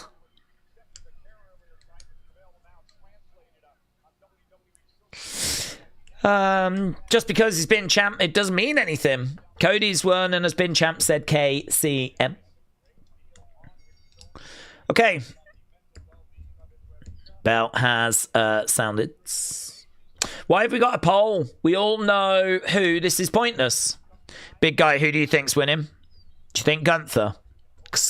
I got a good reason as to why he won't. I'm not saying he's not going to, because he absolutely could, but I got a good reason as to why he might not do it. And that reason is because don't expect him to win the chamber. So that means that he'll have to lose in the chamber. And I don't know that WWE want him losing at Elimination Chamber. So with that being said, is it not better that he just does not go into the chamber? Doesn't need to take the pin tonight. Doesn't need to lose tonight. Could be Dominik pinning Javon. Javon pinning Dominik. I think there's a chance of that. Liv, Stephanie, main event night 1. Dom doing Dom things, said Ronnie. Dominik going back against the ropes. If Javon pins Dom, would he get an IC title match too? Well, I'm sure that he would get a claim at one. I don't think he would automatically get one. But if you pin the IC champ, then yeah, you can certainly make an argument for it, can't you? Drop kick there by the young OG. Gunther with the Boston Crab on Javon.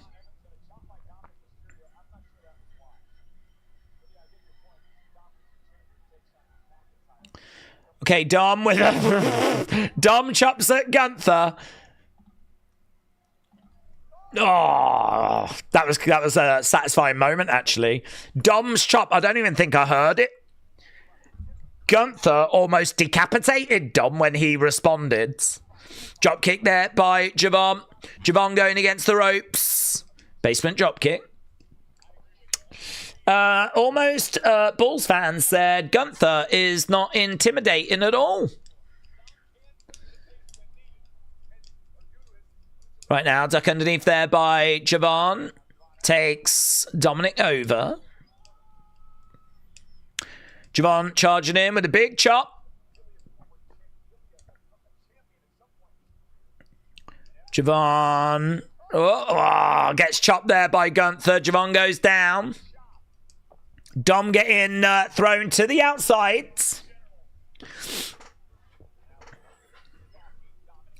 Both Javon and Dom having a real torrid time with the ring general.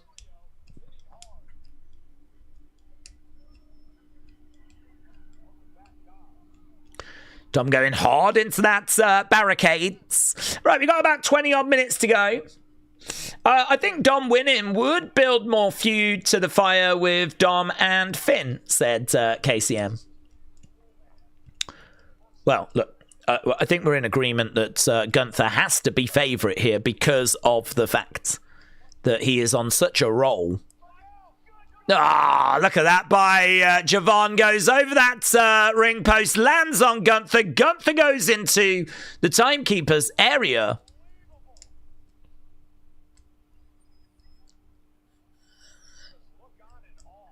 Just look on in awe, says Michael Cole. So Javon launching himself to the outside and Gunther going into that timekeeper's area. Javon down. Dom down. Gunther down. Dirty Dom is the first one to get back up to his feet. He's going round. He's grabbing the ring bell, which has worked well for him in the past. I think the fact that he's got it so early probably makes me think it's not going to work for him this time.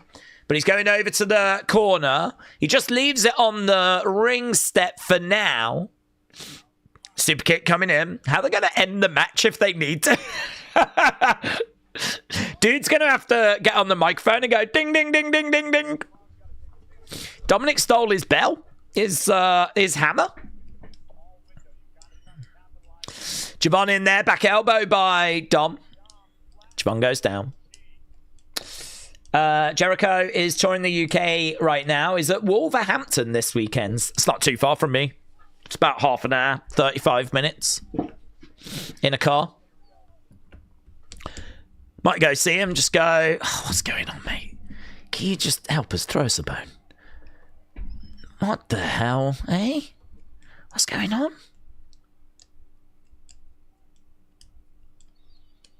Also, can you not do Judas tonight? I've heard it so many times.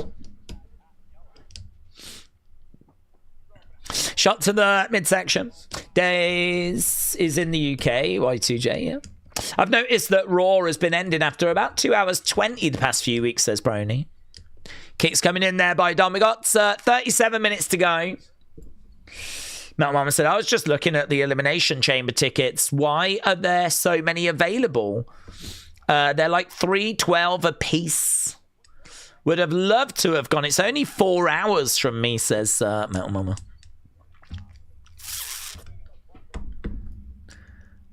Well, you're going to find out what's in the crate. I bet Wrestle Crate are loving it, aren't they? Everyone's going to be searching for Wrestle Crate, WWE Crate. They might get extra business. How's everyone feeling about a match between Javon and Montez? Those two would cook, says Spaz Out the DJ. Big Time said, did we hear Inspiration sign with AEW? Yes. We spoke about that earlier. Okay, we're back from commercial break. If it is going to end at 20 past, that means we've got like 9 minutes or so to go. It usually ends at about 2:30, but it has been ending at 2:20. I think the Fiend mask will be in the crate.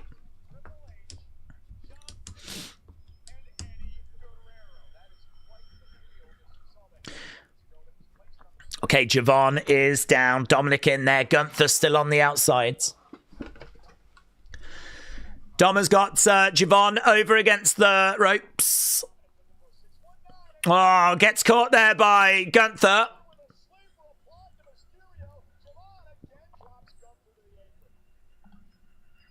Javon looking to charge over.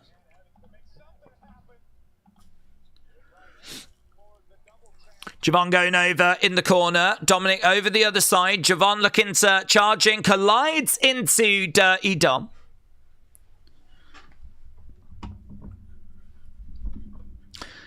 Whoa, my God! The crowd didn't react. That's crazy. He just bounced off that bottom rope, corkscrewed in the air, landed on Dot, and the crowd didn't make any noise whatsoever.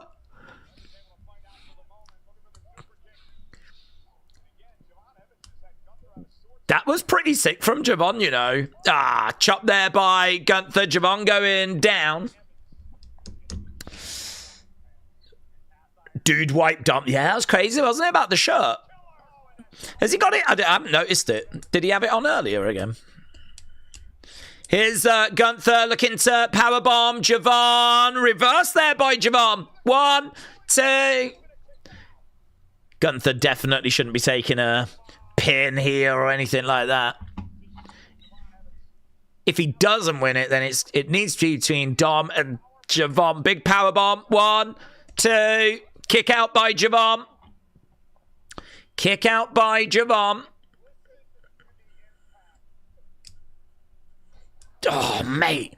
The sound of that powerbomb was flipping mental. Boom. That has prompted a "This is awesome" chant from the crowd. This is awesome. It's still quite quiet, but big boot there by Gunther. "This is awesome" chants, haha, said Austin.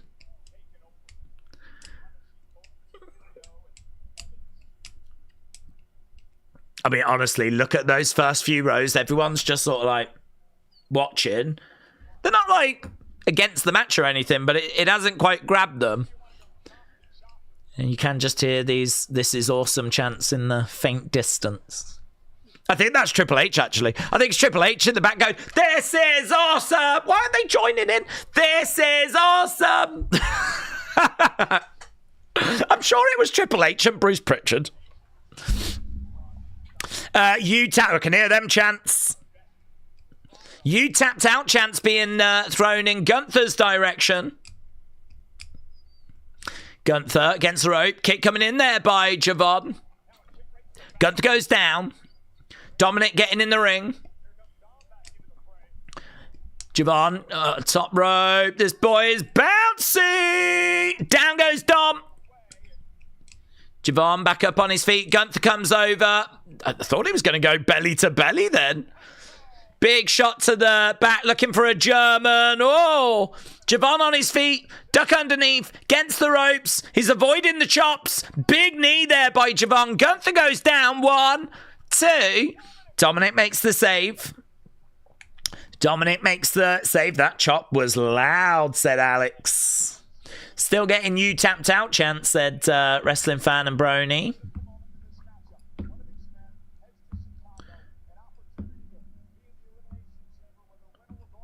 One of these men heading to Chicago. They're waiting for the big Javon spot. Well, we've got knees up there by Gunther. Javon charging over. He gets sent to the outsides. Big right there by Javon. Javon going up. Springboards. Down goes Gunther. Javon trying to get the crowd on side. Might have just took too long, yeah. And Gunther comes over, throws in a big shot. Gunther grabbing Javon. I tell you, it'd be really good. I'd be down for seeing Javon against Gunther. Javon would give Gunther all kinds of trouble. Right now, Sleeper. Oh, reversed. Manages to get out. Evans up, looking for the cutter, gets caught, middle of the ring, Sleeper hold. Dominik's going to have to save. I think he is going to save. Look, Dominik going up. Dominik, big splash. Breaks it. Breaks it. Drop kick. Gunther over against the ropes, looking for a 619. Dominik against the rope. Oh, just ran into a monstrous, thunderous clothesline.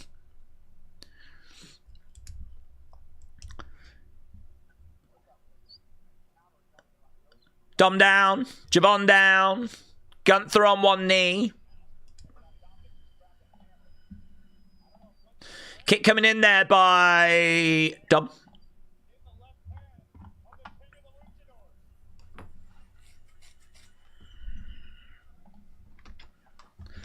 Okay, right now, Gunther grabbing a hold of Dom.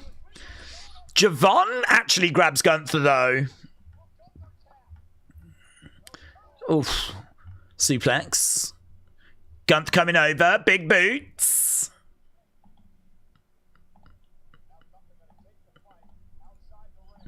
Gunther goes to the outside. Dominik down on the outsides. Oh, Gunther with that hammer.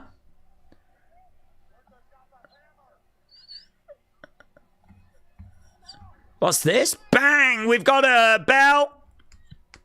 It is Dragon Lee. Dragon Lee nails Gunther with the belt.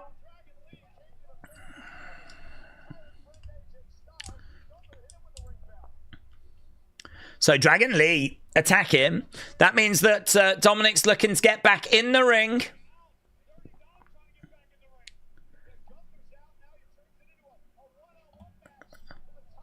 Javon over against the ropes. Dirty Dom looking for a 619. Connects. Gets it. Dom to the outside. Dom climbing up. Ooh, Javon. Going in the corner. Young OG. Whoa, mate. Flipping out. Huge. 1, 2, 3. Javon gets it. Massive, massive OG cutter. Massive OG cutter.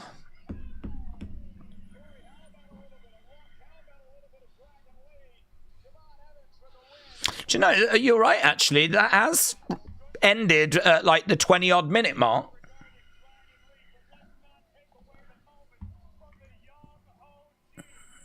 It's a big moment, that, for a minute.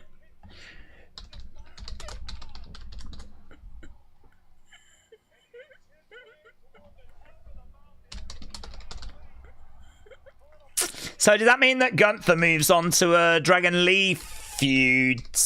We saw Dragon Lee come out the other week.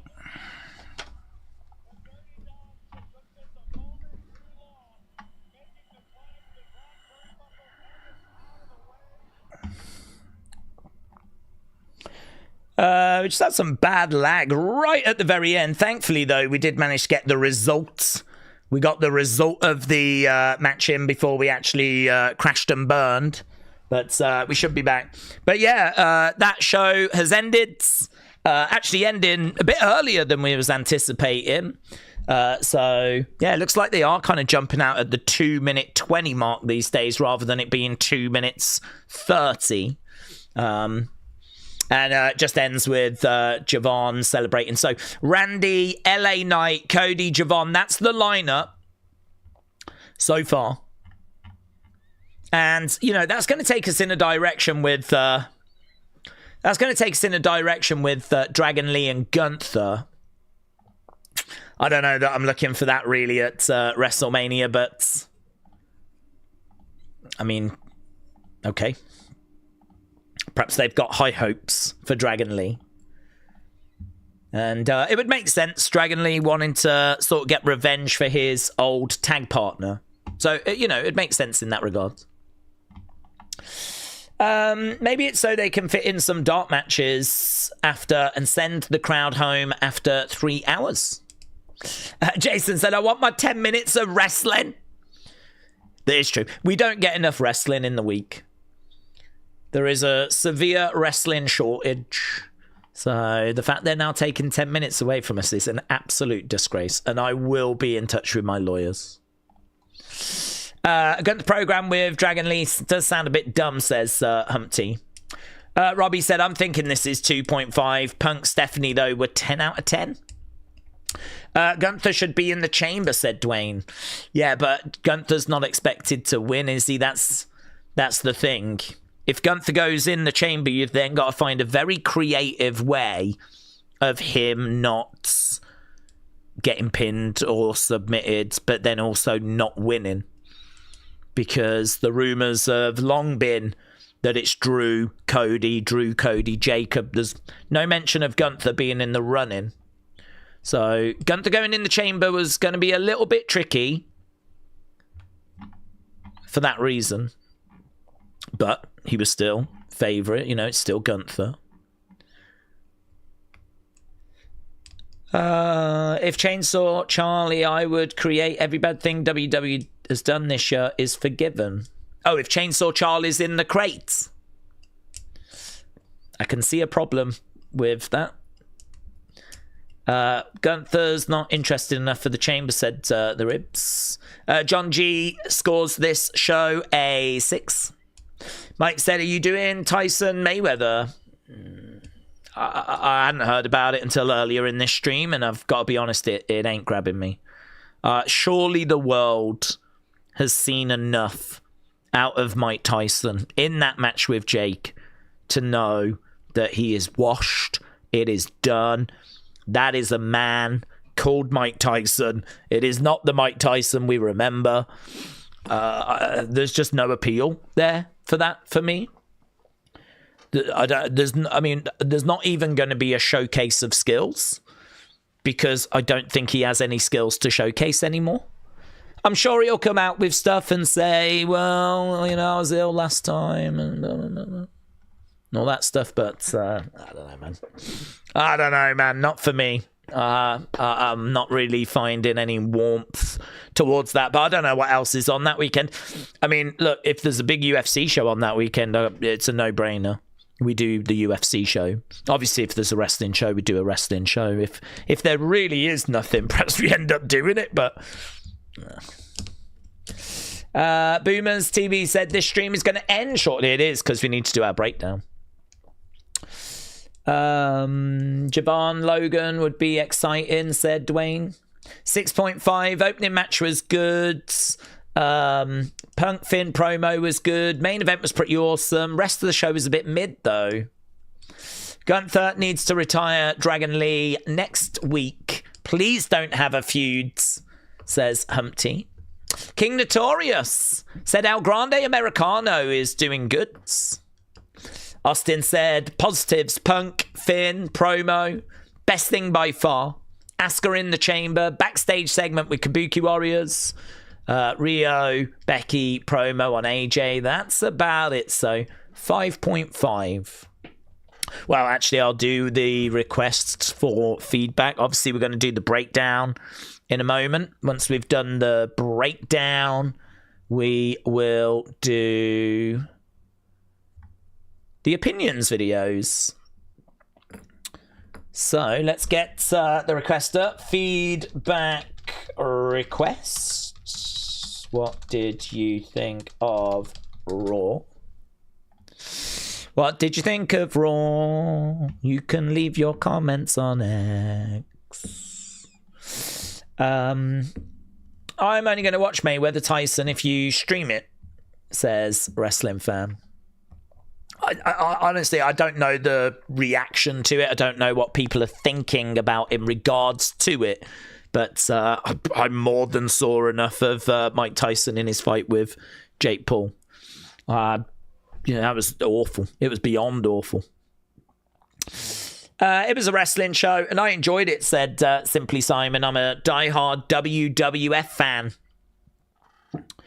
Black Onyx, shout out to you, buds. The segment with Liv's interview was pretty bad, in my opinion, says Sam Deman. 10 out of 10, said Brendan.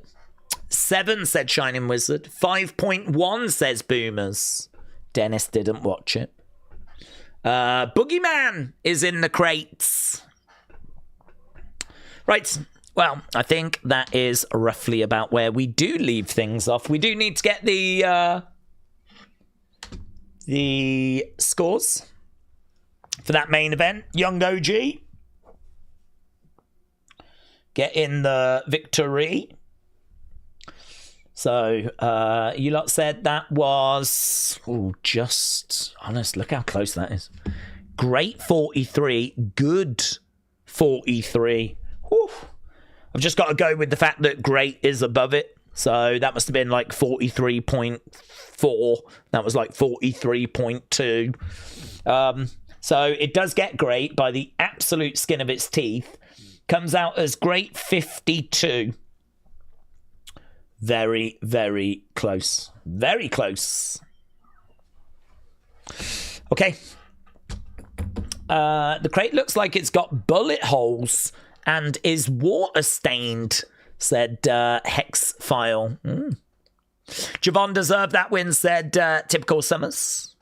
Utes said 2 negatives. Is Stephanie being champion and Becky not wanting to fight. Austin, shout out to you. I feel like I could be wrong, but I feel like the mod colour is slightly lighter. I could be wrong, but it really feels like it's a lighter blue than it was before. I don't know if they've changed it. It just looks a bit more lighter, a bit more vibrant. Who else thinks that Nattie is cringe with that mouthpiece, said Dwayne. Oh, you don't like the mouthpiece? She has got a Maxine problem. When are we going to see the masked man unveil themselves? Are we going to wait for the chamber? Yeah, I would think so. I mean, I feel like the masked man is obviously part of a big storyline, and that's big mystery with lots of speculation. Part of it might depend on when Seth's ready. So there could be other factors at play. It might be that, Seth's got to be ready to return, or maybe Braun's got to be ready to return, or I don't even know if the story has changed, what with Braun's injury. So it's I didn't expect it to be revealed too soon, to be honest. I wouldn't be shocked until it's like Chamber or even after Chamber. I think it will get revealed pre-Mania, but there is a chance it doesn't. There is a chance that actually this mystery person causes carnage, dissension, gets people accusing people. We start, kind of exploring some theories, and one by one those theories are proven to not be the direction. And actually, you can fill the time with that. You don't want it to outstay its welcome. You don't want it to run its course. Some people might say that's happening already. I actually thought last week was really good for the story. This week, maybe not so much. But last week was really good because last week was the first time we saw the Masked Man with Adam Pearce, with Logan, with Theory, all being out there at the same time. And I think that sort of really put the cat amongst pigeons, which I thought was a really good move by WWE, because all of a sudden people, I think, now are second guessing what they thought and where this is going. And hang on, I thought that was meant to be Theory, or I thought that was meant to be Logan. You know, I read online that it looked like it was Logan under the hood, but Logan was out there at the same time. So I think what they did last week was really good. This week, not so much. Just had him appear, keep the story going. So yeah, it's a balance. You don't want it to outstay its welcome, but I'm not expecting it to be revealed this side of Chamber. Probably post-Chamber, probably pre-WrestleMania.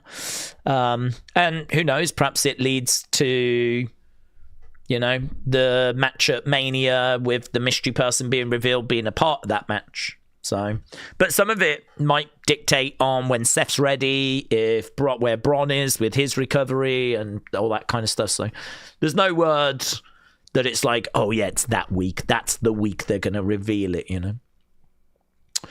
Who do we think's in the box? What do we think's in the box? I don't think it's a person.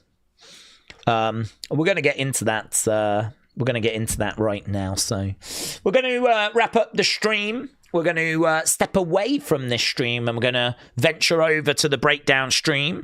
We'll talk about the show and we'll break the whole show down, kind of share our thoughts and get stuck into bits and bobs and explore the crates, talk about the masked person, talk about the different segments, get the breakdown done, and then we'll do the opinions video. So yeah, lots of reaction to this show coming up. Appreciate everyone joining us. I hope you had fun, had a good time. Obviously, a lot of wrestling conversation going down, which is always good. If you want more wrestling conversation, we've got a member stream tomorrow. It's an hour. Always starts the hour before NXT. And then, of course, we've got NXT. But we'll be around for 2 hours before NXT talking about whatever you want to talk about. It doesn't have to be NXT. It can be Raw, it can be SmackDown, it can be whatever you want to talk about. So we'll be back around again tomorrow for another couple of hours. So awesome. Thanks for joining us. I'll see you in a minute for the breakdown. And if not, have a good evening. All right.